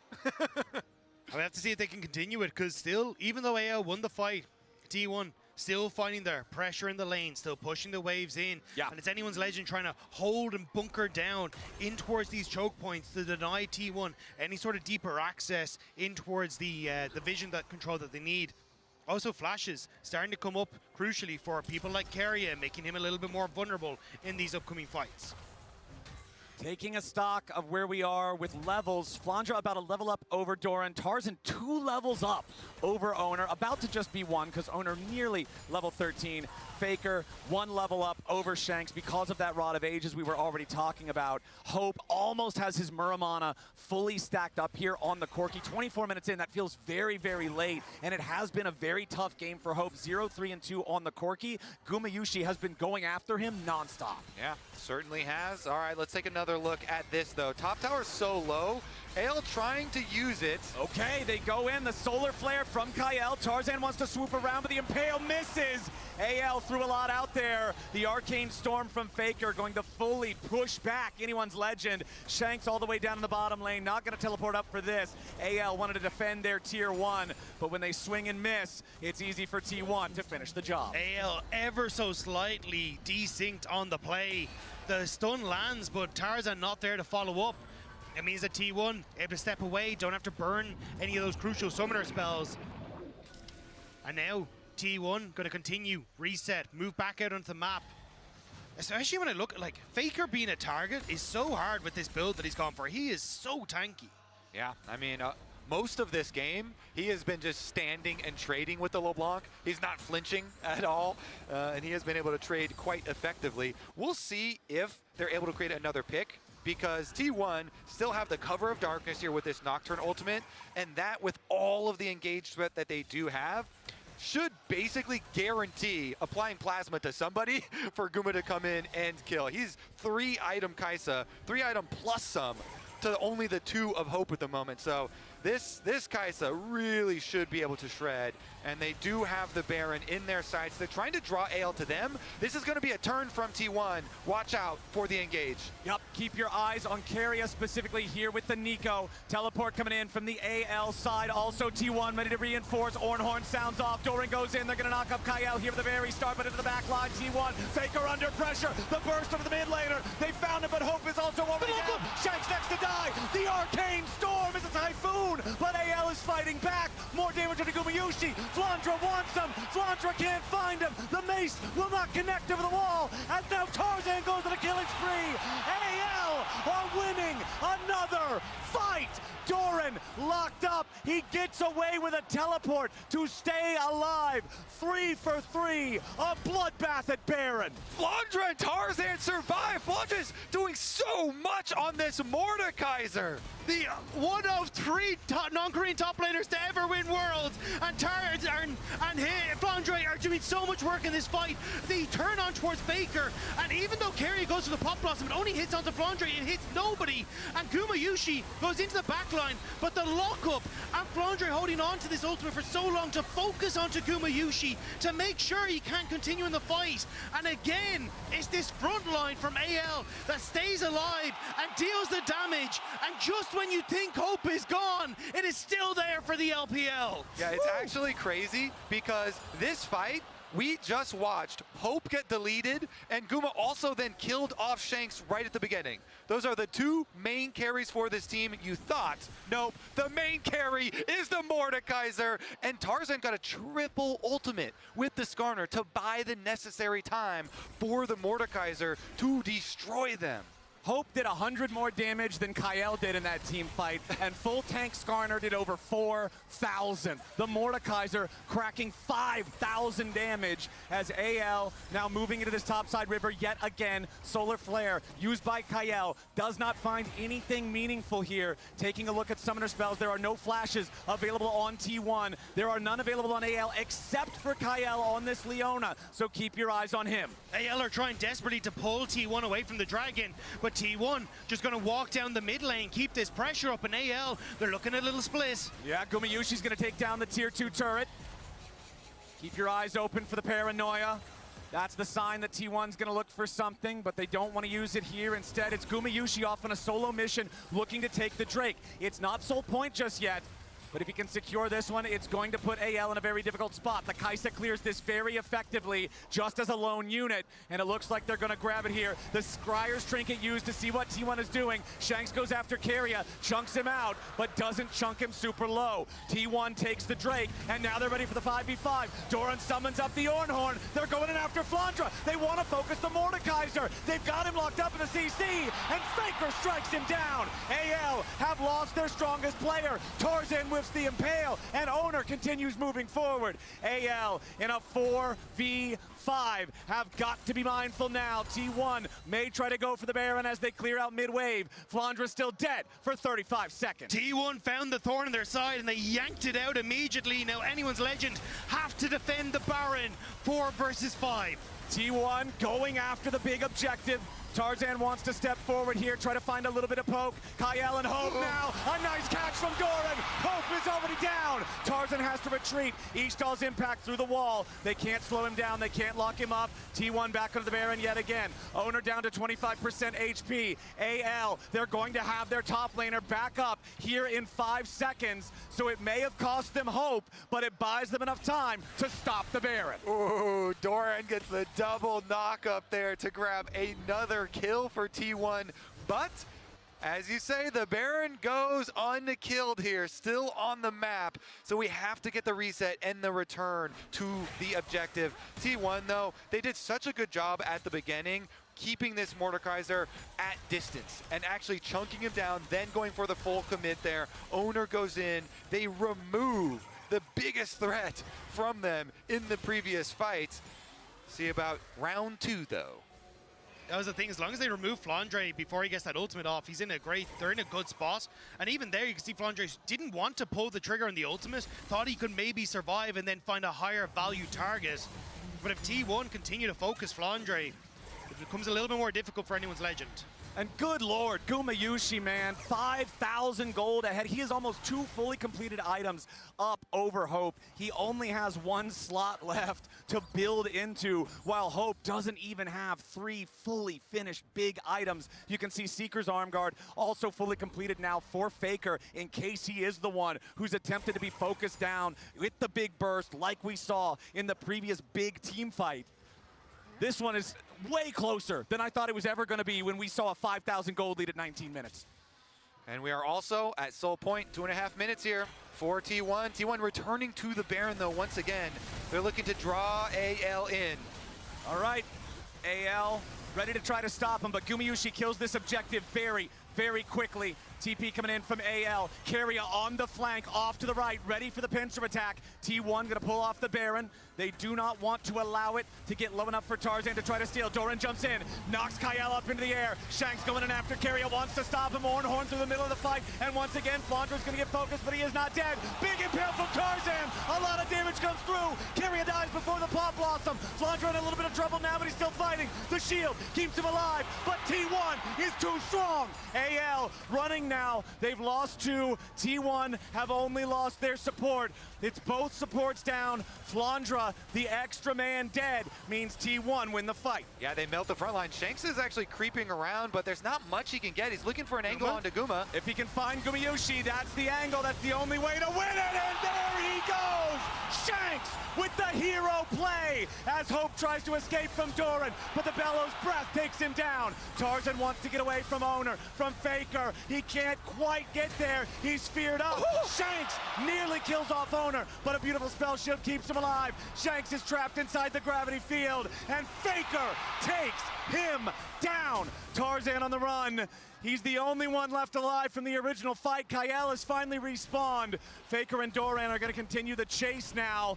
If they can get a delayed kill on this jungler, they can almost guarantee themselves either a soul or a Baron, and that's exactly what they're doing. Tarzan will not be allowed to dig through the wall. The Arcane Storm silences him as he tries. Faker's gonna recall, and T1, the enemy jungler, dead for 45. The Drake spawning in 30. Take another look. Let's take a look, Flowers. Indeed, Guma, he's over here, and Shanks sees him, goes right up into his face, bursts him for the shutdown, but they are able to turn it around. Faker here is so tanky with this tanky Victor build, under no threat from Hope, and Doran is able to finish the job, take down the Corki. And we're back to live. It's Baron that is started for T1. They're trying to burst it down. Kyle has the smite, but there is nothing that he can do to get into the pit. Exactly. It's free Baron for the side of T1. It's still 10 seconds before Tarzan is back on the rift, and look at Faker's position. He's already in the bottom side river, making sure that AL isn't trying to sneak the Drake early. Baron plus Soul plus 7,000 gold lead for T1 has to spell victory, and that's exactly what they're looking to do. The Mountain Soul belongs to T1 34 minutes in. The MasterCard price this moment is T1. Pick up the Mountain Soul, and that mountain feels insurmountable for anyone's legend right now. They've had their moments, and they have fought damn hard in this game. But now T1 will march on the Nexus and march towards a potential Game 5 here. Yeah, honestly, I think a Mountain Dragon does seal it for T1. How is a LeBlanc supposed to burst through all this extra durability on these T1 members? It's going to be very, very difficult. There is also a Skarner flanking on Vision. Tarzan's just going to keep going, though, because hell no, they don't have a lot of good angles to go for in the first place. Owner level 16, maximum range paranoia, so he knows he can join any bottom lane fight from the mid lane. Tarzan still looking for a chance to make some kind of a move here. Owner just guaranteeing that he keeps two separate waves of minions enchanted at the same time. T1 continues to push here in the bottom lane. Cannon minion doing most of the damage under the tier 3 turret as Tarzan is stunned up inside the gravity field, but again, not a ton of damage either way. Shanks wants to try to get some poke, but he won't find a lot. Hope on this Corki still hopelessly behind this entire game. Nearly 6,000 gold lead for Gumayushi as AL try to keep defending, but it is the health bars of the tier 3 turrets slowly whittling away to the Baron empowered minions. Kyle on the side of the terrain here in bottom lane, looking for what might be AL's final desperate chance to stay in this game. Doran continues playing the point man here for the T1 side as another wave crashes into the tier 3 turret. A little bit more damage onto Tarzan, but it's not a lot. They don't need a lot, they just need time to chip away at these tier 3s. Doran with a bellows breath to get through the claw. Flandra loses half his HP. The Mordekaiser's gonna be your target. Here goes the Ornhorn. They knock Flandra up into the air, but again, nobody under serious threat. Tarzan with an impale onto one, but he's about to die. He flashes away. Guma flashes in. Carry with a 3-man Paw Blossom will seal the fate of anyone's legend. Guma with a triple. Guma with a quadra. Only Flandra stands. Gumayushi finally dies, but AL will die with him. T1 will not go quietly. They will force down the Nexus turrets. They will move to the Nexus, and they will take us to Silver Scrapes. Leave it to T1 at Worlds to deliver us a Silver Scrapes. Analysts, are you ready? Yes, we are so ready for Game 5. This series has been absolutely delivering, and may I say, perhaps through an unlikely hero, because I have a man on my desk who had no faith in the Kaisa from Gumayushi, but he damn well wins the game. Yeah, I'm not nervous at all. I have zero emotional investment. I'm feeling great. Yeah, whatever. When your back's against the wall for I can't believe it, the risk that they took with this, because as the cast highlighted, obviously for 4 out of 5 members, this is pure comfort. but it needs to be repeated. The fact that they are still willing, everything on the line, to trust the teammates, go for Guma on the Kai'Sa, and it ends up working. And I gotta say, I gotta put you on the spot, but you came in saying, okay, I've got my 2 LCK teams on the other side. You know, T1, they're not gonna do it. Maybe I have to give them the benefit of a doubt, but my heart's not really in it. How do you feel now? No, that's too soon. Yeah, I'm, as it turns out, a little bit more emotionally invested than I thought. And then they threw it out of gun! I didn't know I was invested, and then they did that! I was thinking we were going to get a repeat of the Gen.G Icon crash out. No, because everyone keeps doing it. It's not one team specific. All right, let's bring us back down to earth. Emily, talk to me about the things that did go well early on for T1 in this one. So I think we're going to run through a dive on the top side, and this is where Guma really gets ahead, right? We've talked about how deadly this Nocturne Nico combo can be. Here we see, just watch Guma as, okay, Kyle and Hope, they're able to stave off the initial play, but then Guma goes in. The only redeeming thing for AL in this entire exchange is that on the backside of this fight, Shanks is able to get a few kills, but this sets Guma ahead, and he ended this game 11, 4, and 10, 7.4k gold above his lane opponent in Hope. And that was massive because, like, you had reason not to necessarily believe in the Guma Kai'Sa. And credit where credit is due. To me, this was not just about Guma, it was about him and Keria. They took control of the lane starting level 1. It was Keria that set it up, but in the past, I think Guma has had issue knocking it down. His teams has had issue actually setting up for him as well. And in this game, with elimination on the line for T1, it finally came together, because I can guarantee you every T1 fan was right there with me when that got locked in. Yeah, and when Nico does get locked in, I did think this is a good sign if Keria is having a good game, and I think that was possibly a bit of a question mark, but he has an unbelievable instinct here in this fight. Yeah, and he sets up this fight beautifully with feigning the Nocturne, then going in under cover of darkness for this sick Pop Blossom, then the Guma follow-up. That's perfect execution of how you want this comp to go. And it's specifically that Nico Nocturne combo that you can't, like, it's basically impossible to play against this. There is Fog of War, and credit to AL, they actually pivoted really well after this. Kyle, the next time he tried that, he got him. Yeah. He didn't let him make the play, and that was what set up the Otacon throw, which is that gold dip that you see there right at 20 minutes. Yeah, I mean, Tarzan was trying his hardest as well. A lot of great impales there. But what are you looking at? I'm looking at Tarzan's damage graph. It was 25k. Yeah. That's crazy. Mordekaiser was also doing well, but they took him out of the fight. And it's, how did we get here? I think we maybe saw it written in the stars that we might get here, but do you believe in the fight on the side of AL after this momentous swing? You have to, it's pure 50-50. We're going down to, we're going down to one best of one, right? And the draft is obviously going to be a big deal, but both teams have had amazing moments. Both teams have had throws. We had Tarzan Kyle going too deep in the jungle, then we had T1 and the Otacon repeatedly. Like, it is so evenly matched, and this quarterfinals is delivering! It's delivering. We'll talk a little bit more about how either team could do it at the other side of the break, but now it is time to listen to the most beautiful song in the world, Silver Scrapes, to close out our last quarterfinal. Isn't it poetic? Even if I tried hard to get low enough for Tarzan to try to steal, Doran jumps in, knocks Kyle up into the air. Shanks going in after Keria, wants to stop him. Horn through the middle of the fight, and once again, Flandra's going to get focused, but he is not dead. Big impale from Tarzan. A lot of damage comes through. Keria dies before the Pop Blossom. Flandra in a little bit of trouble now, but he's still fighting. The shield keeps him alive, but T1 is too strong.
Well, we arrive at the 5th game. After all is said and done, it is actually not at all said and done, because everything's going to culminate in one last battle of an AL that has to do it in front of their home crowd, do the unthinkable in terms of an LPL team at Worlds versus T1, and T1 who just say, you can't count us out, ever.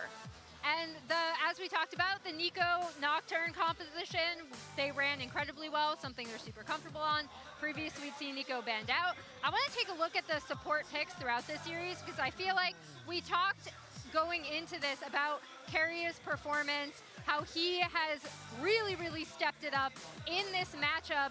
As we look at the supports each of these guys have played, I am curious to see if we might start seeing maybe hyper carries, maybe like an Aphelios Lulu angle, something like that coming out of these teams. And there are two picks I'm looking towards if they're not banned away. That's Alistair and Rel. There are still these really big, high-profile wombo combo engage supports, because in Game 5, in a Fearless format, I think a lot will come down to the draft as the crowd goes crazy, because there isn't as much goes into everything, easy pickings for picks. You need to figure out a way to get an upper hand in this game. You need the better drafting. You need to lock in whatever the pick may be, as Silver Scrapes also hits Shanghai. Let's talk about the bigger picture here, the history of Faker versus the LPL. But let's also talk about T1's Game 5 win rate at Worlds. They are 6-2. That combined with the fact that T1 still has that moniker as LPL killers above them. Do you think that is in the heads of AL right now? And right there, I don't know if you caught it, but it was Tarzan and Owner giving each other a little fist bump. Love to see it. That's so great. As you make a great point, there is so much on the line here for both teams. For AL, the opportunity to do something that many teams have come close. Many teams at MSI have been able to do it countless times, but at Worlds, this is their moment. And I think that when it comes to the picks they've taken away from T1, they're in a good position. Yeah, I mean, by contrast, right, AL Game 5 win rate across this year, LPL and MSI at 3-3. One of those losses did come against T1 at MSI, right? In another great best-of-5 series. So, yeah, I'm super curious to see what Tabe has cooked up for this draft. Oh, me too. And I'm just thinking of all these moments that Faker has sat on the world stage hearing this song being played. I wonder if it invigorates him in some way when he hears it and he says, you thought I locked in before? I'm about to lock in for real now. And it would be as we expect from him, because these are the placements of his Worlds runs every single time. So it's insane. Just a lot to break. How do AL do it? It's trusting themselves. They've shown the level of gameplay necessary today. Already for me, Tarzan today has found his revenge in many ways for that disaster with LNG back in 2023. Yeah. I think he's been performing out of his mind today, and if he can keep down Owner, if he's able to get Faker behind early on, because T1 with a leader hard to deal with, we've seen AL with their resilience can get it done. We did have a lot to talk about Gumeyushi in that last match, but I do also need to mention that Faker had a great game up versus LeBlanc that was getting really dangerous out of Shanks, right? How much is going to come down to a single person here? Because I can see identifiable things, especially in Fearless, when it comes to that support, when it comes to that mid lane. But is there anything we haven't mentioned in terms of what could really be a backbreaker for either? I want to look towards the top lane, where we really, I think, have seen Flanders had a wonderful game today. I mean, that's Emily's fault. I'm going to blame her for that one. Because he has been, to me, a standout today when it comes to his performance. I want to see him on something that with impact, because that Mordekaiser was always enough. On the flip side, I think that Doran has actually had a much better day today at Worlds. This is still not domestic Doran. This is not MSI Doran. We're not seeing the Kruglord, but we are seeing him be solid enough where Owner and Keria can take over. And I do think, based on very recent evidence, that when everything comes down, there is literally no player in the history of League of Legends you'd rather have sitting beside you than Faker himself. Yeah, and for me, in these drafts, like I said previously, I think the big thing is, do we see a pivot to hyper carries, right? Like you did mention, the Alistar and the Rel are both potential picks in the bot lane. However, with the way that we constantly also want to team fight, one of these teams could pivot, and that does usually give you not only a pushing bot lane, especially if you lock in something like the Lulu, but insane 5v5 potential in these mid to late game fights. And a lot of times, despite what we've seen from both of these teams being very scrappy, right? A lot of times in game 5s, things slow down, and it really, really comes down to who is going to be better in those 5v5s. Yeah, it's true.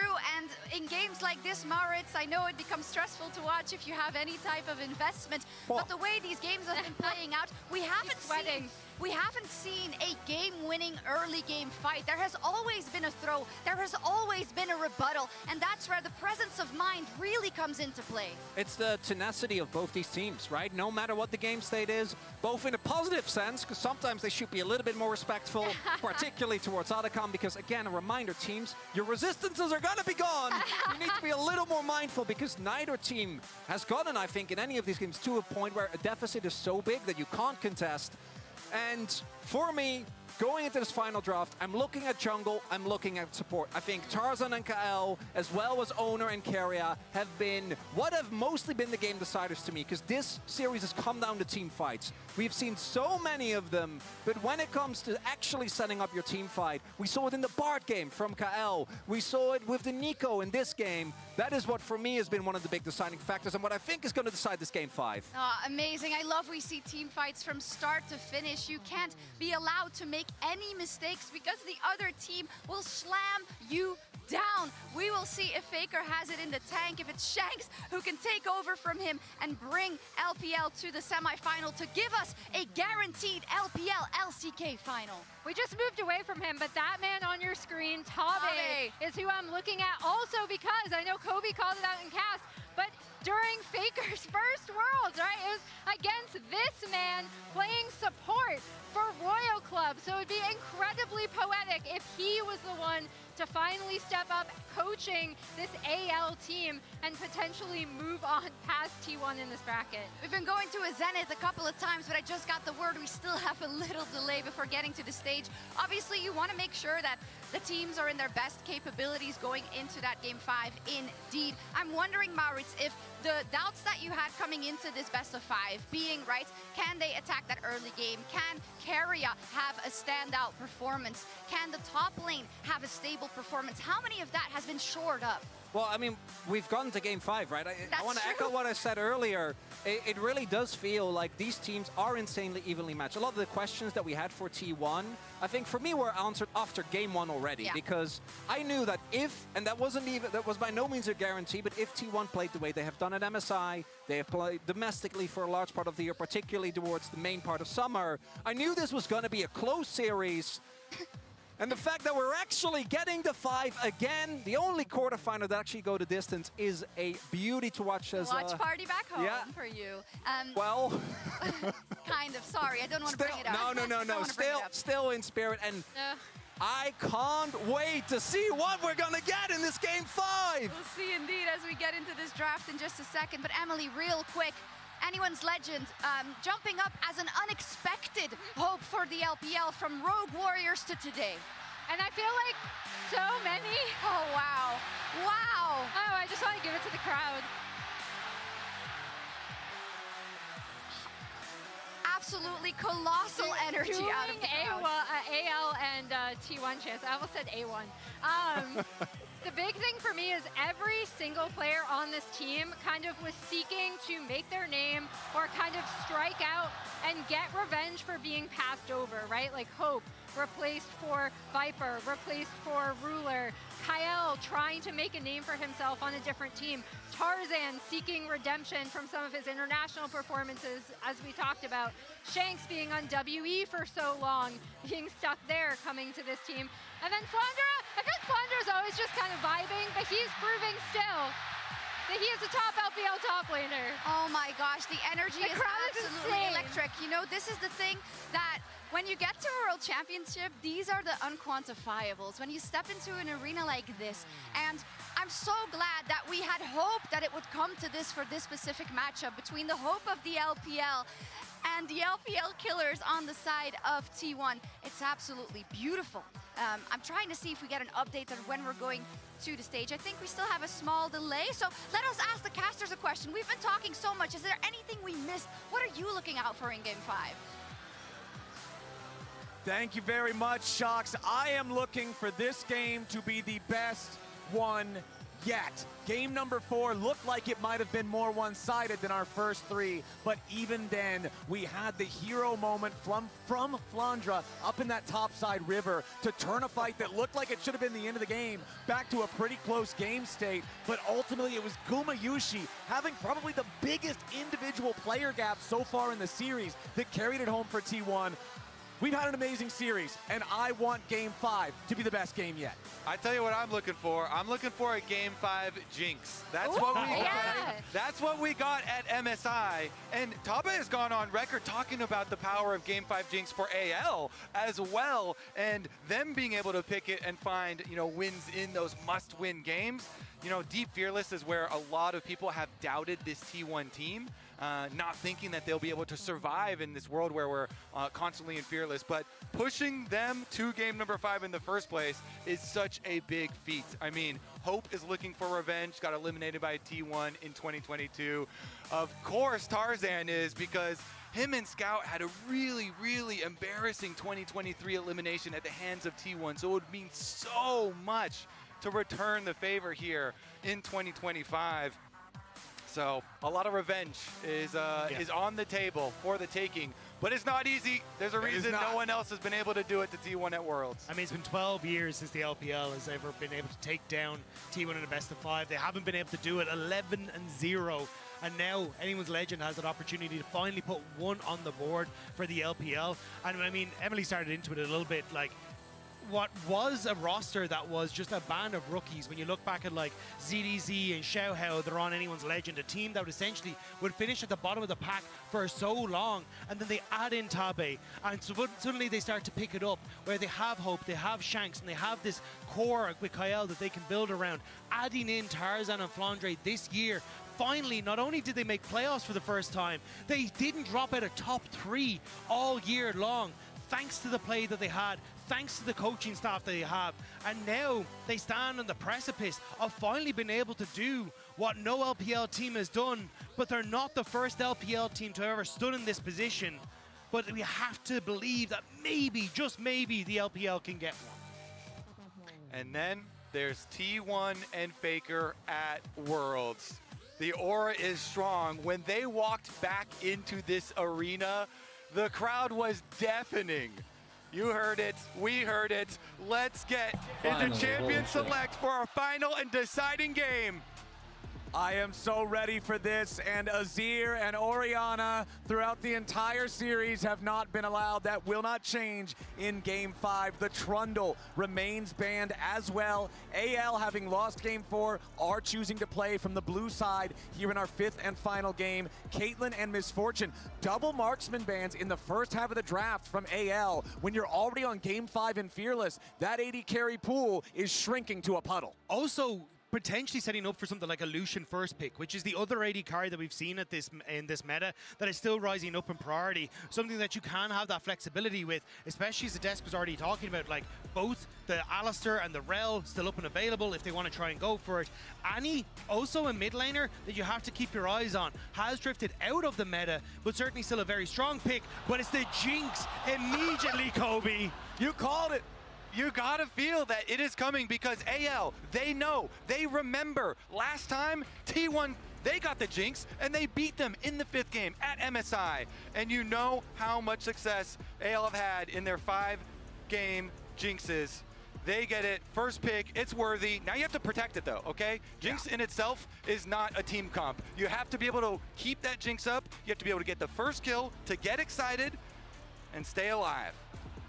Meanwhile, the response from T1, a tried and true evergreen top laner that has made it all the way through Fearless up until now. It'll be Doran piloting the Renekton in the deciding game. But it was the Renekton and the Lee Sin that in that game 3, I believe, at MSI was able to get T1 that very early lead where they played through that Renekton on the top side, got the kills, and then were able to start that snowball for themselves. So wonder if Owner wants to fall back towards that style. This would be crazy though. Skewmond, is that you? Owner on the Mundo. The front line here looking pretty beefy so far. T1. All right, let's see the response from AL though immediately. You're thinking like percentage health damage. What are they going to use to melt through it? Is it just going to be buff up the jinx? Gotta see here. He's picking through a couple of different options. It will be another tank. So tank versus tank in the jungle here. Sejuani into Mundo is not a great one-on-one matchup, but they're, I don't know. I really like this early pickup of the Lulu though, because essentially what you've realized is, hang on, there's very little dive threat on the side of T1. Sure, you can have like the Alistar or the Rel come through for Keria, but unless they lock that in now, you're still going to be playing this front to back. You still got an enabler for the Jinx, and there's very few responses that can actually come through for T1. The Sejuani also very, very effective at just being that big brick wall to keep Jinx safe. And I have been informed by our producers, hold on 1 second. Is that really? Okay! Faker Mel, potentially, could also be a support Mel. Here, the first one in the tournament so far. This is also Owner's first Mundo in his career. And this Mel can reflect so many different objects here. You've got the Sejuani yield, you've got the Super Mega Death Rocket that it can send back as well. These things that, in particular for the Jinx, where she wants to try and get a reset, can be devastating if she doesn't actually set that up. So if this Mel can manage to step into the front line, cause a bit of disruption, that could be huge. But now, Jack's going to be banned away. Renekton counters like the Gnar are going to be taken away as well, I feel like, by T1. And for anyone's legend, focus on the AD carries, or at least on the supports, has to be the call. Oh man, we are getting into game 5 and we are getting the dark magic coming out here. Yeah. See what the response is here. How do you further protect towards this Jinx? Take away the Pyke. Okay, playmaking support there. No T1 Pyke in this entire series. Yep, they're going to get rid of the Pyke. He can also do the X marks the spot for the execution through things like the Lulu Shield or a Locket of the Iron Solari, so they'll take away that execution potential. Over on the other side, you're going to see Jax and Akali banned out, looking at the solo lanes, looking at these big potential threats, these massive damage sources that could come in from those two roles. As AL have one ban left. Do they want to further pinch the marksman role? No. Instead, they're going to go with that Alistar that we already mentioned earlier has been banned a lot throughout this series. So you got to think about other things to pick into this Mel as well. At least by solo queue standards, Syndra is fairly successful. Xerath, Cassiopeia, and of those, I would kind of lean towards Cassiopeia. Or the Syndra as possibilities. They provide a lot of structure to 5-on-5 team fights. I don't like this Ashe Hover from Gumayushi. You're fairly low damage in that regard because Mel doesn't have the highest DPS in the game either. I would have preferred the Aphelios, maybe end up opting in towards something like the Thresh and trying to play your game through that. But there you go, Kobe. The Syndra hovered. And honestly, if AL sticking out Tanky Boy for Flandre in the top lane, I think they're in a relatively okay spot with the way this draft has gone. Oh man, the tension, you can feel it here in the arena. They do lock the Syndra, one of those champs here, into Mel. Looks pretty good. Honestly, I think AL are setting themselves up with good chances in this game. Gumayushi, though, on the Ashe, we assume, could be flex to Keria. He does have a history with it. Ooh, Ashe plus Seraphine, the goated combo. Ashe slows into Seraphine, immediately upgrading into the root, into the stun. And what a terrifying bot lane that is to try and play against, because if anything lands onto that Jinx, she's going to be locked down immediately. And Ashe so strong at those early levels where Jinx struggles to find any sort of plays. So for AL, it is definitely a hope that you can get your Jinx online and play for these massive team fights. But for T1, a lot resting on a strong mid game into hoping that Owner can actually be an unkillable Mundo later on. AL's composition looks like textbook League of Legends 101 to me. A bruiser top, a tank in the jungle, control mage mid, hyper carry bottom with a pocket Lulu for support. But over on the other side, you've got the first non-Scumon Mundo in the tournament, Owner's first pro play Mundo ever. You've got Faker on Mel. He's only played this champion once before in pro play, 0-1 on it thus far. And then the Ashe Seraphine duo, so oppressive, so powerful, so much synergy. And it was Gumayusi in Game 4 that was the X factor for T1. But it is a different story from what T1 found themselves here with. It was Owner stepping up for T1 so regularly to carry the early game. Now on the Mundo, he doesn't have that pressure. So instead, T1 have gone back to their roots. These hyper-pushing bot lanes that made them win 2023 Worlds, that set them aside from the rest of the LPL. And they started that play in quarterfinals, and the LPL could not find an answer. Now it's on anyone's legend, 2 years later, to see if they can take down a T1 that no one else could. I want everyone to soak in this moment. This is what esports is all about. We're in China with LPL looking to try and for the first time ever eliminate T1 from Worlds. The fifth and final game here between AL and T1. Everything on the table. And once more, just a reminder to everyone here, so far, Faker has faced the LPL in a best of 5 11 times, counting the play-in match against IG earlier this tournament. They have not lost a single time. They 3-0'd their opponents 5 times, 3-1 4 times, 3-2 only twice. And even if T1 wins this one, that will still be the 3rd time that an LPL team has taken them the distance in the best of 5 stage. Anyone's legend has as good a chance as anyone's ever had at stopping T1 here. All right. Looks like we're going to get opposite side jungle clears. Mundo going to be clearing towards the Ashe Seraphine lane. This lane is so strong because Ashe, with the guaranteed slow, can upgrade the Seraphine. And the poke damage is also very substantial.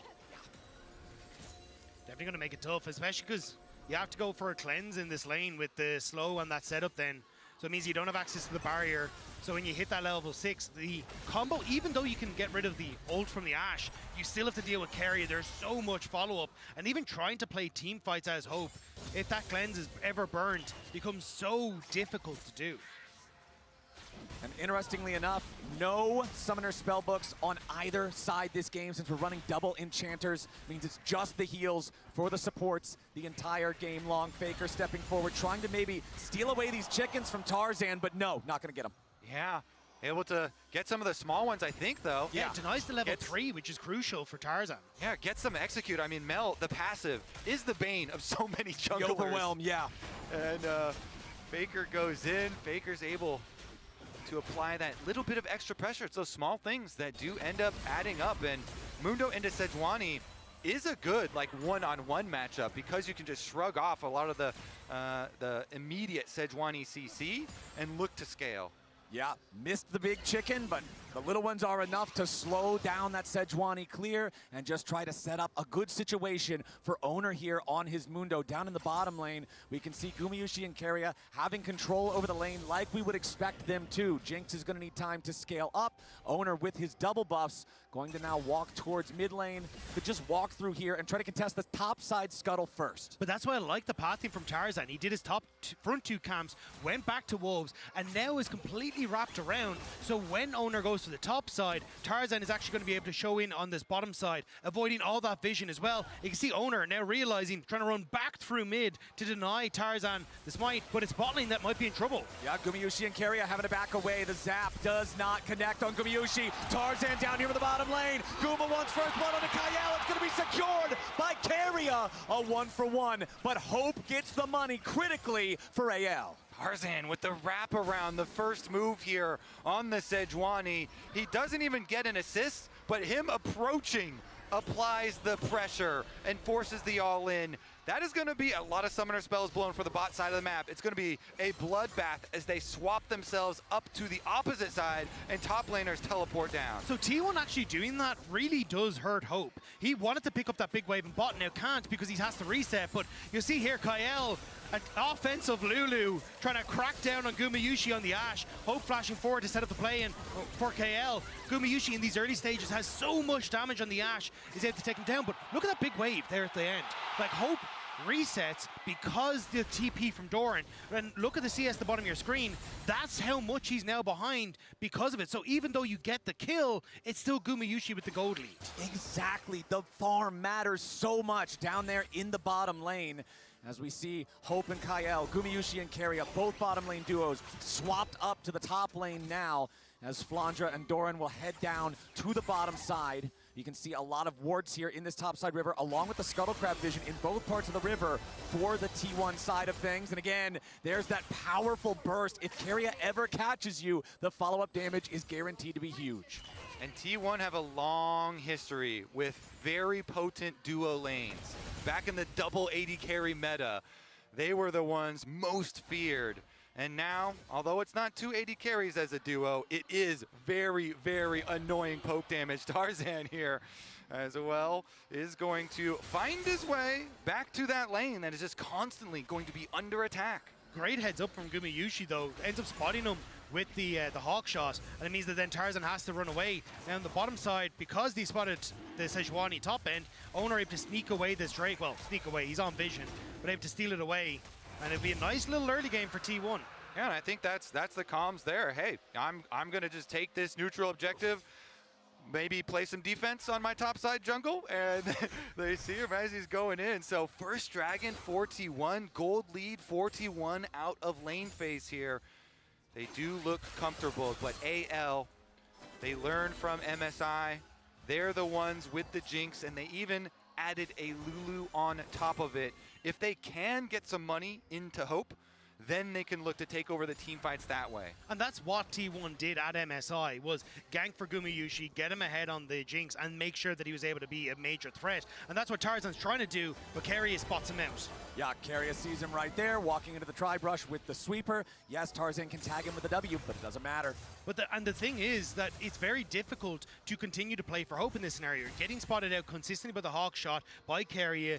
Also then, you would like to go for some sort of swap here with a minute until the Void Grubs, so then you can trade Void Grubs for some pressure on the bottom side, for plates on towards Jinx. But with the pushing lanes, it's so hard to get that moment to reset. You see they've even had to cancel the reset in the top side again, and it's constantly putting AL under pressure. T1 just maintaining this massive farm advantage here in the 2v2 top side as Gumayusi 20 CS ahead of Hope. So nice for Mundo, just power farming away when you got your pushing lanes to work with. Push, push, push. It works on towers. It works with your lanes as well if they're going to do it for you. The farm here looking good for him, and the timers on those dragons are going to be very quick. It's actually good that the second one is a Chem Tech dragon here. We'll see though. Shank's going for his reset now as well after T1 have rotated Guma over to mid. This is the swap I was talking about though for Hope and Kael. I think you need to get them out of this matchup and hope then you can push in bot side into getting some turret plates for them. But look at the vision that's already been set up by T1 on this bottom side, right? They know if Tarzan ever tries to make a play on the bottom side, and Gumayusi and Keria clear out mid, get a farm advantage, now rotate bot, can match that push, and are constantly matching anyone's legend in those plays. Yeah, and they're gonna have a big advantage for the Void Grubs. Guma at the moment on Ashe is walking away. He can throw a long-range Ashe ultimate up there, but he's actually throwing it to stop the bottom lane recall. Very, very, very high value here. Two of them interrupted. They have vision. T1 no. These objectives are ours. Yeah, the kills are only 1-1, but T1 is solidly controlling the side lanes. They are controlling the objectives. They are controlling the tempo of the first 9 minutes of this game. That is both early neutral objectives claimed by T1. No contest from AL for that first Drake. Any attempted contest stopped, like you're saying, by the arrow from Gumayusi. And it's not like it gets easier. T1 spikes so well off of a single item that at least when you look towards like both Mel and Gumayusi, and even Keria as well, the next couple of objectives kind of feel like they're T1 favored. And at that stage, it's T1 pretty much out of control before AL can really get online. Like, Hope is so far away from completing his items, completing the cull. You're heavily reliant on, can Shanks and Flandre do enough? But Flandre slowly starting to fall behind to Doran as well, not having the best of times. AL's early game off to a bit of a struggle here in the 5th and final game of this series. You'd have to think that MSI is in the back of their minds, getting to this same point against T1, nearly qualifying for that MSI final, but missing out. Owner looking maybe to try to set up for a dive down here, but Tarzan reads the play. He's ready to defend here in a 3v3, but it's still going to be another turret plate going the way of Gumayusi and Keria. The Ashe Seraphine so strong. And Owner kind of losing some health. He misses every briefcase. He lost his passive already as well. Okay, Tarzan still moving forward, and Owner and the rest of T1 push back a little. But the triple void grubs are doing so much value. Guma with the ultimate, trying to see if they could go for Kael, don't get anything. But even if they don't, I mean, the Ashe and, well, Kalista, I mean, Caitlyn, I mean, Seraphine, like, this looks like we've seen it so many times before from T1. And as long as they can continue to chip away at this turret, they're getting the goal they want. Hope is being denied some of that CS, and you're even sharing some of that experience with Tarzan. Tarzan's not done. Yeah, Tarzan wants to make the play here yet again. Gumayusi and Keria trying to get away. Once more, the zap doesn't connect. Gumayusi sidestepping that the same way he did in the last time Tarzan came to the bottom lane. Gumayusi and Keria, again, reinforced by Owner here. They can't just throw out the Glacial Prison on Gumayusi because he has the cleanse. Exactly. He can just hover on that side. He's not scared of the Sejuani at all. They complete the push, and they do get the early rotation over to the Dragon that we were talking about, and the stacking should continue. Topside, Doran continues putting that pressure onto Flandre, who immediately pops the World Ender. Q1, Q2, both not going to find a lot, and Doran has more than half a bar of Fury, so he has an enchanted spell if he wants to try to make a move. Doran's going to have ult advantage. That is actually pretty big for the one-on-one. Owner. Yeah. Tarzan wants to try to steal away this Drake. Keria and Owner, though, they don't care about that at all. They will smite it down, and that is 3 neutral objectives to 0 for T1. And what you start to think about in moments like this on the big stage is how people will deal with pressure when all of the eyes are on you and you have to perform, and it just comes down to a single game. And sometimes even in that game, a single moment. AL right now are losing so much on the map. T1 constantly just pushing in, gaining little advantages, objective after objective going their way. And in these sorts of situations, you'd like to fall back to your basics of guys like Tarzan and Kael, who AL played through for so much of this split. Oh, Tarzan though. Tarzan with the Arctic Assault trying to get back into it now. Shanks could be the one under pressure, wants to fire back into the T1 lines. Owner flashing away, staying alive, but there's the Glacial Prison. Only connects under the tank, but Flandre's arrived into the fight. They fight too! Anyone's Legend got exactly what they were looking for. Faker at least gets one back, but he falls as well. Anyone's Legend got exactly what they needed. Anyone's Legends found the TP spot where T1 had overextended and managed to finally get something back in their favor. Even Hope picking up a kill on the back end. And who is it in the big moments we're talking about? Flandre, he finds the teleport, and he is able to make this flank. Look at him go straight for Keria. He's able to lock him down, even with the Seraphine ultimate only hitting one. It just hits Tarzan. Flandre's able to get him. They get the first 3 kills. They get even more than that. And AL, they are back. There is a reason that this man is one of 3 non-Korean top laners to ever win Worlds. There's a reason why the LPL has relied on him before, and just now, Anyone's Legend once more find themselves being carried in the back of Flandre. It's not just Europe that has nightmares of Aatrox at Worlds this time. The LPL Aatrox is such a raid boss in so many huge moments in the history of League of Legends esports. It looked like back in that fight, it was Faker's rebuttal on the Mel that guaranteed that he got the kill back onto Shanks to not just make it a total wash, but Hope getting 2 kills there. This is so big for the Jinx to not fall behind and make sure that he stays on tempo to be relevant in this game. 4 stacks left on the call before he cashes in, and Hope's gonna have a gold lead over Gumayusi. And that is incredible with the way that this game started. Anyone's Legend getting the perfect gold in the places they needed. Vondre started to fall behind, he's now up. Hope has started to find, he's now going to be up as soon as this call pops. And now, when it comes towards the Rift Herald, when it comes towards Dragons, Anyone's Legend have a fighting chance to contest T1. Vondre, he did so much work on the Mordekaiser in the previous game. Yeah. But in the end, it wasn't enough. This time around, setting up for the team as well and trying to put as many resources into the Jinx as they possibly can. Jinx as well with a nice little interrupt here onto Doran, which is going to give Vondre a little bit of extra tempo. They continue to interrupt again, I believe. That was the redemption used to interrupt the second recall from Doran. It's a 1-to-1 game for the snipes from the AD carries to interrupt these recalls. Now Doran popping the Dominus to make sure that he can clear the wave and stay healthy enough to avoid the dive that he knows is coming. If they're using Super Mega Death Rocket and the redemption, you know they've got to have some kind of a follow-up. So that'll force the ulti of the Renekton, and it forces it right as the Rift Herald spawns. And that's what I was going to say. Hope's ultimate will be back up sooner than the Dominus. Same when you look at that redemption. But the timing for AL, it feels like, is not about the Rift Herald. It's about going for this bot lane turret instead. Exactly. This is the first turret of the game. That's going to win them defeats as well. There's already the monster slaying for the side of T1. There's already warfare for the side of AL. They're saying, fine, take the Herald. That'll get you a turret later. We've already got a turret now alongside feats of warfare. And how far do you want to push? Is T1, you see Faker trying to clear out that top wave, but you have to be so careful. And Excited Jinx starting to rip through that play on the bottom side. T1 don't overcommit for the top lane, instead respecting it, and they will just back away. AL coming to life here, putting pressure back onto T1, and now there's a dangerous extended lane here that T1 are going to have to deal with. Doran trying his best to get some defensive vision for himself. This is also a map with the Hex Gates, so you have to worry about some of those very quick plays, getting right back out and trying to take advantage of those small timing windows. At the moment, the side lane, the long lane, is actually the Syndra. Shanks is all the way down there for AL, so he's got to be very cautious about pushing that one out. He bides his time in the brush before deleting the minion wave and then can rotate over to the rest of the team.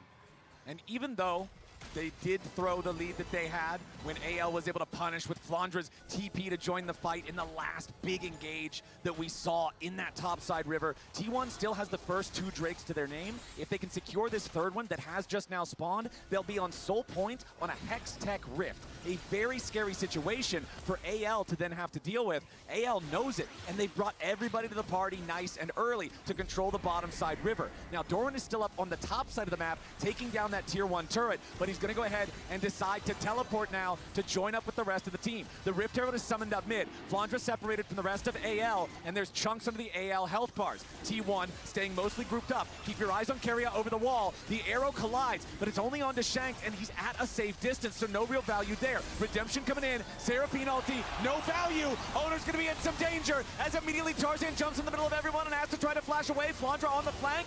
Drake owned now by T1. They will force AL back, and they will earn themselves Soul Point. I feel like you can tell they are on a knife's edge right now. Everybody very antsy with some of these abilities being thrown out. In the end, though, T1, they win out. They get the dragon. They're going to get the tower as well. This is going to chop down on the gold lead. Yeah, and they're basically getting top tower as well because that so much damage went through before Doran TP'd. That'll go down with a stiff breeze. So at this stage, Anyone's Legend, they really needed to try and find something there. But again, like, your Jinx hasn't come online. You're sitting on 1 item on Shanks. You did get 1 hero play, but in the straight front to back, this is where T1 are just so strong with the composition that they have. Yeah, you can tell. So Tarzan had to play the mind game with Mel, and he goes in with the Q, and then Faker's going to go for the reflection, so then he holds the ultimate, but then they've already taken enough damage, so then as he's going out, he throws his ultimate back, and there's no engage there. But we also saw, you know, T1 themselves just throwing out Ashe ultimate, not having anyone in place to follow up there, and then Keria trying to snipe over the wall, but that one also not finding the engage.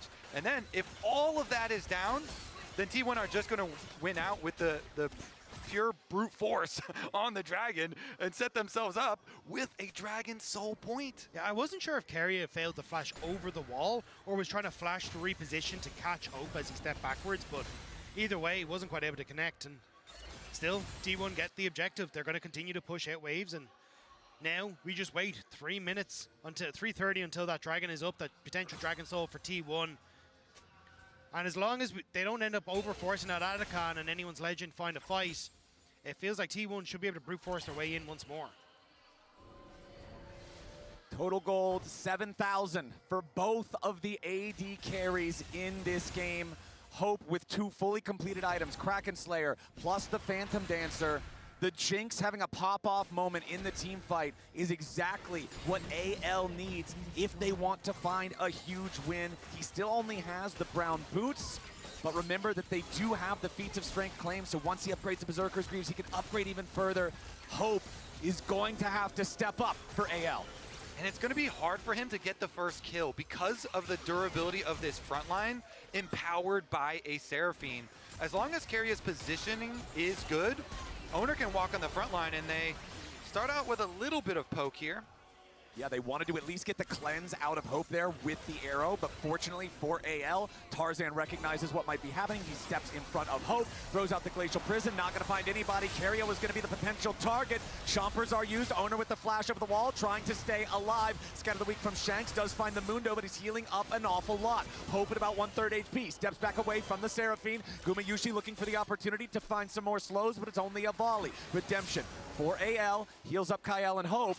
Pings coming out from T1 towards that top side, looking at the Otacon. Hope takes so much poke off the back of it, and now T1, they immediately want to go for the Otacon with the TP from Faker. Exactly, and they know that Flandra doesn't have a TP, so Flandra has to walk all the way from the bottom side. He's going to do it, though. Pincer on Doran. But I'm sure T1 have it in their minds what happened at the Otacon in the previous game. They do not want to overstay. They do not want to force on this objective that can shred that tanky front line that you're talking about and let Hope start to get some resets. Now AL moving in. They're going to start up the Otacon. TP ready to arrive from the T1 side. Otacon loses his patience. AL have to be a bit careful. Flandra here on the side. He's going to find Doran, who finds him, as now the Solar Snare finds Tarzan, and T1 are moving forward. They charm up the enemy jungler. Tarzan's already down, but Doran dies. Hope is excited, but where's the rest of the fight? Keria tries to get away. Gumayushi right beside him. Flandra here on the front line as Owner's going to be chopped up. The Mundo dies. Hope's on a killing spree. Flandra going forward, but Faker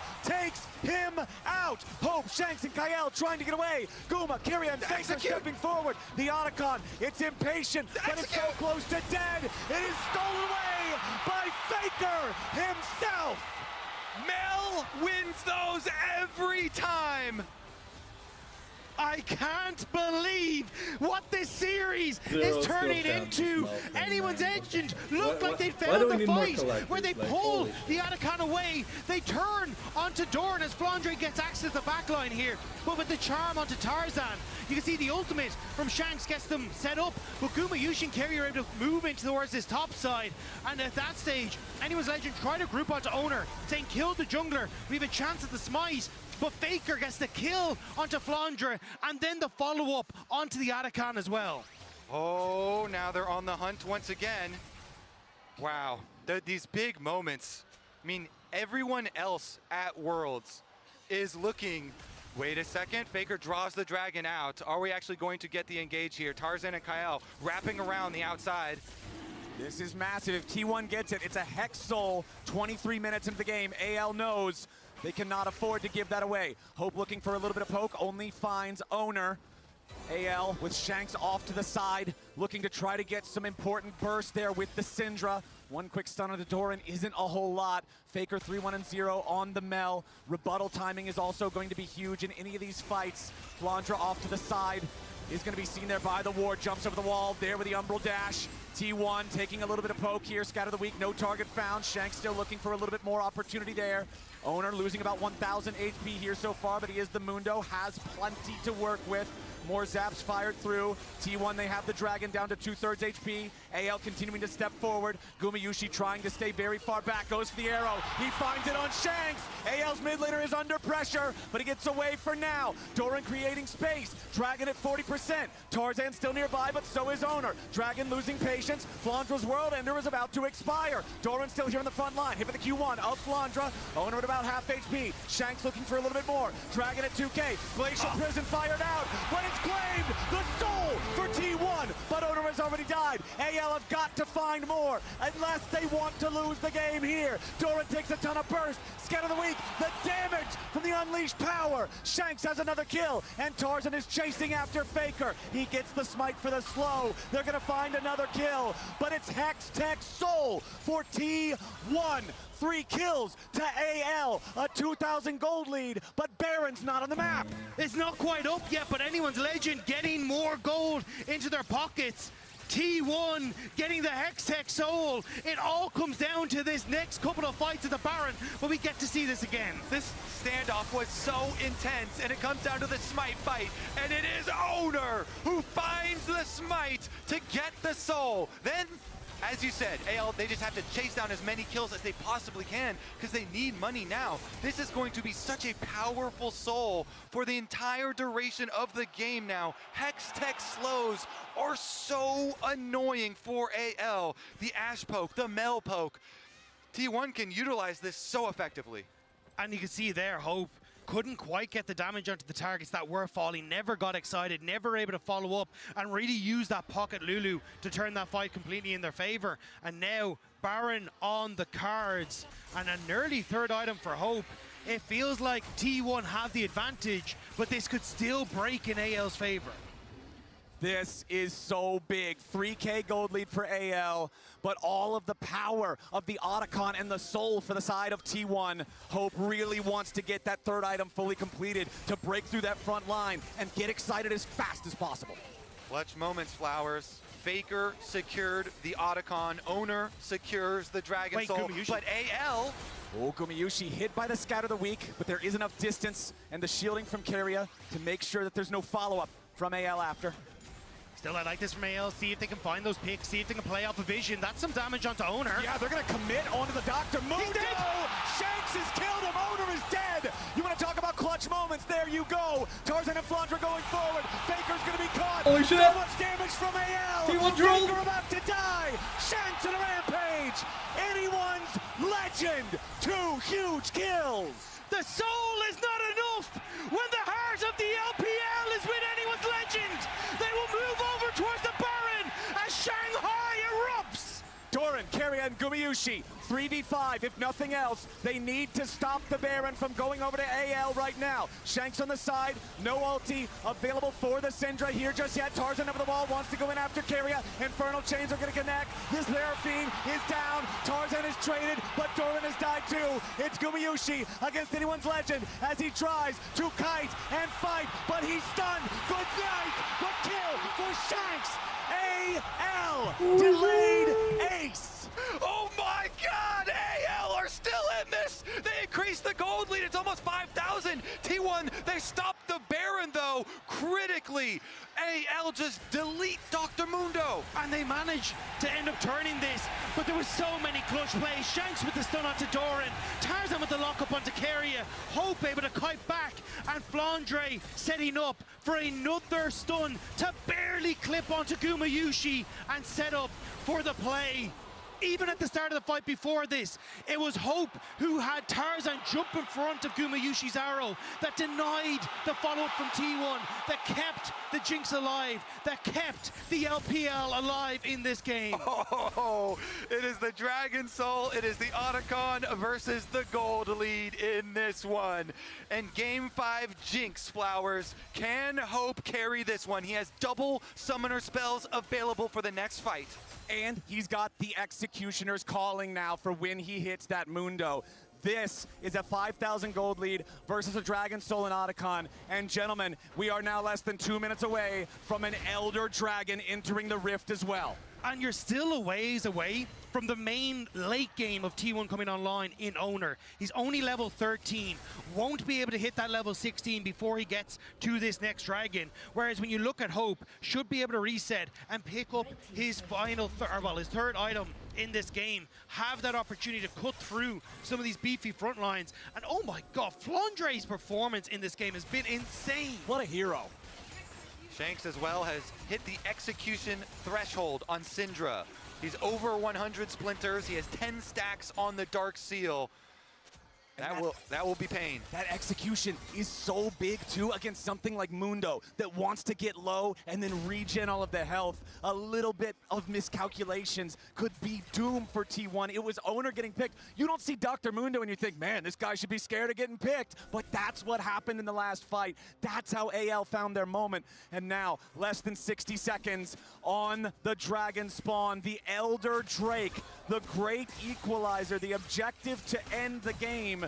We're not even 30 minutes in, and this thing is about to spawn. Pings coming out from both sides. As you can see, AL take to the bot side, River first. All eyes on Hope. Kael is sticking with him. The pocket Lulu to keep him safe. Cleanse at the ready, Flash at the ready. You think of the teams that have stood in this position before.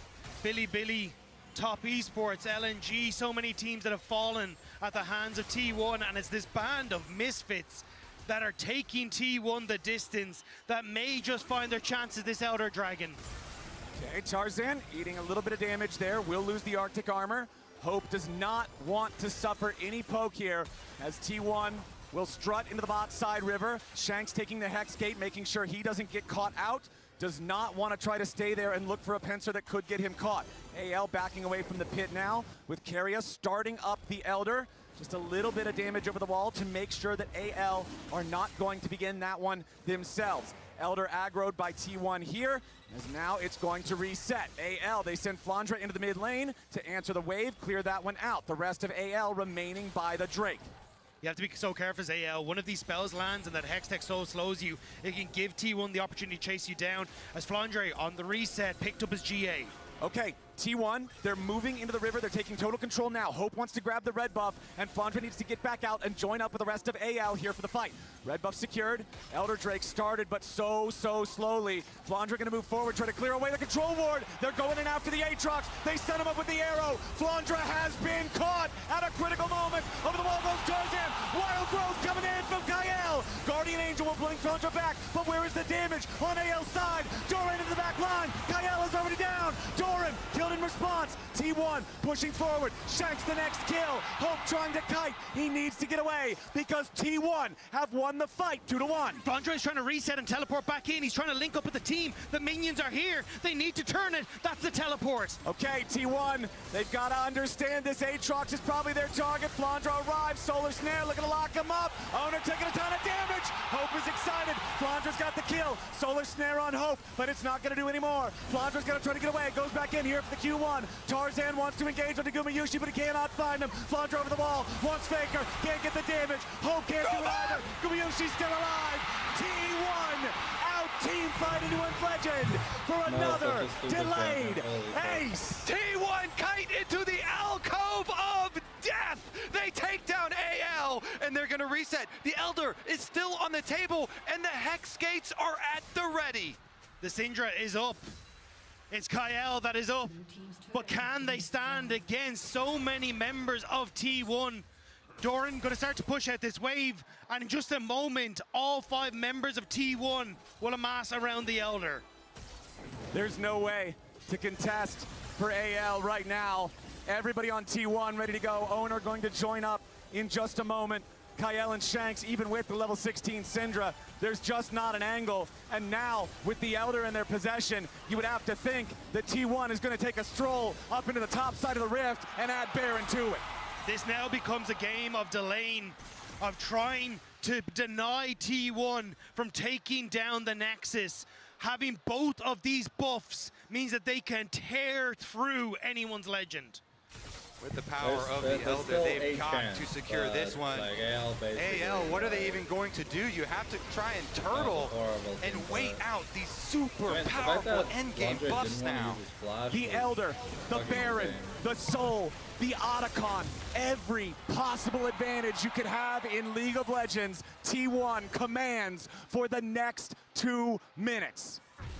While everyone else at Worlds are trying to earn their legacy, Faker knows his has already been cemented in history, and T1 will assault the base. Here comes the push. Baron empowered, Elder empowered. T1 are on the warpath. T1 just going straight to the enemy base. Tier 3 turret doesn't stand a chance. Inhibitor knocked down right after. Tarzan and Hope meaning to join up with the rest of the team. The Tier 2 over in mid still standing for now. There's still half the duration left on the Elder Dragon. That's all that anyone's Legend are trying to do. They will lose the top inhibitor, but they managed to take out the wave in mid. Flandre pushed in that bottom wave, and with just a little bit of time left on this Elder Dragon, how much more can T1 get? Do you believe in the Game 5 jinx? The hope for LPL right now. The hope for AL. Well, it's gonna need a lot more than just some hopes, some dreams, some prayers. They're gonna need this Elder timer to expire if they want to have a chance against T1, who now have nearly a 3,000 gold lead on top of all those buffs.